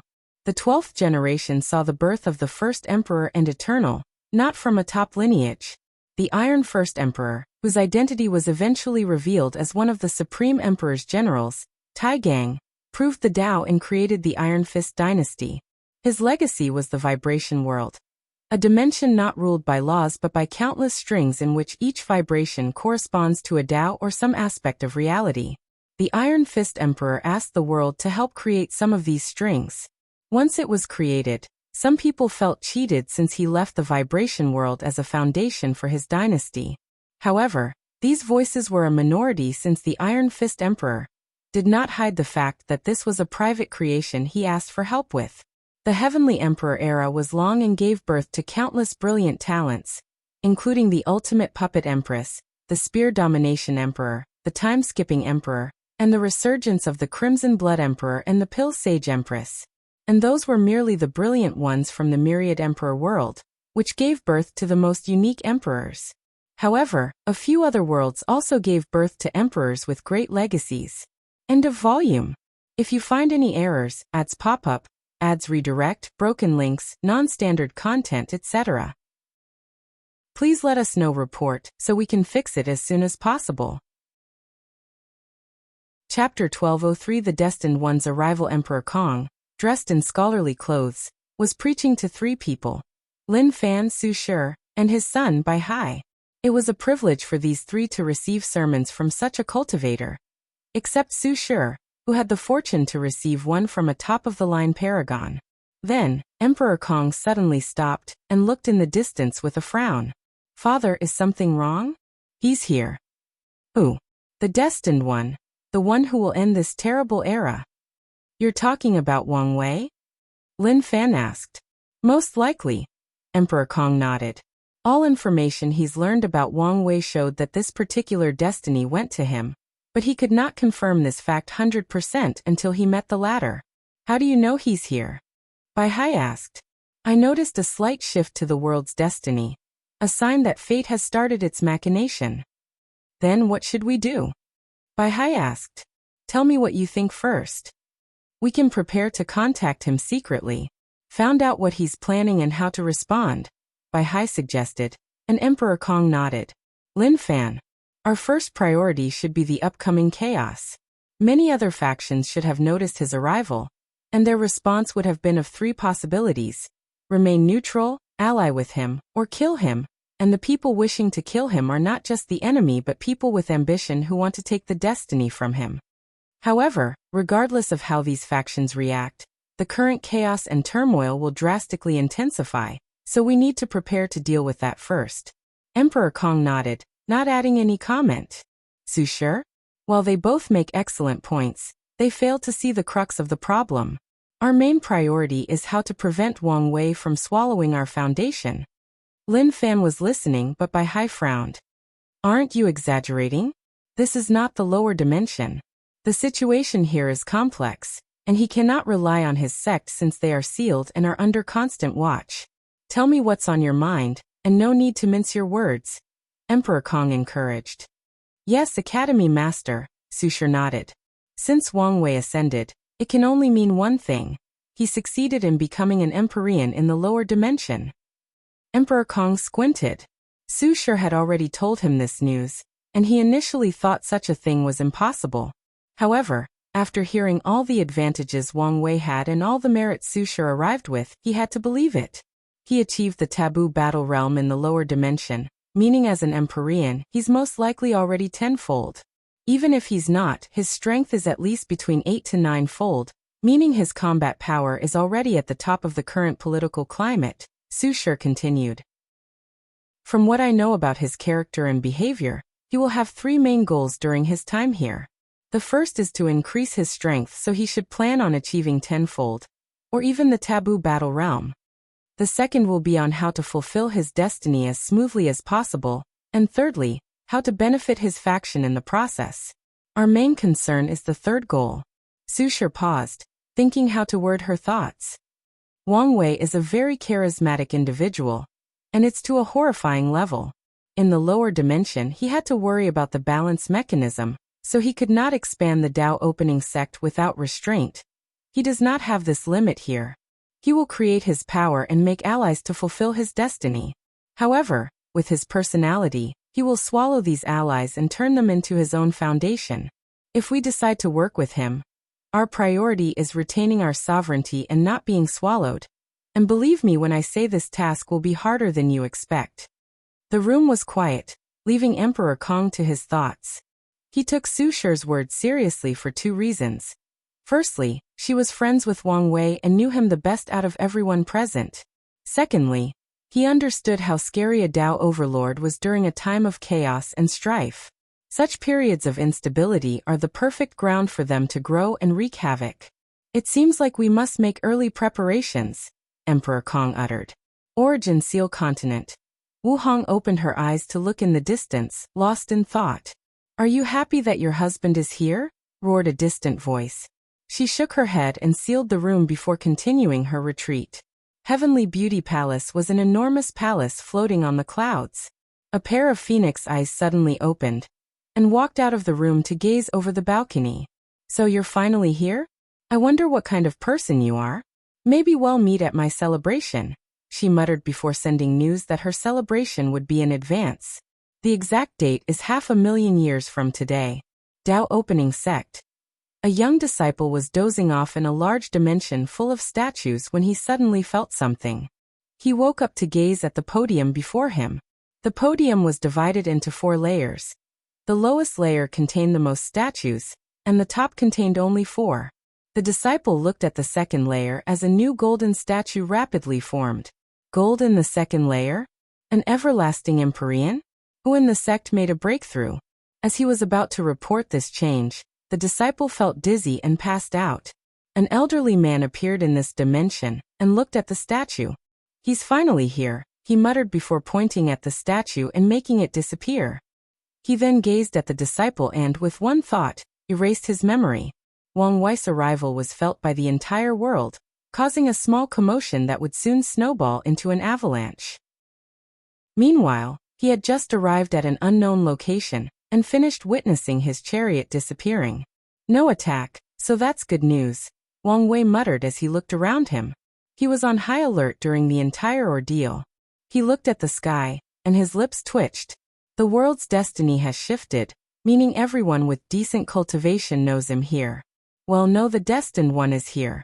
He looked around and scanned his surroundings. Am I on a planet? No, this entire area is a starry sky universe. Alright, let's adapt to this place first.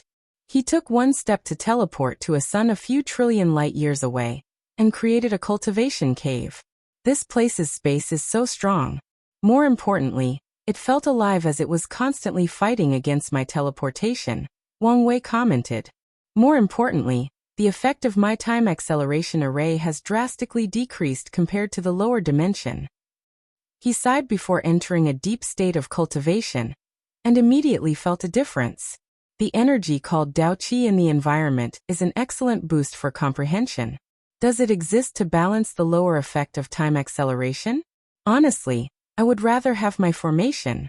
The adapting process was extremely short, so short that Wang Wei did not need a formation. He spent 3 months adapting, and 3 minutes passed outside. The good news is my cultivation is now 78%. This should be the benefit of first-time ascendees. It's a shame my body is too powerful, and there were no effects. Not that I could use it if there were. Wang Wei was now in the 3rd heaven of the adult fiend god realm, and once he reached the 4th, he needed to pass this realm's tribulation. Right now he was not prepared for that. Wang Wei stood up, and was about to leave when he stopped himself and frowned. A terrifying divine sense was scanning the area. No, not the area. The entire world, Wang Wei thought as he observed. The divine sense passed through him as if he had never existed, and Wang Wei was not surprised. He was a fateless, meaning it was extremely hard to deduce or divine any information about him. Additionally, he had the protection of the heaven-deceiving array, the effect of his spirit flower ability, and his 10-fold battle realm indicated he was very close to the Paragon realm in power, the protection of his golden body of merit, and the protection of fate or destiny. This divine sense is not someone who's in the lower tier of the Paragon realm, so it's most likely the world of the Time Eater, Wang Wei analyzed. Did he come back, only use his divine sense from the outside? Or was this some kind of mechanism he already left in place? Wang Wei did not have an answer, but he did know that there was not much time for him. The good news is neither Mithraea nor Supreme Unity suddenly appeared out of nowhere and obliterated me, he thought. However, what is this odd feeling? Wang Wei closed his eyes as he felt a deep connection somewhere far away. At first he thought it was his connection to his wife, but upon focusing, he realized the connection seemed out of reach. Is that my connection to Earth? He was right as he now sensed a deep connection to somewhere in primordial chaos, which could only be the prehistoric world. It seems I was too weak before. The isolation of the lower dimension should have also helped. If you find any errors, ads pop up, ads redirect, broken links, non-standard content, etc., please let us know. Report so we can fix it as soon as possible. Chapter 1204. Let's start. Wang Wei had a moment of nostalgia as he thought of his life on Earth. He had a few regrets from there, so he would love the chance to make it up. However, his current connection had no real purpose or ability.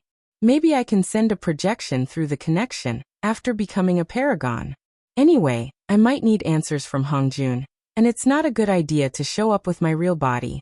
He composed himself before planning his next move.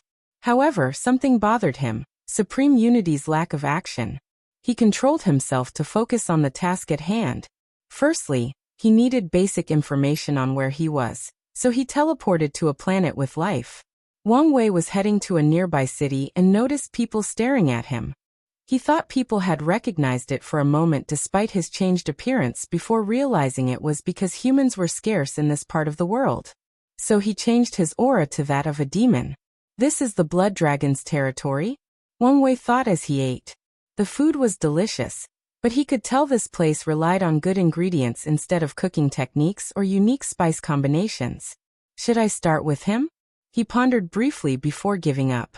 He needed more information, and to establish himself before making any moves. Bang! What the fuck did you say?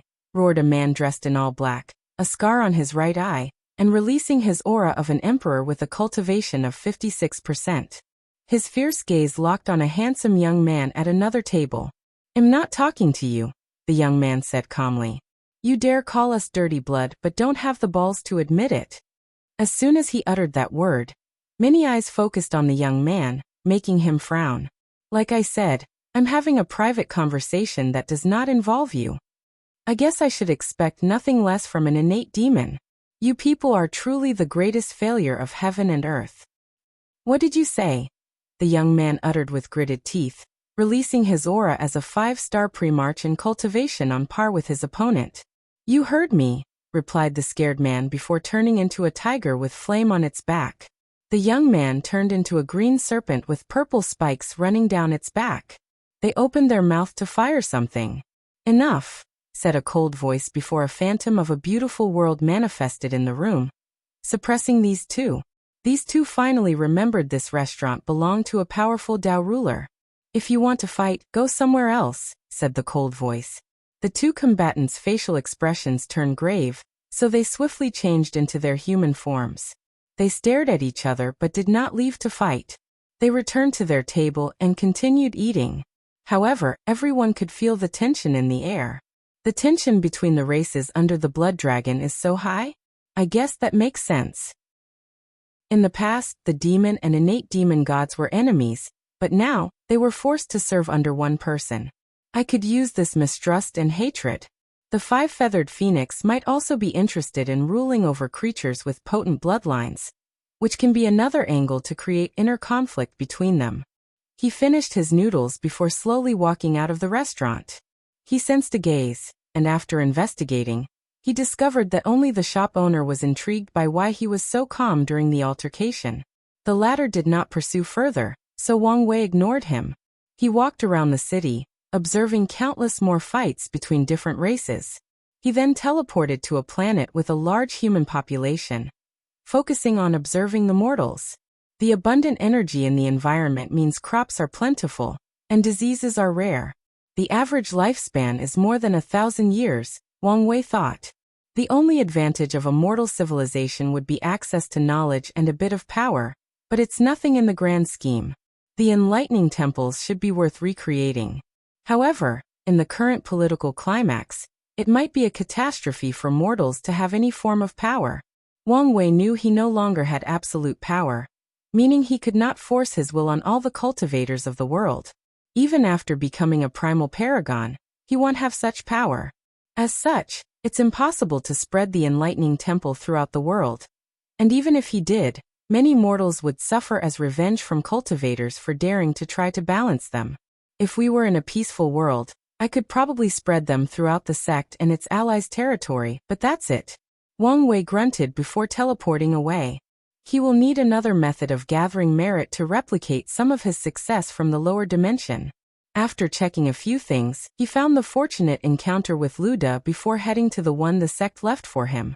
Wang Wei used his space Dao to navigate the complex spatial structure of the eternal Ascension world. He left his current area and bypassed countless more places until he arrived at the destination he deduced. Wang Wei had a strange look as he observed where he was. This area was shaped like a cube world, each face being a comically large continent. His destination was Continent 5, and he teleported above a small hut next to a decent-sized farm field. An elderly man was plowing vigorously, not showing any signs of his age. This is it, your only remaining descendant. Lu Da's obsession manifested, and he looked at the elderly man with great sadness. He guessed his family was long dead, but seeing this person was the confirmation he hoped he never would receive. You're lucky you have any descendant at all, Wang Wei stated very callously. What do you want me to do? I can still give him the resources to start his cultivation journey. That's not necessary, Lu Da stated. As you said, I'm lucky someone survived after so long. There is no need to disturb his life. All right. Do you at least want me to bless him with a fate of love so he can continue your lineage? Lu Da hesitated briefly before nodding. Please do so. He pointed his finger to change the elderly man's fate line, ensuring he regained his vigor and found a young wife. Thank you. Lu Da bowed before rapidly dissipating. Wang Wei took the key and activated it. A portal swallowed him, and he found himself in a special dimension, staring at a grand black and gold palace. Someone already been there? After scanning the area, he discovered all the rooms except one was empty. A group of array masters were trying to open the last one. Wang Wei sighed as he should have expected this given how long ago this thing would have been created. With the key, he bypassed the formation and directly entered the last room. Wang Wei saw an entire world full of a glowing blue stone the size of a palm, and a formation hanging above the sky. Are those Dao sources? And they are all second rank, Wang Wei muttered as he scanned this vast world.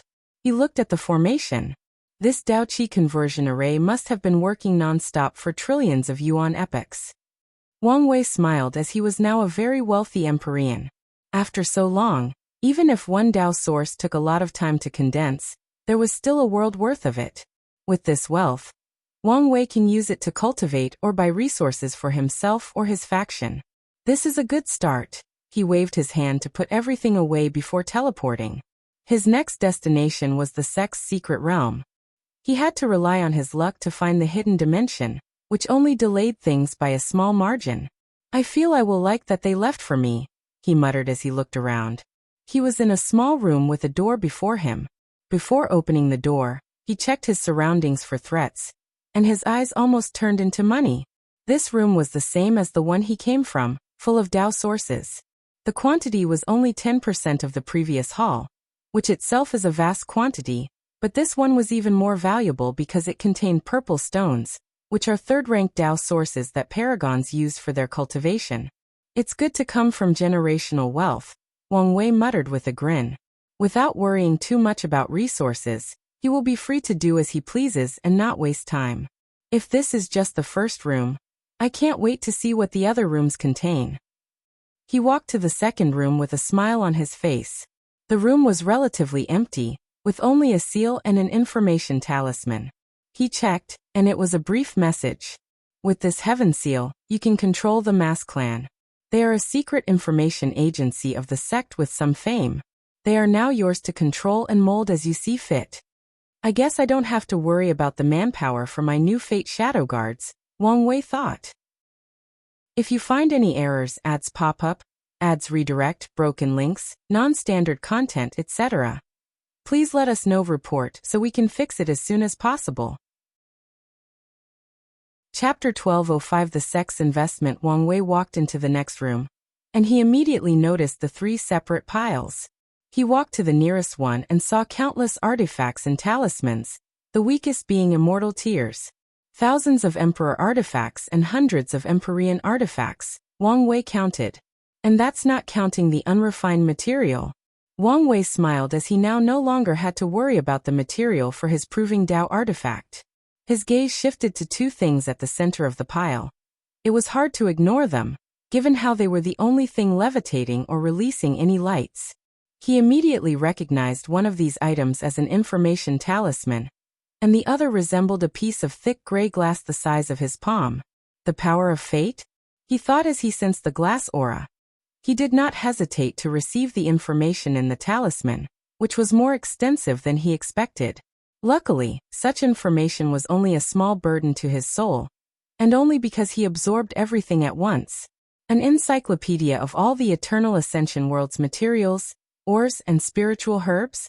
It even includes unique materials in the source chi space and primordial chaos. Wang Wei nodded as this talisman once again saved him a lot of time. He also knew what the primary material floating before him was. Such a large piece of fate glass. The Sect is indeed rich, he commented. Fate glass is a rare material created from condensing another rare material? Primal fate sand.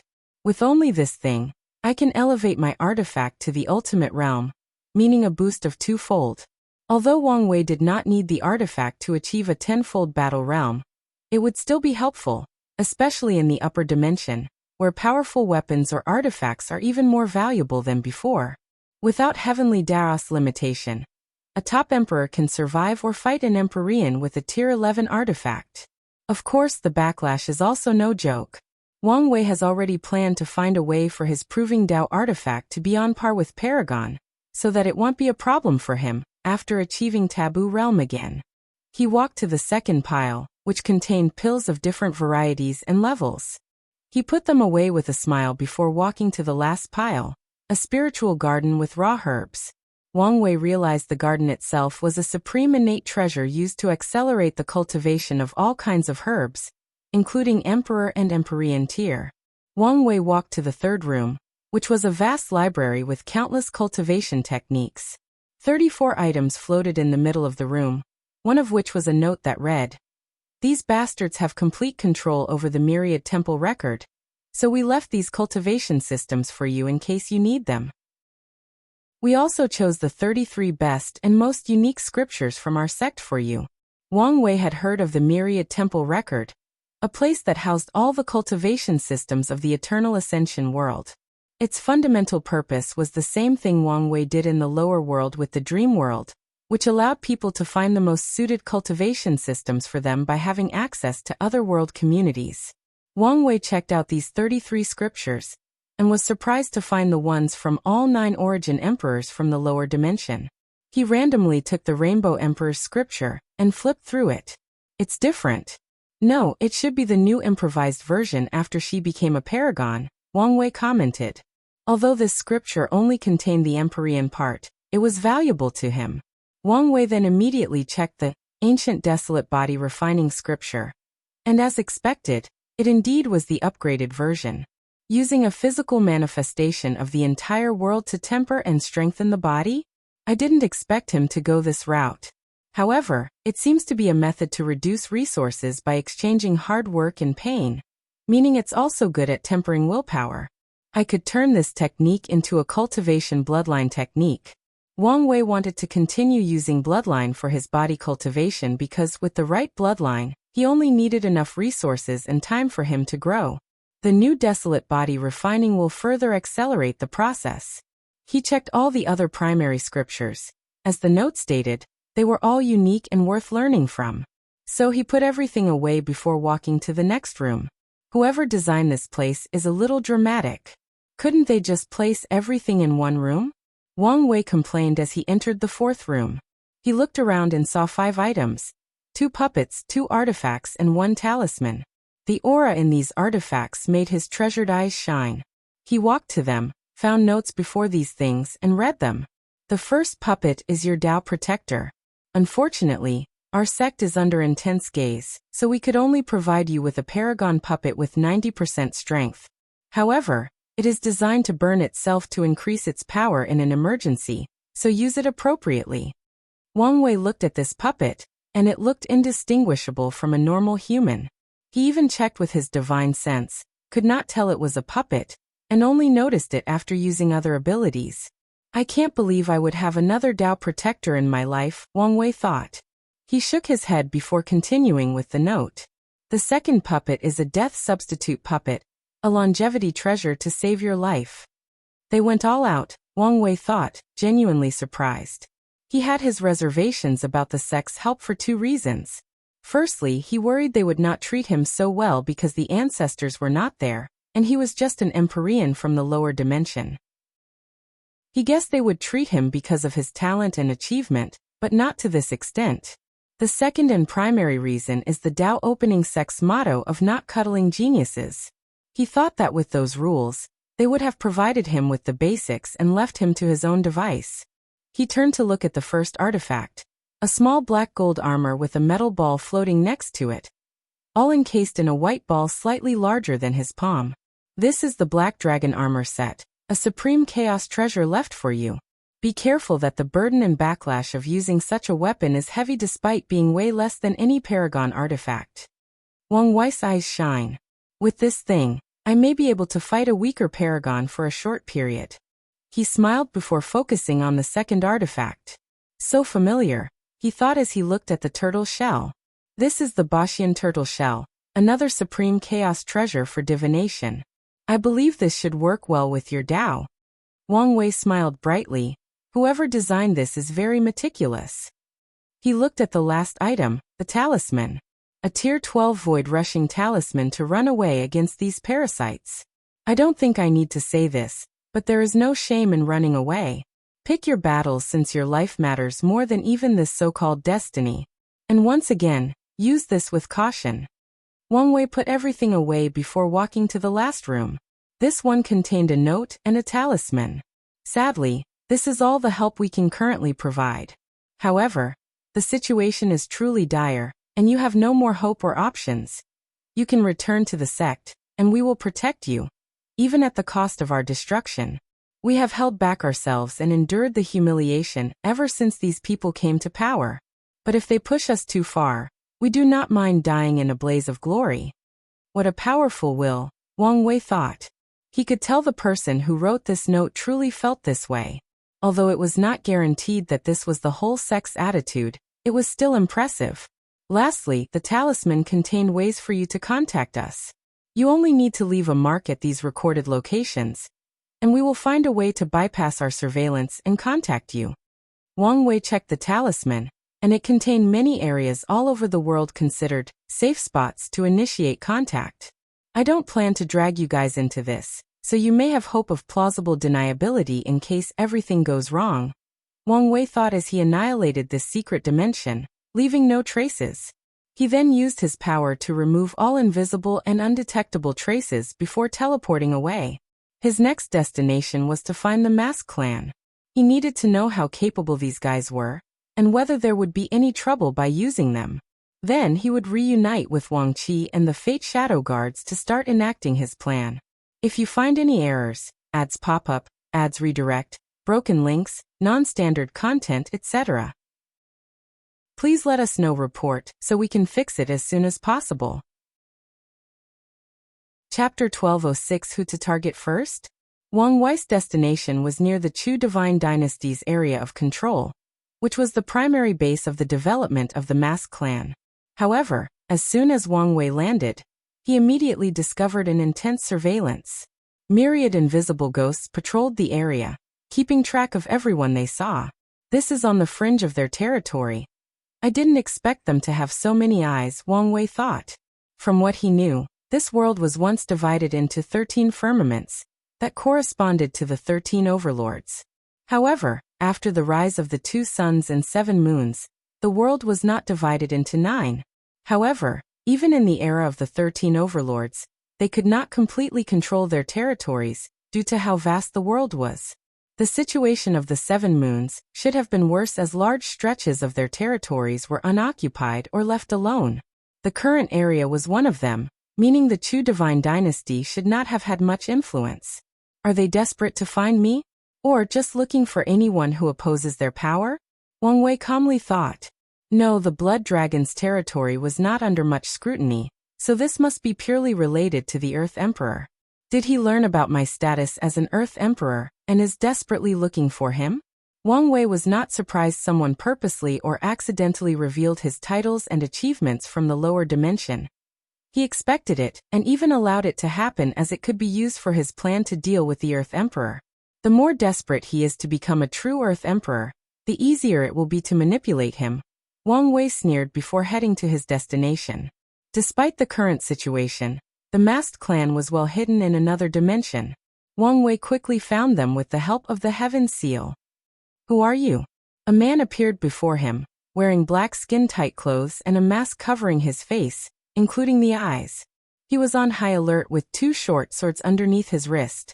Wang Wei calmly looked at him. Although the man looked alone, his eyes saw hundreds of invisible people already surrounding him. Their response is quick, and their invisible technique is excellent, he commented. However, from their aura, it's obvious these guys haven't experienced much fighting in a long time. I hope this is just the group in charge of guarding their base. He calmly took out the seal. The Heaven Seal, said the visible man, his voice full of horror, excitement, and uncertainty. Someone go notify the Patriarch. Wang Wei continued observing while waiting. The unique aura of creation life form is gone from these people, which can only happen if their creator dies/grants them their freedom, and spends years breeding with non-creation lives. A few seconds later, a middle-aged man dressed in a black gold robe rushed toward Wang Wei, and he immediately frowned as this so-called patriarch also did not have the aura of someone who had experienced much blood. Lord Emissary, you're finally here. After so long, we thought the sect had abandoned us, said the well-dressed man, almost kneeling to Wang Wei. What do I call you? My name, no title, is Prime Mask. Good name, Wang Wei nodded. Thank you. I'm glad your clan is still loyal. Wang Wei continued, looking at him intensely. The Dao opening sect did not leave any restrictions on these people because their purpose for existing was to have unaffiliated eyes not connected to the sect. As such, they did not leave controlling measures to prevent anyone from being suspicious after discovering this fact. Of course, the sect used other means, like countless epochs of brainwashing and proving resources. Sadly, after the ultimate taboo and being forced to be sealed, these other unaffiliated factions had the opportunity to rebel. Prime Mask felt a deep cold rushing through his veins and soul. We would never forsake our creator. I hope so. Wang Wei nodded. Summon all the clan members, and I mean everyone. Those in important missions or assignments that cannot be left unattended must send a projection, or a valid explanation. They have a week. I understand. I'll do it immediately, said Prime Mask. Good. Give me a private room to rest.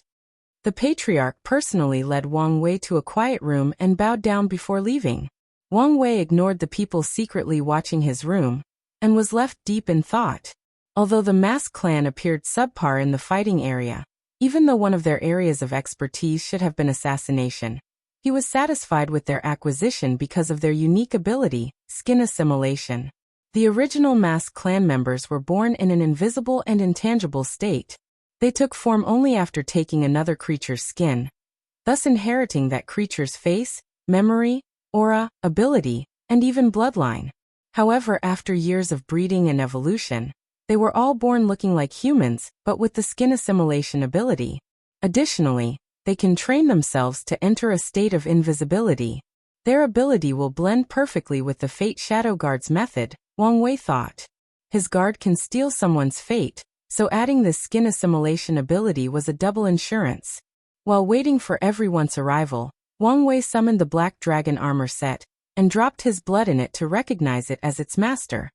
Followed by using his soul to imprint on the artifact. He did the same for all the others. Once he was done, he summoned the Death Substitute puppet, deep in thought. I now have 2 extra lives, so maybe I should be a little more reckless, Wang Wei thought. He pondered the benefit of sacrificing one of those lives to directly attack the base of one of these parasites. What are the pros and cons of such a move? Wang Wei thought.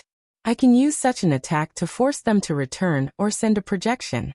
This is the best way to discover how deep the foundation of these people is. My guards can even use the chaos opportunity to infiltrate their faction's upper echelons. As for the cons, I can only use this tactic once and will reveal my strength and trump cards, which is not necessarily bad since I will have to reveal it eventually. The issue is whether revealing them so early is the right move. Wang Wei was lost in thought, thinking of more pros and cons. For example, his actions will make rallying people behind his cause easier after having a significant reputation. After all, just being the destined one is not enough. A con of this action would be that neutral and more conservative factions would be more reluctant to follow him due to his radical actions and movements. Overall, this seems to be the perfect way to announce my presence to the world and get things moving, Wang Wei concluded. Now the question is which one to attack. With a thought, he created a chessboard with 10 carved pieces. A Buddha, 1 floating eye, an hourglass, a red dragon, a multicolored phoenix, a black phoenix, a king in a black crown, a lightning bolt, a monk laughing lasciviously, and a Taoist priest. Disaster is not part of the equation. Wang Wei flipped the lightning bolt to its size before stopping. Maybe I can turn him to my side. He put the lightning bolt to the side. He then separated the Buddha and I from the rest, as they were not in consideration. He looked at the board for a while before picking up the hourglass. Time Eater is the greatest threat, making him an ideal candidate since I would love to strip off all that mystery. However, the only way I would have a chance to confront him would be to achieve Taboo Battle Realm, and unlock all my soul powers and willpower. Wang Wei could now use his soul power and willpower for an extended period with his current cultivation realm and fleshly body cultivation. However, there was still something stopping him. Karma backlash. Whatever he did in the void amassed him a severe amount of karma, which was not wholly washed off even after reincarnation. Let's eliminate Time Eater for now, he thought before putting the piece back. He observed the board for a while before sighing. He looked at the Buddha and the eye, focusing on the former. Ultimately, none of my plans are useful without knowing on which side she stands, Wang Wei thought. He could plan as he wants, but the game is over as long as one of the 2 sons interferes. Before anything else, I must meet Mithriya to gauge her personality, thoughts, goals, and allegiance. He understood that he was only alive now because of her protection.